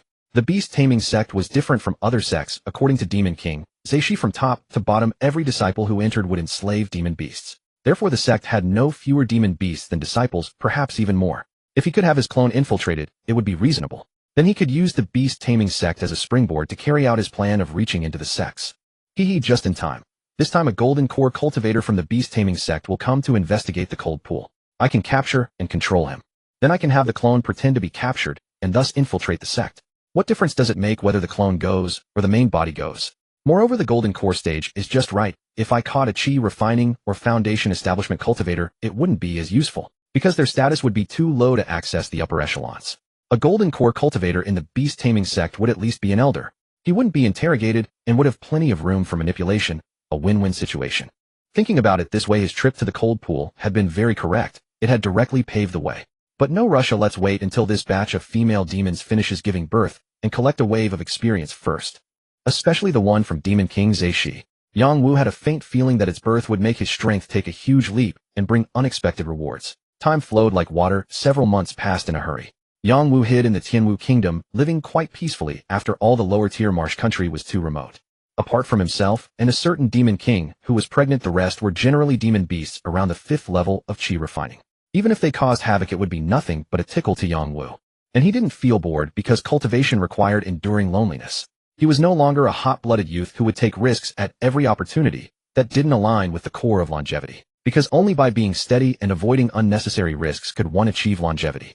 Otherwise, even immortals, if they loved adventure, would have a high chance of falling. This world had many deadly dangers. You are really patient. Zhe walked leisurely into the cave dwelling and saw Yang Wu eating spiritual food and drinking celestial nectar, looking utterly carefree. Zhe, you're here. Just in time. Come taste these spiritual fruits. They may not compare to what you used to eat, but at least they are graded and provide some spiritual nourishment. Yang Wu turned his head at the sound, and upon seeing the visitor, his snake eyes brightened as he greeted her. These things were plundered from the middle-tier marsh countries. He had worked hard to sow the seeds, and this was compensation. It relieved his immediate need. No need to eat. The ones you sent are enough for me for a long time.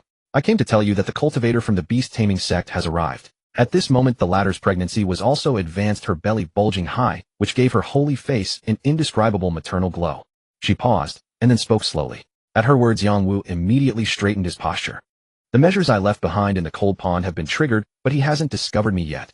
Zhe, the demon king, paused, and said, of course, when I left the cold pond, I wouldn't have done nothing. I left behind perception measures to monitor the movements of the cultivators from the Yusho sect. It wouldn't do for them to be completely unaware when the enemy comes knocking at their door. They came quickly. It seems the 3,000 Li waters will have some excitement. Yang Wu's eyes twinkled with schadenfreude. The Yusho sect is a nascent soul sect. In the Linghu domain, which is only guarded by golden core cultivators, they naturally act with unparalleled arrogance. That demon general is in for trouble. You're not afraid at all. Zushi the demon king looked at Yang Wu with surprise. Although, as he said, the golden core cultivator will definitely start investigating from the upper Zagua. But what if our luck is bad, and we get encountered directly? Who can say this kind of thing can be avoided? In the end, we must be on guard. What's there to be afraid of? If he arrives early, then we'll strike early. Yang Wu said calmly. He had calculated that the female demons in the middle Zagua would mostly give birth today, and just from the reward experience, he could be propelled into the middle stage of golden core cultivation. Among the female demons, there were many great demons, so the rank of their offspring would definitely not be low. General grade bloodline was probably the baseline, and the system rewards would be huge, so there was definitely no fear. Yang Wu informed Zushi the demon king about his plan to go into seclusion for a breakthrough, and the latter was instantly dumbfounded. You're about to break through. Didn't you say you just advanced to golden core? How can this breakthrough be like child's play? You know my own talent is among the top in the demon race. But from early golden core to middle stage, she had spent nearly 100 years. How long had he been here? At most it was less than a year. Alright, then I'll guard the Zagua for you first. If there's any change, I'll notify you immediately. Seeing the serious and earnest expression on the latter's face, she knew he wasn't joking. He was really about to break through, and Zushi the demon king's heart was filled with great joy. Now she and Yang Wu were allies. The stronger the latter became, the greater the benefits for her. If it weren't wishful thinking, she wished more than anyone that Yang Wu would directly break through to Demon King. Then even if the Yusho sect came out in full force, they would only be coming to their deaths. Then I'll trouble you. Yang Wu nodded and smiled. His seclusion was naturally a pretext. He intended to use the system to visit the Wanshi kingdom to check on the female demons. In case there were surprises, he could respond in time. After all, he still needed to pick a low-talent offspring for the middle Zagua. The rest he would gather and put into his cave heaven. Now that a golden core cultivator had come especially from the Yusho sect. If they had a method to sense demon bloodlines and saw a group of golden core bloodlines in the Zagua, they would definitely be tempted. If they were captured, he could still rescue them, but if an accident happened during the fight, he would be truly powerless. These were all his offspring, so he naturally had to protect them and absolutely couldn't allow any problems. After a while, Yang Wu appeared in the Wanshi kingdom. He descended directly into the female demon's cave dwelling. Since he had transformed his body using the size manipulation technique and had his divine abilities to conceal himself, he was not detected by the other demons. Perhaps because he had timed it accurately, shortly after he arrived, a peculiar fluctuation emanated from within the cave dwelling. It had begun. The female demons in Wanshi who were about to give birth started labor. Since they were mostly great demons, they were not weak in strength compared to the previous ordinary female demons. Their entire process was easy. At most, they let out a few muffled groans, and then one by one their offspring were born and broke out of their shells. A series of system notification sounds followed in Yang Wu's ears. Congratulations, host. Your 4479th offspring has been born with 100 years of cultivation to transform into a demon general grade bloodline. Reward 20 experience points. Congratulations, host. Your 4480th offspring has been born with 100 years of cultivation to transform into a demon general grade bloodline. Reward 20 experience points. Congratulations, host. Your 4480th offspring has been born obtaining 500 years of cultivation king grade bloodline. Reward 500 experience points. The results were as expected. These female demons had good aptitudes, and the lowest rank of their offspring was general grade. However, like a single green leaf in a sea of flowers, when a king grade suddenly appeared, Yang Wu was completely stunned. Immediately, the smile on his face was completely irrepressible. The 500 experience points alone showed that the system's reward for a king grade offspring was absolutely generous. Sure enough, after settling the childbirth rewards, the system's achievement rewards followed. Congratulations, host. The number of golden core bloodline offspring has exceeded 10. Reward 1 3rd grade top quality spirit vein can be moved into the cave heaven. Congratulations, host. The number of golden core offspring has exceeded 100. Reward 4th grade magic treasure, Xuanxin life death armor. Congratulations, host. The number of king grade offspring has exceeded 1. Reward 1 king grade puppet equivalent to an early nascent soul cultivator. A series of 3 achievement rewards was quite rare, and Yang Wu was so delighted that his mouth almost couldn't close. A 3rd grade spirit vein not only can support the daily cultivation of golden core cultivators, but also can produce a large amount of spirit stones. You must know that golden core cultivators have already made a qualitative leap on the path of cultivation, and the amount of spiritual energy they need to absorb is simply enormous. An ordinary environment simply cannot support golden core cultivation. Yang Wu wasn't worried at all because he didn't need to cultivate. The Demon King Zishi's cultivation base had fallen, and she was now recovering from injuries, so her demand for spiritual power was somewhat stretched. However, Yang Wu had no choice. After all, in the 3,000 Li waters, perhaps only that Demon General's cave dwelling had a third-grade spirit vein, but it was most likely only a low-grade third-grade. If it were top quality, after hundreds of years, that Demon General would have reached the middle stage of golden core unless he was a pig. Now the problem was directly solved. A third-grade top-quality spirit vein was sufficient for golden core cultivation, and even for a temporary transition to nascent soul, it would be enough. With the spirit vein, the cultivation of these offspring will be far faster than outside. That's good news.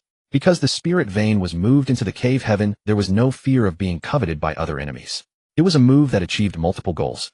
Indeed, the cave heaven that Yang Wu's gourd heaven had opened up was now comparable in size to the entire 3,000 Li waters after he broke through to golden core, so accommodating a spirit vein was no problem. These were still minor rewards. What truly made Yang Wu's breath quicken was the 4th-grade protective armor and the 4th-grade puppet. The former was a life-saving magic treasure. When activated at the 4th grade, although it consumed a great deal of mana, its effects were immense. Once worn, the difficulty for a golden core cultivator to kill him would increase several times over, because it was hard to penetrate the defense. The sturdiness of the 4th-grade armor was such that unless a nascent soul cultivator acted, a golden core cultivator would find it nearly impossible to destroy, even with all their might. This kind of treasure was a priceless gem for Yang Wu, who loved to live cautiously. The latter was even more extraordinary, directly equivalent to the combat power of a nascent soul cultivator. Activating the puppet required spirit stones, which might be a big problem for other demons. But for Yang Wu, who had just been rewarded with a 3rd-grade spirit vein, he could easily afford it. At this moment, a strange expression appeared on his face. Those 2 golden core cultivators from the Yusho sect were in for a treat. My lord, what is this thing I have borne? In the cavern chamber, Bei Nu stared in astonishment at the formless wandering mist before her. She had once been filled with joy, eagerly awaiting an heir, hoping that if the progeny were not of the snake clan, it would belong to the Bei Zoo. Among the demon clans, cross-species unions are common, generally offspring's appearance reflects the bloodline of the stronger parent. For example, the initial martial grade bloodline appeared strange in shape, yet in the end it remained of the snake clan, perhaps its bloodline drew from multiple sources. That was why Bei Nu believed Yang Wu's bloodline must exceed her own. Who could have foreseen such a turn of events? If not for this mist carrying her own blood aura, she would not dare admit this child was hers. Then perhaps the child would not be unhappy. Indeed, it is our offspring. The reason for its oddity is that it is not martial grade, but king grade. Yang Wu smiled and soothed Bei Nu. His gaze pierced the mist to the serpent within, writhing with unusual joy. The moment of realization hung in the air. To Yang Wu's surprise, the bloodline was Shenlong. The so-called Shenlong is in truth akin to a dragon, yet different. They often manifest in the form of the Bei Zoo. Thus it is also called the Great Shell. And in the human realm, a marvel. The sea mirage actually is the mirage chi released by this clan during cultivation. Yet the true mirage illusion far surpasses human tales of terror. Not only does it confuse, but it can blur reality and illusion, gathering and manifesting countless methods, a genuine mystical art. Of course, this offspring cannot compare to a true Shenlong. Such a being would at least possess transforming god-level potential. Yet it is born with Shenzhou and mirage techniques. Even the great Bei Zoo cannot pierce them, a testament to its extraordinariness. King grade.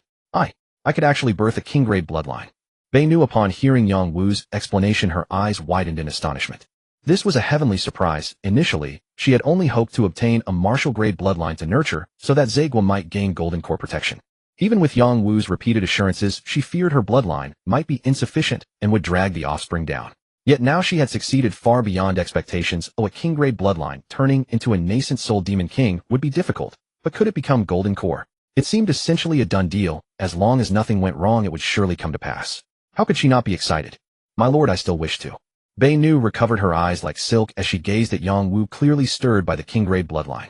If she could bear once, she could bear many more. Thinking that her offspring would become demon kings and demon generals, how could she not be excited? At this moment, she longed to pounce on Yang Wu. You don't need to rush. Bearing a king grade bloodline injures your origin. I'll absorb this drop of essence and blood and digest it. Wait until you have recovered your body, then cultivate offspring for this seat properly. Yang Wu did not hurry to promise. Bei Nu's ability to bear a king grade bloodline showed her potential was not low.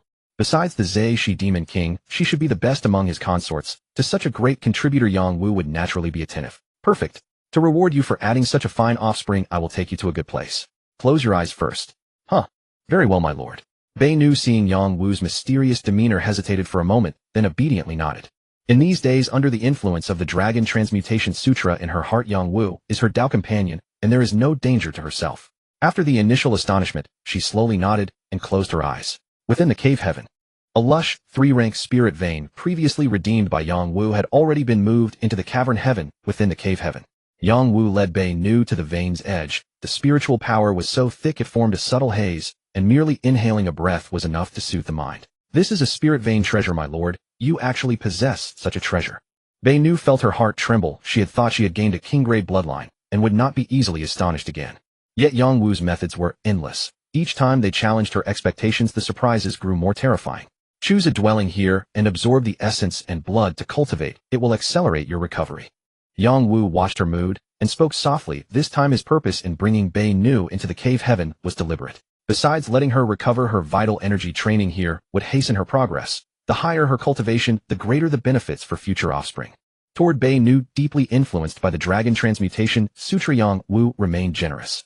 As for the three-rank supreme spirit veins, cave heaven, unless one were a demon king, draining its source completely, would recover slowly and not fear depletion.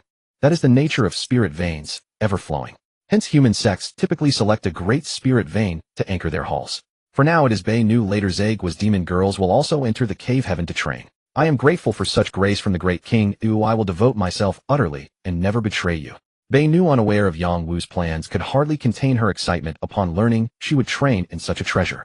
Know that such a vein is not guaranteed, even for golden core cultivators. For a mere great demon like me to enjoy, it is a heavenly boon. And it is precisely for that reason that the treasure ground is so precious. Yang Wu's willingness to bring her here shows his profound trust in her. Regardless of other things, that trust alone would drive her to devote herself completely. Bei Nu's emotions, subtly shaped, were now wholly pledged to Yang Wu. Moreover, Yang Wu's ability to wield such treasures proved his exceptional nature. Whether it is the miraculous offspring ability or the cave heaven within a three-rank spirit vein, neither is something one she could claim. Bei Nu is certain of that. So the man before her might have long ceased to be one she after all. But so what? I seek a demon male who can bear offspring. Whether he's one she or not, what does it matter? Bei Nu internally suddenly saw the light. A blossom of joy spread across her face. Yang Wu was uncertain of his own identity, and the Bei Nu had already sensed trouble, but even if he knew, there would be no action. The reason was that the Bei Nu had already become one of us, otherwise he could not have led them into the celestial grotto. You may choose a place for yourself. Oh, I shall take my leave first, Yang Wu said, glancing at her and restraining the Bei Nu's rising excitement with a calm, even tone. Without waiting for the other to react, his figure slid out of the grotto. Thereafter Yang Wu gathered many of the Zagwa's demonesses into the grotto, while some golden core offspring were not included, for they were to be sent back to the various Zag countries. Ha ha, what a golden core lineage, one she, you are truly formidable. With such a bloodline, the sovereign's resources will have been put to good use. A windfall of profits, a true bonanza. The golden core is in sight. Our Zagwa's golden core is within reach. The lords of the various Zag countries, gazing at the strong bloodline fluctuations emanating from the offspring, grinned from ear to ear. One might think these offspring had already broken through to the golden core. I have said I would not deceive you. I will keep my word. You worry too much. Yes, we were short-sighted. Please, one she, great demon, do not take our missteps to heart and forgive our rashness. Many Zag country rulers and truth fence-sitters would turn to the other side when their strength failed. By contrast, when their strength is sufficient, they can become allies, which is rather odd. Yang Wu did not mind their two-faced nature, for he did not seek absolute loyalty. As long as they stayed under his control, that was enough. By the way, with the offspring born now, one she Guazhu, those demonesses do not know. Suddenly a Zagwa sovereign thought of something and asked cautiously, but before he finished he was harshly interrupted by the other Zagwa sovereigns. Chang Ji, keep silent. Those demonesses have long since become one she's concubines. There is no reason to return them. Stop talking nonsense. Do not let one she misunderstand us. Hachi's voice came sharp and angry. Not to mention how long those demonesses had been away, they had already taken on Yang Wu's appearance. As for the matter of delivering offspring, Yang Wu's keeping of his promise means those demonesses cannot demand their return. After all, how could they reclaim them? Whoever dallies with those demonesses again would only add to Wan Shi's troubles. In human terms, when a deal is closed, there is no turning back. The golden core offspring are in hand. As for the foundation establishment demonesses, they were sent away as well. This. Very well, I spoke out of turn. Oh, please do not blame Wan Shi Guazhu. Chang Ji. Guazhu hesitated, forcing down the flicker in his expression. It wasn't that he couldn't bear to part with the demonesses, for those he sent away were his own mother. Now all sides had agreed to stay, and if anyone acted on their own, and if Yang Wu refused to honor the deal and came to seize the golden core offspring, the losses would be greater. Even the old mother had been sent away. When that decision was made, it had already felt the sting of betrayal from its late father. 1 backstab, or 2 the essence, is the same. This sovereign understands your difficulties. Consider these 2 third-tier upper-grade spirit stones as compensation. Yang Wu knew that he had risen in rank, in a sense becoming the other's father. As a father, I offer a ceremonial gift to my son. This is quite fitting. This. Thank you Wanshi Guaju, with such a grand gift, I shall not be too polite. Watching the spirit stones drift before him, Changji Guaju's turtle-like eyes lit up, and he hurriedly stowed the treasure away inside his shell. Third-tier top-grade spirit stones are extremely alluring to demonkind. The energy contained within the spirit stones, if well utilized, would be a tremendous aid when breaking through to higher realms. After all, spirit stones are condensations of heaven and earth's spiritual energy. Once released, the aura is rich, far exceeding what one could draw from the world. And the breakthrough requires enormous energy to smash through the barriers. Thus the preciousness of spirit stones is known to all demonkind. Changji, you are indeed blessed, truly enviable to us all. Third-tier spirit stones are resources only golden core cultivators can grasp. For a great demon to possess them, very difficult indeed. Now that Yang Wu had given them so easily, the demons who had previously mocked Chang Ji Guaju inwardly felt a sourness rise. What is there to envy? If you were willing to offer your old mother to Wanshi, you might well be rewarded as well. Chang Ji Guaju sneered, recalling how these demons had rejoiced at others' misfortune. With those words, most of the demons fell silent. Some had already lost their matriarchs, others lacked the cultivation to bear golden core offspring, even if delivered. Thus the scene fell into a hush. Those some with conditions remained, their faces contorted with struggle, clearly weighing their options. After Yang Wu dismissed the demons, they lingered at the edge in mutual understanding. Is there anything else you wish to discuss? Yang Wu regarded the demons before him, and knowing their thoughts, asked knowingly, is there anything else you wish to say? He had just publicly rewarded Chang Ji Guaju, a deliberate choice, given Zhe country's rich foundation and more than one foundation establishment demoness. Previously he had plundered resources from them, nearly exhausting their treasury. Yang Wu's generosity thus signified a chance to recover some of his losses. Thus within Zhe country the combat power may be weak, but once golden core offspring are present, they should eventually grow stronger, perhaps far beyond before. Now their urgent need is to prepare cultivation provisions for the golden core offspring. With these the latter would have a chance to break through. Since everyone cares about face, I'll speak up, my skin is thick enough. Wanshi Guaju, we would like to ask if you still have any third-tier spirit stones. If you do, we are willing to exchange everything for them. The speaker was a lone turtle. Its turtle-like form made it look like a giant millstone. It looked at Yang Wu, paused, then added, including our great demon mother, she can be traded as well. This latter addition was the real core. After hearing it, Yang Wu's smile could not be hidden. Indeed, a heavy-handed gesture followed by a single sweet reward showed the true method of coercion. The immediate effect left Yang Wu thoroughly satisfied. Of course, I had scouted a cave residence before. There are some spirit stones, but not many. If you want to trade, you must act quickly. He spoke in a calm tone. To possess as a controlling resource, Yang Wu understood the saying that rarity drives value. He noted the scarce supply, yet allowed exchange. The intention was simply to inflame the demon race's emotions. Once the deal ended, turning back would be impossible. This explains why many people regret impulsive consumption, wanting to slap themselves. Demonkind are more emotional than humans, and under the sway of selfishness, they can be more willing to go all out. With 30 spirit stones, Yang Wu ultimately became the father to the rulers of the 10 directions marsh kingdoms, totaling 11 in all, including the initial one. The reason it amounted to 30 was that the final 3 kingdoms were slow to call out, prompting Yang Wu to feign a shortage and deduct 1 stone from each of them. Because of this, the last 3 rulers returned with livid expressions, wishing they could slap themselves for being so slow-tongued. This provided Yang Wu with quite a bit of amusement. The marsh kingdoms made no attempt to conceal the matter, so the news spread rapidly. While many other rulers laughed hysterically upon hearing it, their amusement soon turned to bitter envy when they remembered that these kingdoms had acquired tier 3 spirit stones. What a disgraceful bunch of demons. This ruler disdains to associate with them. By the way, has mother reached the peak of chi refining? Go to my treasury, select a few natural treasures beneficial for her breakthrough, and send them to her. She suffered greatly when she gave birth to me back, then it is only right that I repay her. Sour grapes are a common trait among all sentient beings. For a time, disparaging remarks echoed throughout the marsh kingdoms. Yet their efforts were in vain. The rulers who had made the trade had already anticipated this outcome. They had long prepared themselves mentally. To put it simply, they were completely indifferent to any criticism. Yang Wu paid little heed to these matters as he was currently arranging an abode for Demon King Zishi. As a former Demon King, her capacity to absorb and refine spiritual energy was far beyond what any great demon or chi-refining female demon could match. Consequently, he chose the core region of a tier 3 spiritual vein for her. The newly carved cave dwelling was filled with dense spiritual energy, resembling a veritable blessed land. Is this a peak tier 3 spiritual vein? A grotto heaven technique? Do you trust me so blindly without fear that once my injuries heal, I might seize this grotto heaven from you? Sweeping her divine sense across the area, Demon King Zishi immediately noticed the unique laws of this place. There were no elemental fluctuations here.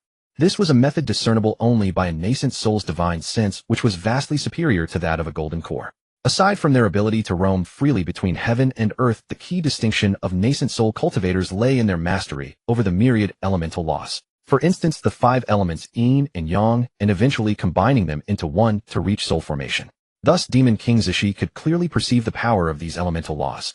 Since this grotto heaven lacked such power, it could only be a self-contained blessed land, and not a very high tier one at that, likely around tier 3. While such a grotto heaven barrier could deceive cultivators below the golden core stage, it could not escape her perception. Still, a tier 3 grotto heaven was extraordinary. Even at her peak, her own grotto heaven magic treasure had only been tier 3. Such a treasure would tempt even a nascent soul stage demon king. That Yang Wu had brought her here so readily showed an astonishing level of trust, stirring a strange, unfamiliar feeling in her heart.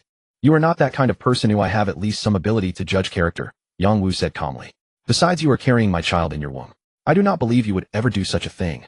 While Yang Wu dared not boast about his mastery of human or demon nature, he placed absolute trust in the dragon transformation scripture and the system. They would never deceive him.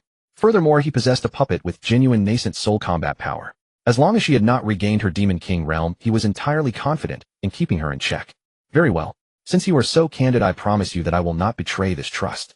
Hearing his words, a wave of warmth welled up in Demon King Zishi's heart. Throughout her long years of cultivation, she had witnessed countless treacherous and deceitful schemes. Someone as straightforward as Yang Wu was ironically the most sincere. "Focus on your cultivation. I will handle the matters outside. Give birth to the child as soon as possible and reclaim your king realm." "All right, I will do as you say." Demon King Zishi nodded calmly, maintaining her reserved composure, though her heart was already racing with excitement. Without a spiritual vein or blessed land, healing her injuries would have taken at least several centuries. There was no helping it. Relying solely on absorbing the ambient spiritual energy scattered in the world was incredibly difficult, and no one could speed up the process. But with a tier 3 spiritual vein, it was a completely different story. While a tier 3 spiritual vein might not support her in breaking through to the nascent soul realm, it was more than sufficient for healing her wounds. Demon King Zishi estimated that in about a century, she would return to her peak. 100 years sounded long, but for a demon king with a lifespan of several millennia, it was perfectly acceptable. She was well aware of why it would take so long. Her injuries were simply too severe, and her nascent soul had nearly been shattered back then. Of course, if she encountered some great fortuitous opportunity, her recovery time would be shortened, but how could such fortunes be easily stumbled upon? "Beast taming sect, sooner or later, I will make you pay the price." Hatred flared in the depths of Demon King Zishi's eyes. Without another thought, she turned and stepped directly into the cave dwelling Yang Wu had prepared for her. Under such excellent conditions, she naturally had to enter secluded cultivation to heal. Every day wasted was another day the beast taming sect could rest easy. "She certainly holds a strong grudge, but perhaps we won't have to wait for you to regain your nascent soul." Yang Wu murmured to himself, slowly withdrawing his gaze as the heavy stone doors of the cave dwelling closed. Previously, without nascent soul level combat power, Yang Wu had not dared to act too brazenly, planning instead to take a gradual approach. However, the acquisition of the nascent soul puppet instantly elevated his chances of success from a risky 50% to a solid 90%. If he then used his divine ability to conceal his presence and launch a surprise attack, the success rate would easily reach 99%, making it well worth the attempt. As Yang Wu was plotting his next move, an unexpected turn of events preempted him. It was not that his schemes had been discovered, but rather that the Golden Core Demon General had engaged in battle with the Golden Core cultivators of the Beast Taming Sect. The terrifying Golden Core magic power instantly set the entire 3,000-mile stretch of water boiling. Just as Yang Wu had speculated, the Beast Taming Sect had dispatched 2 cultivators, one at the late Golden Core stage and the other at the mid-Golden Core stage. They had detected the fluctuations of another Golden Core's magic power within the cold pool. In this 3,000-mile stretch of water, there was only one Golden Core demon cultivator, instantly making the target clear. Thus, the 2 sect Golden Core cultivators descended directly upon the abyss of the high-grade Marsh Kingdom, striking without a single word of warning. Hailing from a major sect, their magic treasures were far superior to those of rogue cultivators or wild demons, and their combat prowess vastly exceeded peers of the same rank, utterly overwhelming the Demon General from the very start. By all rights, with only an early Golden Core cultivation, the Demon General could never have withstood the onslaught of the 2 Beast Taming Sect cultivators. Yet in the heat of the battle, a secret the Demon General had been harboring was suddenly exposed. It was the hidden abode of a late nascent soul grand cultivator. The Demon General had intended to explore it secretly to amass resources for advancement, but the commotion caused by the 2 sect Golden Core cultivators exposed the abode directly. Consequently, they halted their battle and prepared to first explore the hidden treasury left behind by the nascent soul grand cultivator. However, a grand cultivator's abode was invariably fraught with deadly perils. If a nascent soul grand cultivator had been particularly ruthless, their contingencies could easily obliterate golden core cultivators. Thus, they needed other living beings to act as cannon fodder to trigger the traps. Ordinary chi refining demons were of little use, so the great demons of the mid-grade marsh kingdoms were targeted, and Yangwu's avatar was among them. Damn it all, that is the nascent soul grandmaster's cavern. Surely there are many traps and contingencies. This demon general is sending us to die. Why haven't the human golden core cultivators killed it in one strike? This would spare us all. Silence. If you are not afraid of death, I won't be either. The ruler of Zhongza nation would understand the summon's purpose to send them to risk their lives in probing the cavern. Yet even if they are furious, what can they do? The nascent soul cavern is dangerous, but at least there might be a stroke of luck to stay alive. If they refuse and provoke the demon general, there will be no life left. This is the oppression that power brings. Otherwise, how could they react with such fervor upon learning that Yangwu can sire a golden core heir? Yet there is some hope now. They may not live long enough to wait. The nascent soul grandmaster's cavern. Others fear its methods, but I am not troubled. If trouble arises, I can summon my clone back to the main body. Unlike the other rulers of Zhongza nation, who wear expressions of sorrow, Yangwu feels a bit excited. With the system's aid, he can call his clone back to the main body, not fearing the clone's demise. Moreover, if the clone pays a price, it can leave coordinates behind. The main body can use the coordinates to return to the marked location. These uncanny methods for treasure hunting expeditions are almost like a bug in the system. The clone bears the danger, the main body takes the prize. It seems a good thing. Thus Yangwu issued orders to his clone to guard against trouble. He cast a third-tier array for the clone. If trouble truly arises, the array can stall for a moment. I can summon the clone, or employ the substitution teleportation technique to maneuver, leaving space for action. My own body, you are damn shameless, making me do all the dirty and tiring work and giving me such a useless array. The clone gazed at the array banner and muttered to himself. He had long suspected the main body would give him nothing good. Now that the truth is confirmed, he cannot help but seethe with anger, yet his hands move swiftly, leaving marks on the array banner. With the banner set, this is a third-tier safeguard, a decent life-saving measure. After that, we wait for the moment, the demon general and the human golden core, to blast open the cavern's outer barrier. Then I will be needed. That day did not come slowly. 3 days later, a colossal surge spread across the 3,000-li waters. Yangwu woke with a start, knowing that the 2 golden core cultivators of the Yusho sect and the demon general had succeeded, and the cavern was fully opened.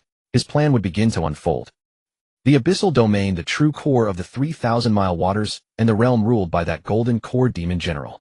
Ordinarily, no demon would dare approach this place. After all, this is the demon general's closed training ground, and those who disturb him would surely die. Yet at this moment, the rock walls on both sides of the abyss began collapsing in frenzy, muddy sediment roiling with seawater, turning this area into a turbid, impenetrable mess.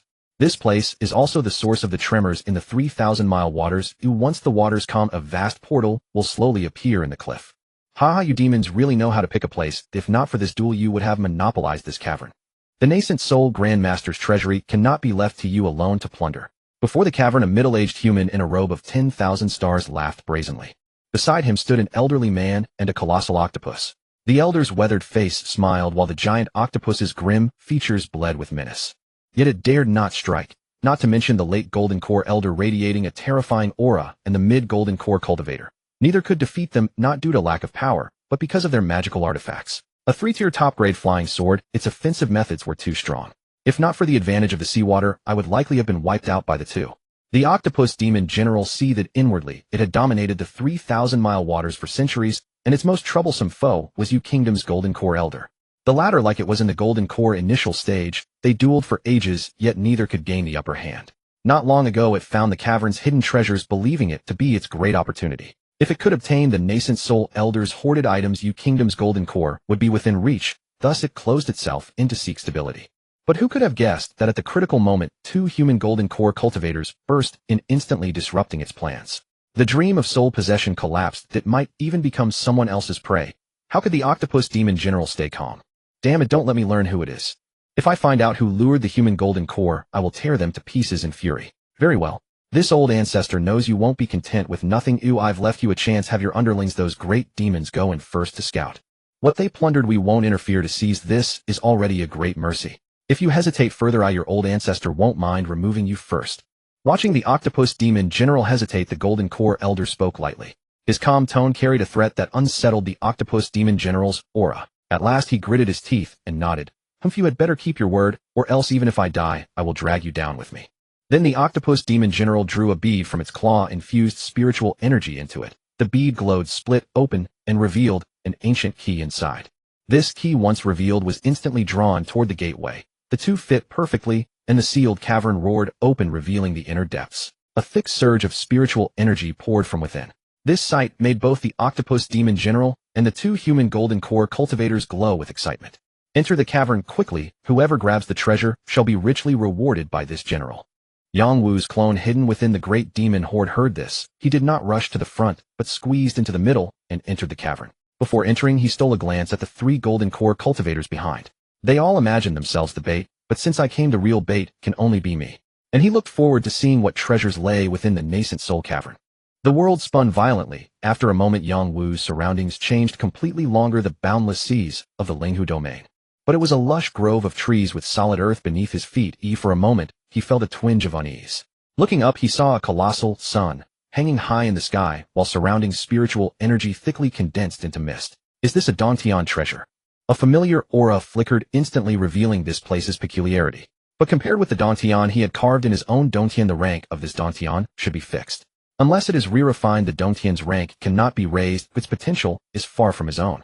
That is the flaw of most Dantian treasures. Re-refining requires a terrifying amount of heavenly materials and earthly treasures. No cultivator would undertake such toil. Based on the density of the spiritual energy here, there must be at least a third-rank spiritual vein. It seems this nascent soul grand cultivator was once very wealthy. As a serpent, Yang Wu felt no discomfort on land or in the water, and with a simple shift he could move freely. Yet it is likely that many other water-dwelling great demons who entered here would be uncomfortable now. They might not die of thirst, but they would certainly be severely constrained. But that has nothing to do with Yang Wu. This clone's purpose here is mainly to scout the terrain. As for seizing treasures, only a fool would do that. Even if he took it, it would be for naught, for outside are three golden core cultivators. Yang Wu still coveted the Wanshi identity. He cannot simply be denied. Rather than toil to death and then surrender, he'd rather not act at all. He marked the place clearly, and when the main body came, he would take everything in one go. That would be true possession. Bold and aboveboard, yet there is some danger. Yang Wu murmured to himself twice, then unleashed the mystic art of invisibility. His colossal body vanished from the spot, and his sensing tendrils activated in tandem. This is the system's prowess. The clone can perfectly borrow the main body's abilities as if the true body were present. The divine sense here is suppressed, but the main body is a genuine golden core whose divine sense strength far surpasses peers. So no matter how it's suppressed, the coverage is far larger than a single great demon. Yang Wu calculated that with roughly 2 more hours of wandering he could map almost the whole area, and then it would be time for the main body to take the stage. By the time I finish clearing out the cave, the great demon you sent will have merely scratched a corner of the map. Do you want me to be your cannon fodder? Dream your spring and autumn plans elsewhere. You'll be left to drink the northwest wind behind me.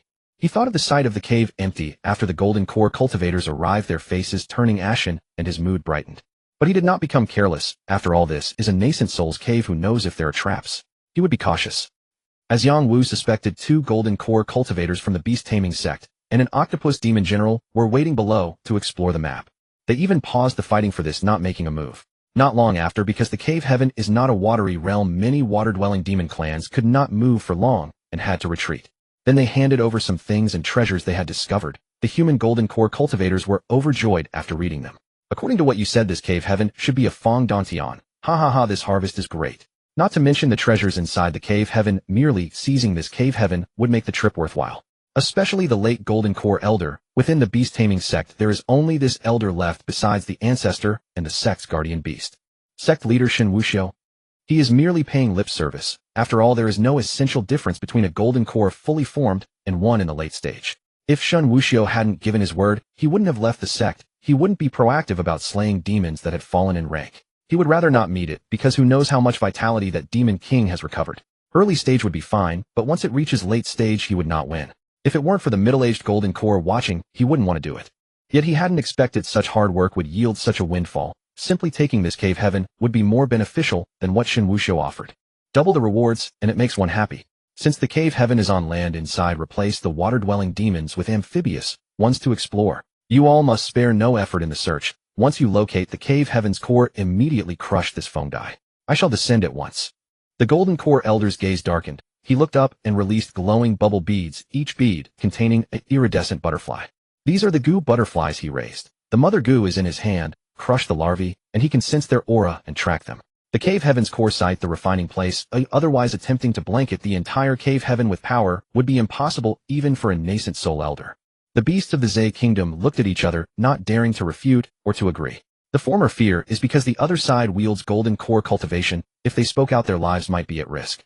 The latter is simpler. They belong to the golden core demon generals. In the end, what to do must listen to the latter. Listen to him.